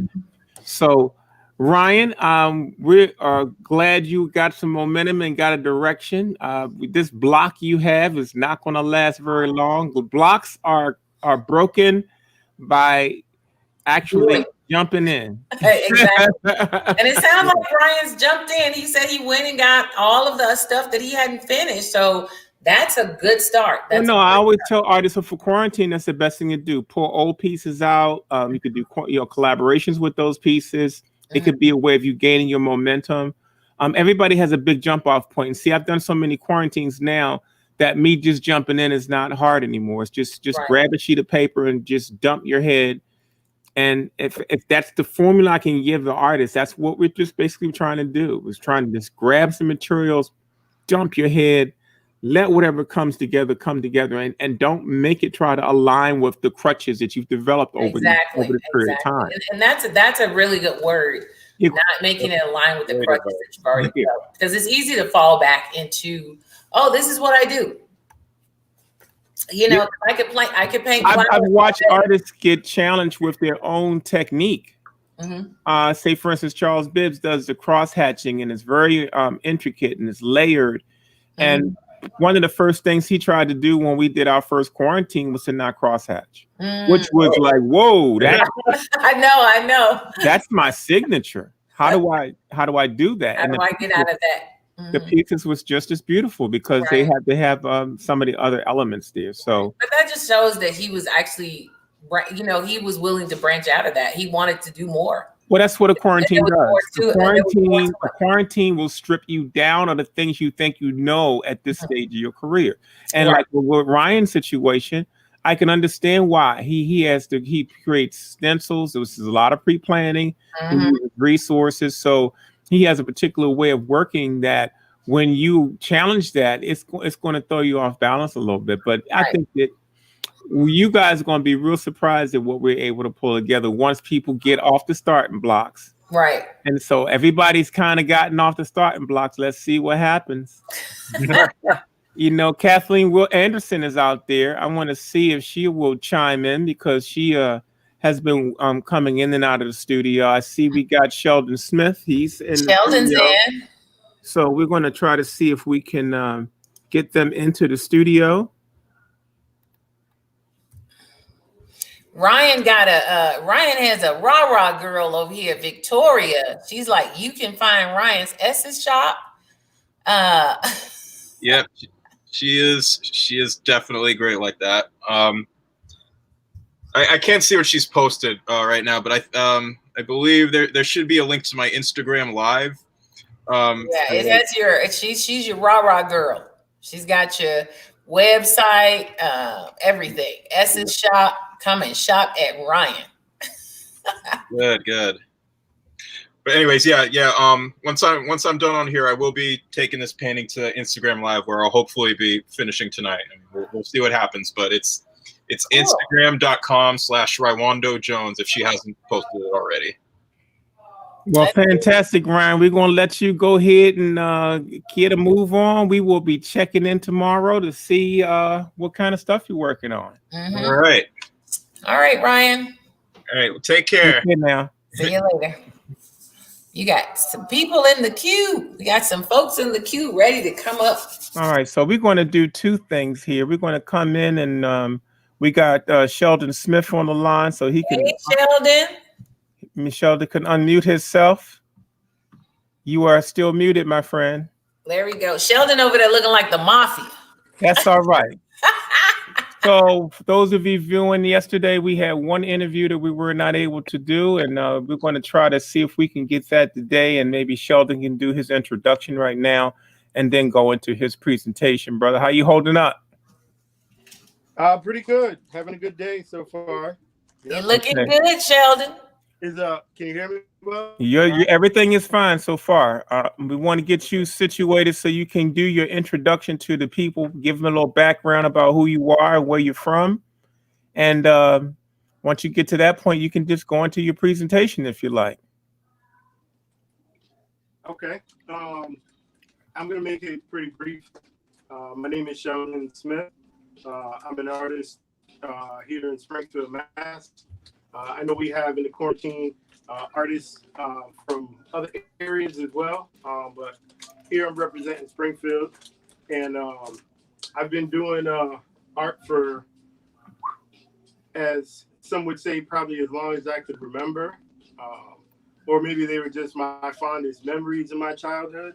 So I remember drawing cartoon characters, things like that around 6 years old.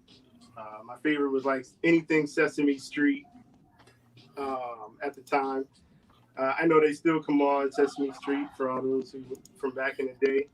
And I've always been drawn to art. I believe I got a good upbringing. There's a lot of art around the house, things like that, that really gave me a good eye for color and hey, I can't say it was just all due to that, but I was always drawn to certain aesthetics as well as geometric shapes. Definitely color. I got a funny story to throw in there. I know if anybody remembers way back in the old cable days, probably about 3 decades ago, more. Um, when the cable shut off, it would just be color bars on the TV screen.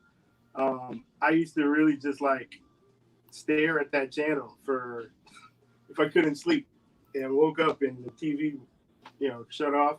I would just watch color bars. So I think I've been pretty stuck on color since then, since a real early age.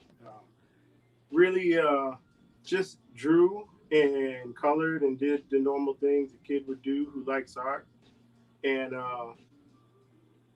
began to really draw to it in my preteens. Draw to it, but yeah, and I've always been into like fashion and stuff, so I kind of started blending that in to my cartoons. I would create cartoons of my own from all the years of watching cartoons and seeing them. I would try to look within myself and come up with people that definitely that look like me, and or friends and brother and people like that. And I would dress them. So I would just come up with different color coordinated clothes for them and things like that. So yeah, this is not me really dressing up for the screen. I just enjoyed clothes, period, putting them on, and I feel like if we got to put on clothes anyway, why not make them look good? Make sure that they match and things go together. So it's kind of my way of doing art on a daily basis. Since, like I said, we got to put them on. Why not go through some colors and fabrics and swatches and stuff? So it's really a full creative opportunity for me. Any chance I can get to create, I'm looking to do it. And I'd say sometime around high school, early high school, 9th grade or so, I started taking it a little bit more serious. I had been drawing some portraits of, it started out with like Black History Month. I think I've always been drawn to drawing or depicting people and places that I was relative to. So Black History Month was a big month for me. Jazz greats. I would do reports and report covers, and that was my favorite part of the report. Not researching or writing about it, but just doing the cover and some art throughout the report. And I actually got into graffiti a little bit because it's something that I saw that was artistic around in the area. And back in the early 90s, Springfield had a pretty good, strong graffiti scene. And that was just amazing to me to be able to go around town and see art in places where you wouldn't normally see it. So with that being said, I got into graffiti for a short period and quickly took a turn because I started going downhill, tagging on things and spray painting walls, clothes. I remember I spray painted my grandparents, the back of their garage, just all over the place. It was infectious and it kind of took over. So I did a bunch of that and I think it was noticeable. And I had a good art teacher at the High School of Commerce. Shout out to Miss Nancy Schumann. Yet to find her on Facebook. She gave me a catalog and said, you need to stop what you're doing and pick up an airbrush. And this was late in my 9th grade year in high school. And I had been working. I had the money and means to pick it up. So I picked it up and taught myself how to do it. A couple books. There was no YouTube, no airbrush classes. So trial error. I think that started my more experimental days of creating art. And although I didn't learn much regarding business surrounding art or at the School of Commerce, that was a great opportunity for me. Once I started, I had no time to run around and spray paint things anymore. I think I tried for a little bit, but it just made more sense for me to do art off the wall. So I've always kind of used that tagline, off the wall, because I was doing T-shirts and posters and jeans and jumpsuits. I mean, whatever it was, I would try to paint it. So, I mean, there was even a period in the 90s, some of you ladies might remember, that airbrush nails was kind of big, at least in this city, in Springfield. And I was like, I could do that too. I saw nail shops getting money. I was like, come to me, I'll do it half price. And it was cheap already. Shoot, I wasn't getting nothing for it. But I was getting good experience and exposure. And did a bunch of airbrush nails, and had a big display of probably about 100 that I had done. And from there, just kept doing it. Did class T-shirts for hundreds of classmates and students. And I definitely remember that. I remember that time with the airbrush nails. I'm sorry, I actually. Oh no! Oh, I'm sorry. Can you hear me? Yep. Okay, I said I remember the time of airbrush nails. I actually did some modeling, hand modeling for the airbrush nails back in the day for another friend of mine. That's pretty amazing. Yeah. And you do so you do a lot on clothing. Yeah, I would do a lot anyway. There's nothing I would really say no to when it comes to doing art. I don't mean like I have no limitations, but as far as the canvas, I believe the world is the canvas. So we want to see art.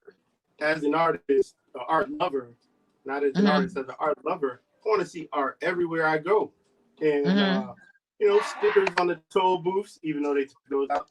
Stickers on the toll booth, some writing on the mailbox. Yeah, I want to see art everywhere. So yeah, I do a lot of clothing, and I think I give all that credit to graffiti. Not because of airbrushed clothes or jumpers and stuff like that, which I did get into, but because the background to graffiti being on walls and then taking off to being put on trains was the biggest thing for me, to see art like in motion.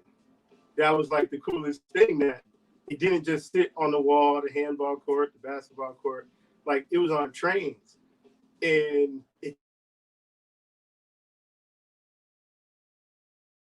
I like what you said about art being in motion. That's pretty profound. I think we might have lost, either you've lost sound or I've lost sound. Hold on.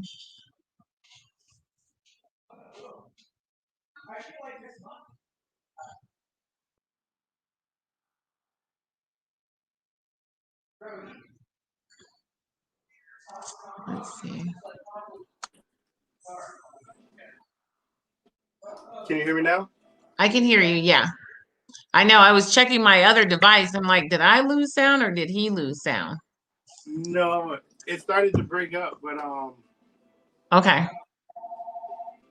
Yeah. So were you you have something to work on today, or you have something to show us? Or, I mean, you can show me those boots again. I haven't really shown anybody yet. So yeah, I don't mind showing those to you. Yeah. Were you going to work on something today? You had something to work on? Yeah, I mean, due to the quarantine, I've been I was listening to Ryan, and it's kind of been a place too of like what to do, but not like I don't know what to do, but I'm thinking of just too many different things that I can do and different ways to go. And I had this all planned out like 3 weeks ago. But now it's here and it's like, I'll figure it out. So the best thing to do, and my advice if anybody's watching, is just start doing something. Just start drawing something, slap some paint, and work from that dot or that streak and go on from there.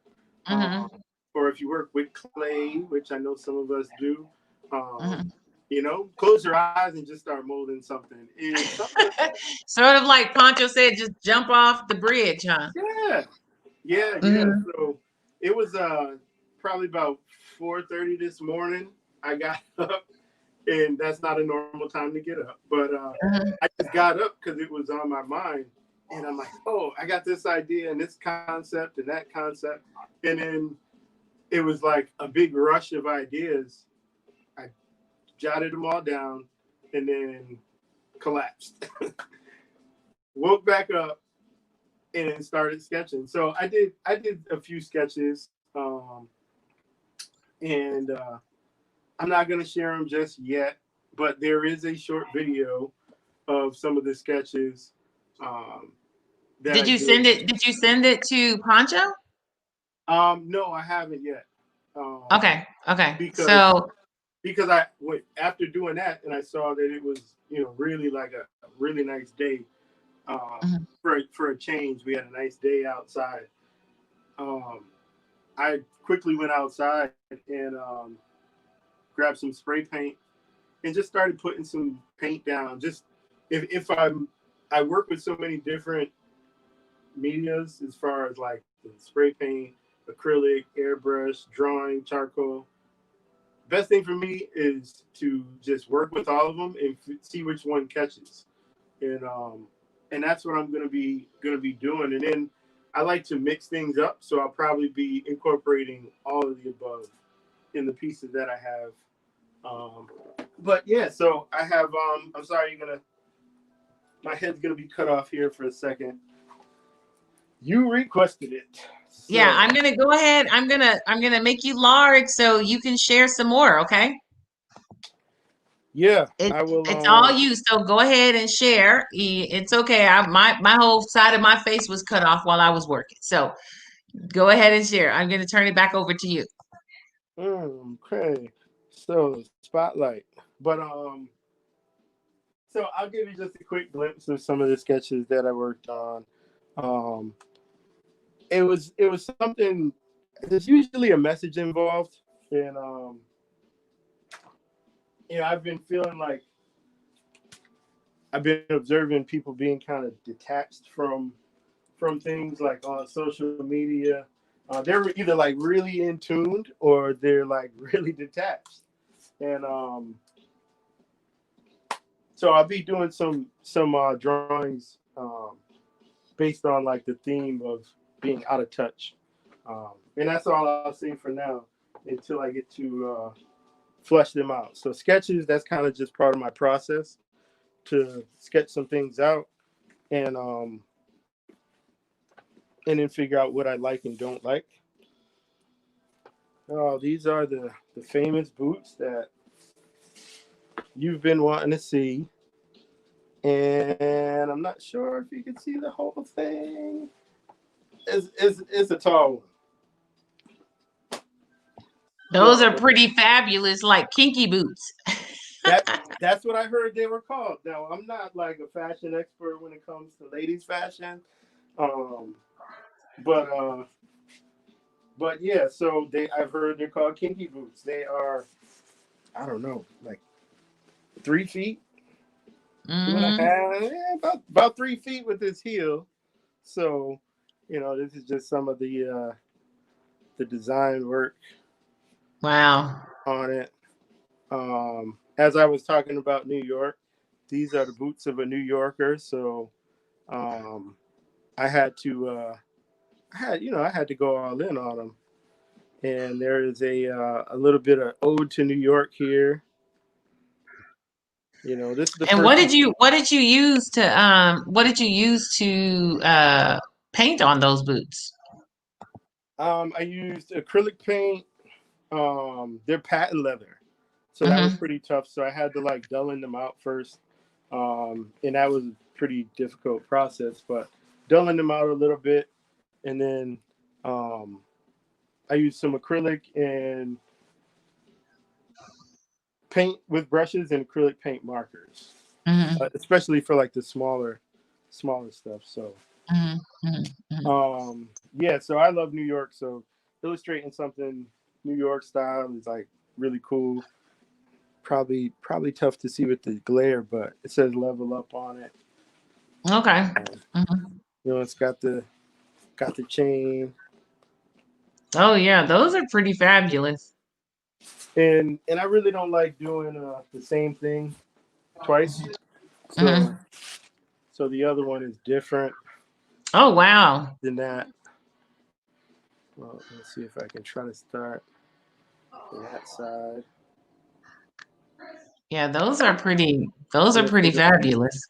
From the Bronx, so it's got BX on it. A little bit of cheetah print. Obviously, if you walk in with these on and you know, walking on the wild side.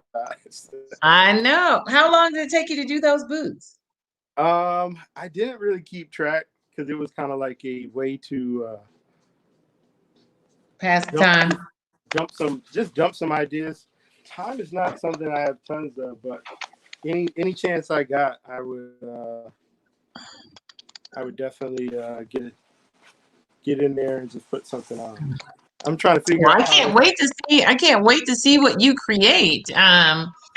You have quite the imagination, so I can't wait to see what you create on during your time. So, you know, the way back in the day, boomerang. You gotta coordinate. So I couldn't do it without doing something else, another accessory. So I did a belt to go with it as well. Oh, okay. And that wasn't by request. That was just you got to coordinate. You know, you just got to throw it in there. That was nice. Throw it in there. So, yeah, I can't wait to see some of the work that you produce here during the quarantine. I do have like a lamp in the back there that I worked on. I got a few more over here. Some purses. One of them might have your name on it. I don't know. We'll have to talk later, see what kind of colors you like. And so you mentioned fashion too. This is another thing that I do with my hats.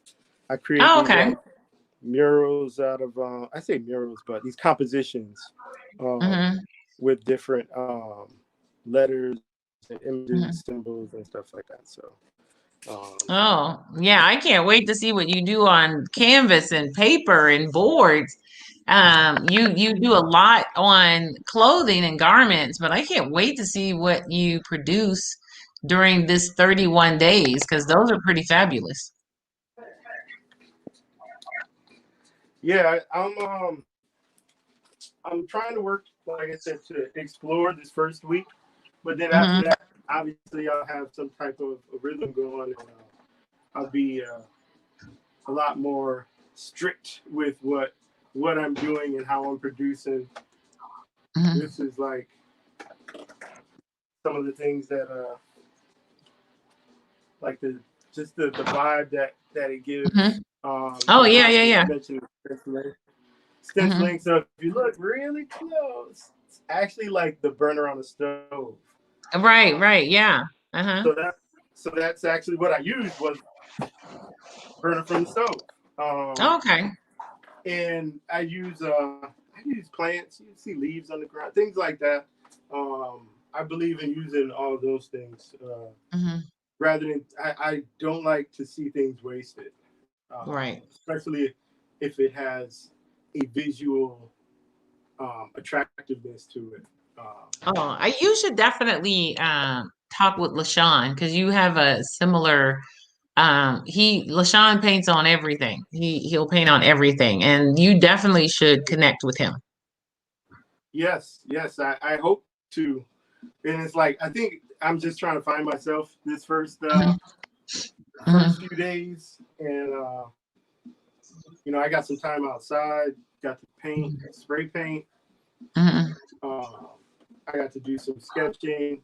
I just got my pastels, chalk pastels. I got to get fresh stuff. I like it fresh, so I got fresh pack pastels.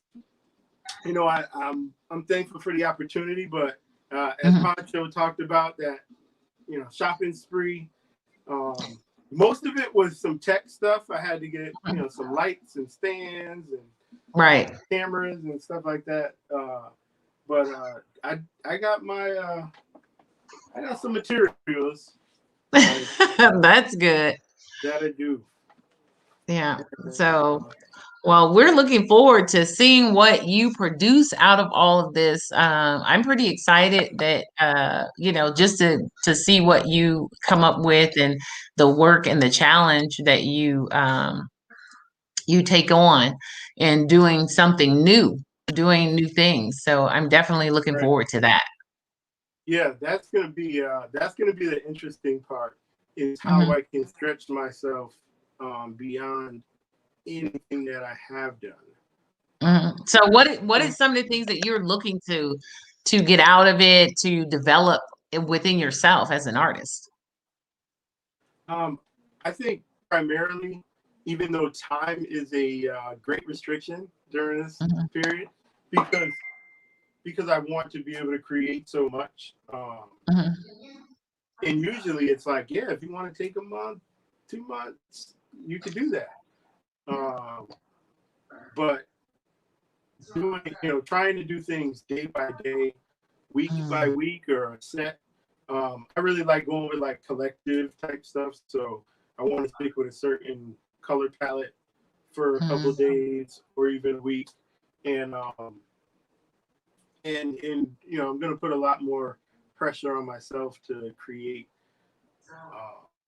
things a little bit deeper and just think a little bit deeper about it. That's why I said, like, I woke up this morning with just some like concepts and ideas, and I'm gonna work really hard to get those done within this period.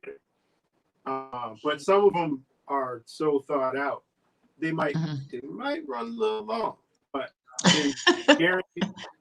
Well, as long as you have some, you know, that's one of the things I have to do. I have to put some little things in the middle of all the long things.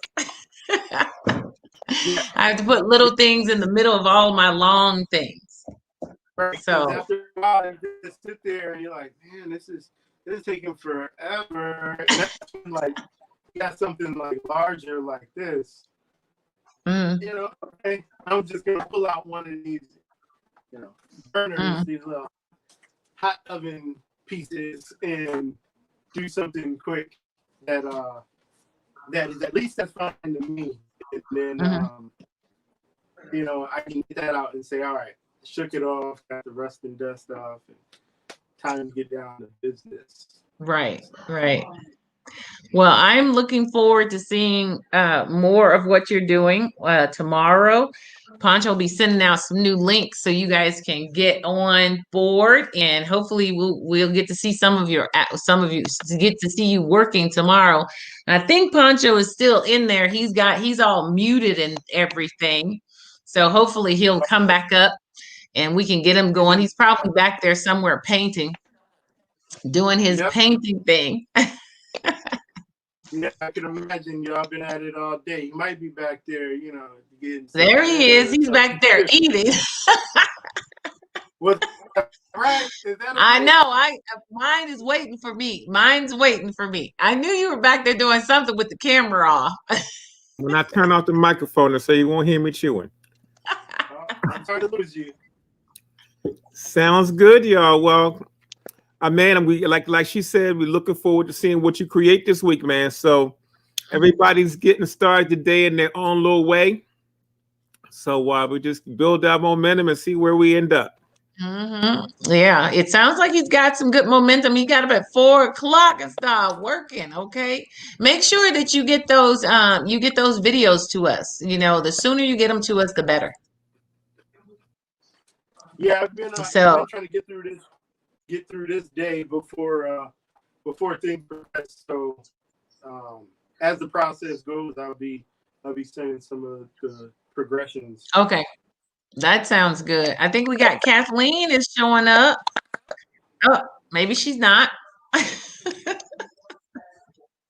Yeah, and Kathleen. I want to thank you too, because just with the digital stuff as well, that's been extremely helpful to helpful knowledge at this point that I've never had, and it's been helpful to get that right away, so that way I can be able to document some things a little bit better. Oh yeah. Yeah, so that's a good thing. It's always good to be able to document your work.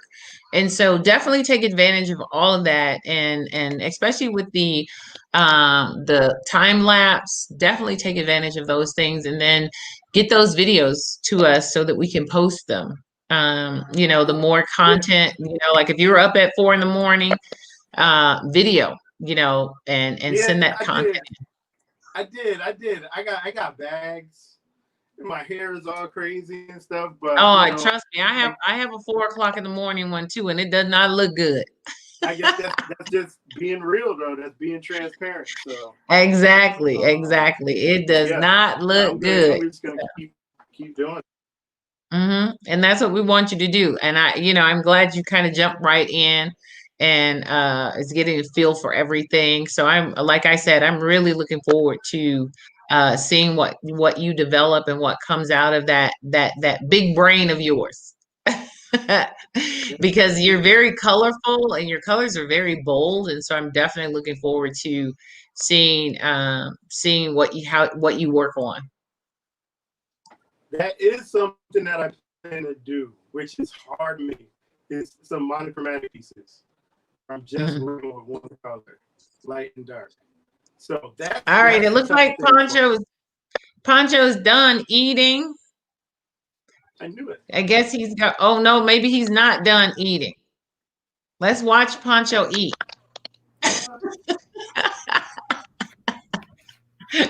Let's watch Poncho eat. It's some Poncho reality. People don't need to see me eat.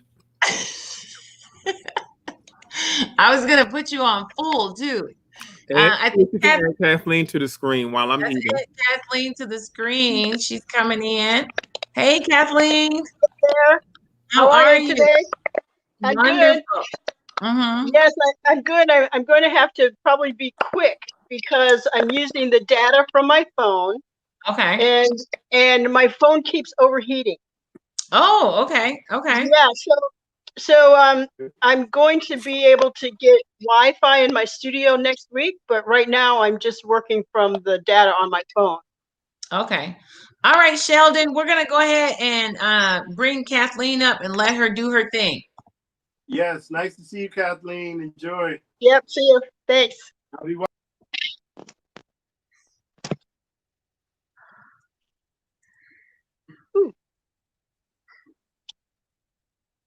Hello.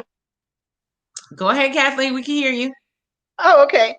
So I just wanted to quickly show some of the work that I have been doing.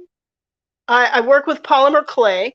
It's a synthetic clay, so it's not earthen clay like Karen Clark was using, but it's a synthetic clay that fires. It is heat fires, and it fires at a really low temperature, 265 degrees. So cookies bake at a higher temperature than the polymer clay.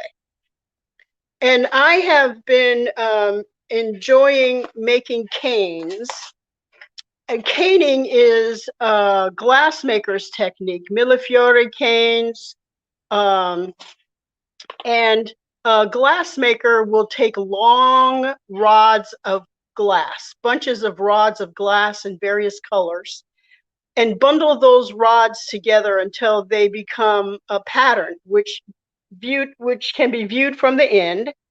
And because they're all these long rods, the pattern is consistent throughout the whole cane. And then the glassmaker will take slices from the cane and apply them to a surface. So I do the same thing with polymer. And working with polymer clay is like working with solid paint. Solid paint. So the colors, it comes in a range of colors. So I have like this particular box is a brand that I particularly use. It's called Fimo. And polymer clay was started in Germany in the late 1930s, early 1940s. And a young woman, girl named, her nickname was Fifi, was looking for a material to sculpt dolls. And I think it was her father had a kind of a manufacturing company where the byproduct was suitable for that material for making dolls. And so the Fifi is how Fimo came to be. And then Fimo came to the or polymer clay came to the United States in the form of Sculpey, which was marketed to children. So now the Sculpey 3 product is ideally used for kids. It's really soft and pliable. It's not all that sturdy, so professionals tend to use a different brand, either the Fimo brand or another brand named Cernet. Also, Sculpey makes a product called Primo, which is also a good clay to use. Anyway, I like making canes, and so I make a cane for creating pieces with, some of my neck pieces with. So, for instance, this neck piece I created because I was interested in a collection of jewelry pieces that reflect historical Black America. I was on a walking pilgrimage retracing the history of slavery, and at a pace of 20 miles a day, I walked 25,000 miles. And part of those miles were walked through West Africa, where the African Americans were always referred to by the native Africans as Black Americans, not African Americans. So anyway, it sparked my interest in developing collections that reflect historical Black America. But this is one of the pieces I created, and in it you'll see what I talk about, what I mean, mean by canes. But I'll show you one. Here is a cane of an eye I created. Cane of an eye. And the canes can be reduced. You can squeeze the cane so that it gets smaller and smaller. So here, for example, is that eye made a little bit smaller and surrounded by, I'm trying to get the orientation here, and surrounded by brown clay to reflect skin. And so then with the eye, I created this face cane, the face cane, and it's consistent throughout the whole cane. And you can see that it's smaller on this end because I've squeezed it together to get it smaller. And can you see the face? Okay, so that's one of the canes that I have created. I did one that is a slave ship. Artist named Kevin Williams has a series of paintings he calls The Worst Sight. And in those, the eyes, a close-up image of the eye shows that the iris is a slave ship at sea.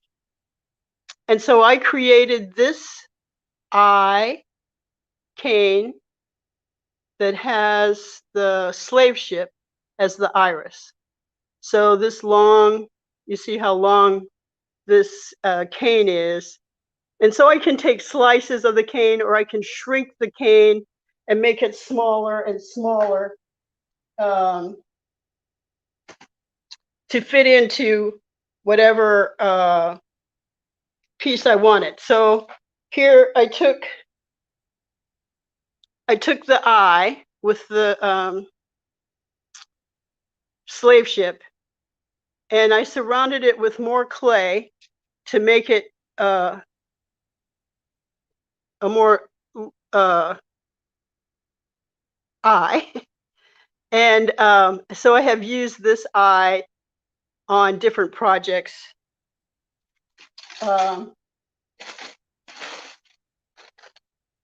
One of which is this neck piece, and the eye there is the iris with the slave ship.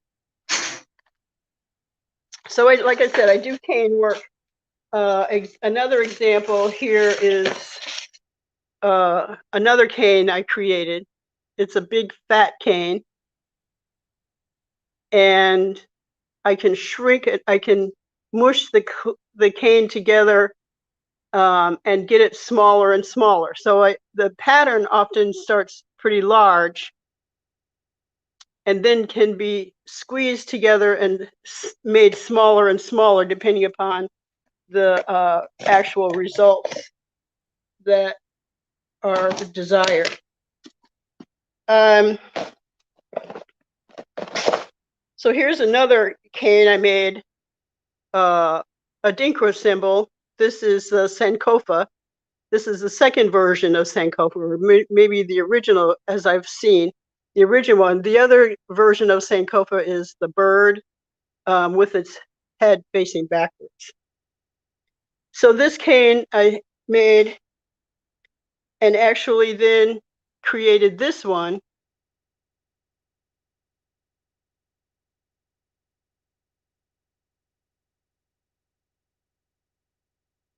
That I can use and apply to various other pieces, either jewelry piece, or I make what's called a heart box. And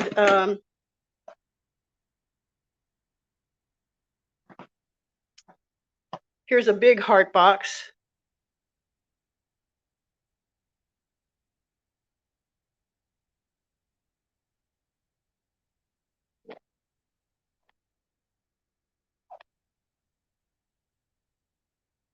And the top comes off. It's patterned on the inside. I don't know if how the light will work.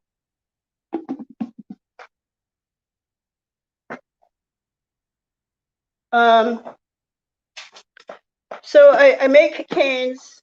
Some canes take a short amount of time to make. Some canes I have developed what I call the KDQ cane. It's my version of the polymer canes. This is an example of the KDQ cane. And this is another example of a KDQ cane. This particular one, it took me 6 8-hour days to create this cane. So it takes it's time intensive to create a cane, but then the canes can be used for any number of projects for any length of time.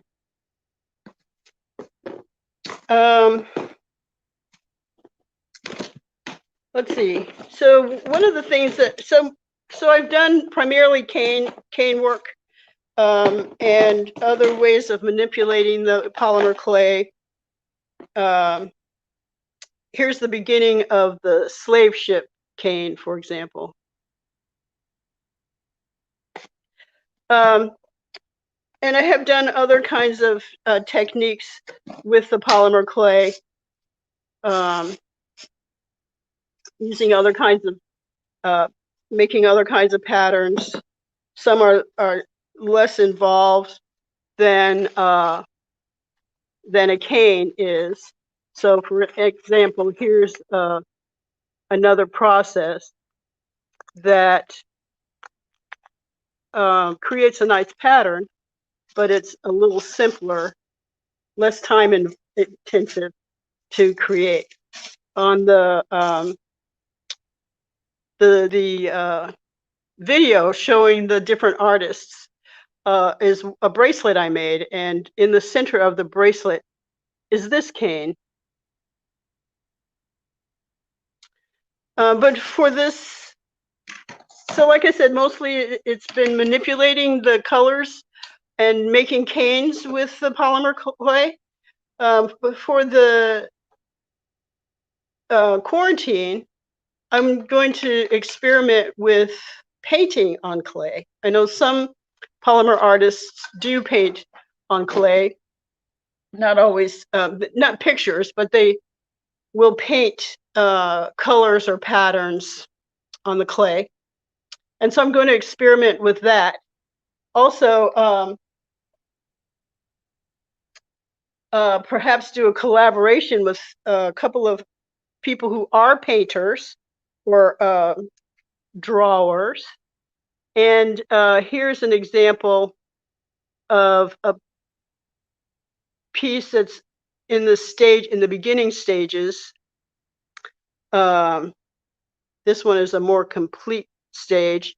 Now these two are actually the same painting. I don't know if how clearly the lighting is for this. But my ex-husband is an artist. And when I was thinking to do this technique, it's called a transfer image. I was thinking, who can I call? Who can I ask to do a transfer image set on some clay? And it occurred to me that my ex-husband was a painter and I should ask him. So I did. He let me, he agreed to allow me to use some of his artwork. So this particular artwork is called The Mother and Child. And it's a large painting that he had made into greeting cards. So I took the greeting cards and made copies of them, and then took those copies and made them smaller and transferred them onto the clay. So just lay the copies onto clay, let it sit there for overnight, and then the image gets transferred onto the clay. So that's what these are. So I'm not a painter, but I'm looking forward to taking time to do some painting onto the polymer clay and see how that works. A colleague of mine is a polymer clay artist who primarily does painting on her polymer. She doesn't do cane work, and she doesn't manipulate the clay in other kinds of way, but she does painting on it. So I consulted with her to find out what kind of paint I should get. So she told me the paint I should get, brushes I should get. And so I'm going to be experimenting with the oil paints on these polymer pieces, and I'm excited about that. The other thing I want to do while doing the creative quarantine is to do wall art. I've seen a number of clay workers, both ceramic clay and polymer clay, make not sculptures, but use the clay to add dimension onto a wall tile. So I'm looking forward to doing that. Some of that experimenting I think is going to be an exciting way for me to branch out and use these techniques to create different patterns.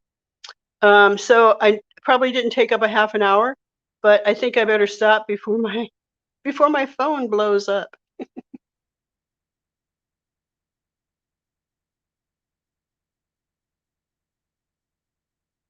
Don't hear you. We don't want your phone to blow up now. We don't want that right now. Yeah, not right now. Well, I want to thank you for filling in. I know you had your share of technical demons today, but you did a Yes. great job. I love some of those canes just blow my mind. But we'll talk about that because I don't want your phone to burn out while you're on the air. Thank you so much. We will tap in tomorrow, and Good. hopefully you'll get a chance to show some more work. Yeah, looking forward to it. All right, now you take care, Kathleen. Have a good night. Have a good night. Bye. Bye. Well, y'all, we know you've seen a mouthful today. All 12 artists have given you, at least if they haven't shown you their work, they're giving you a play-by-play of their approach in getting started, which I think is fantastic.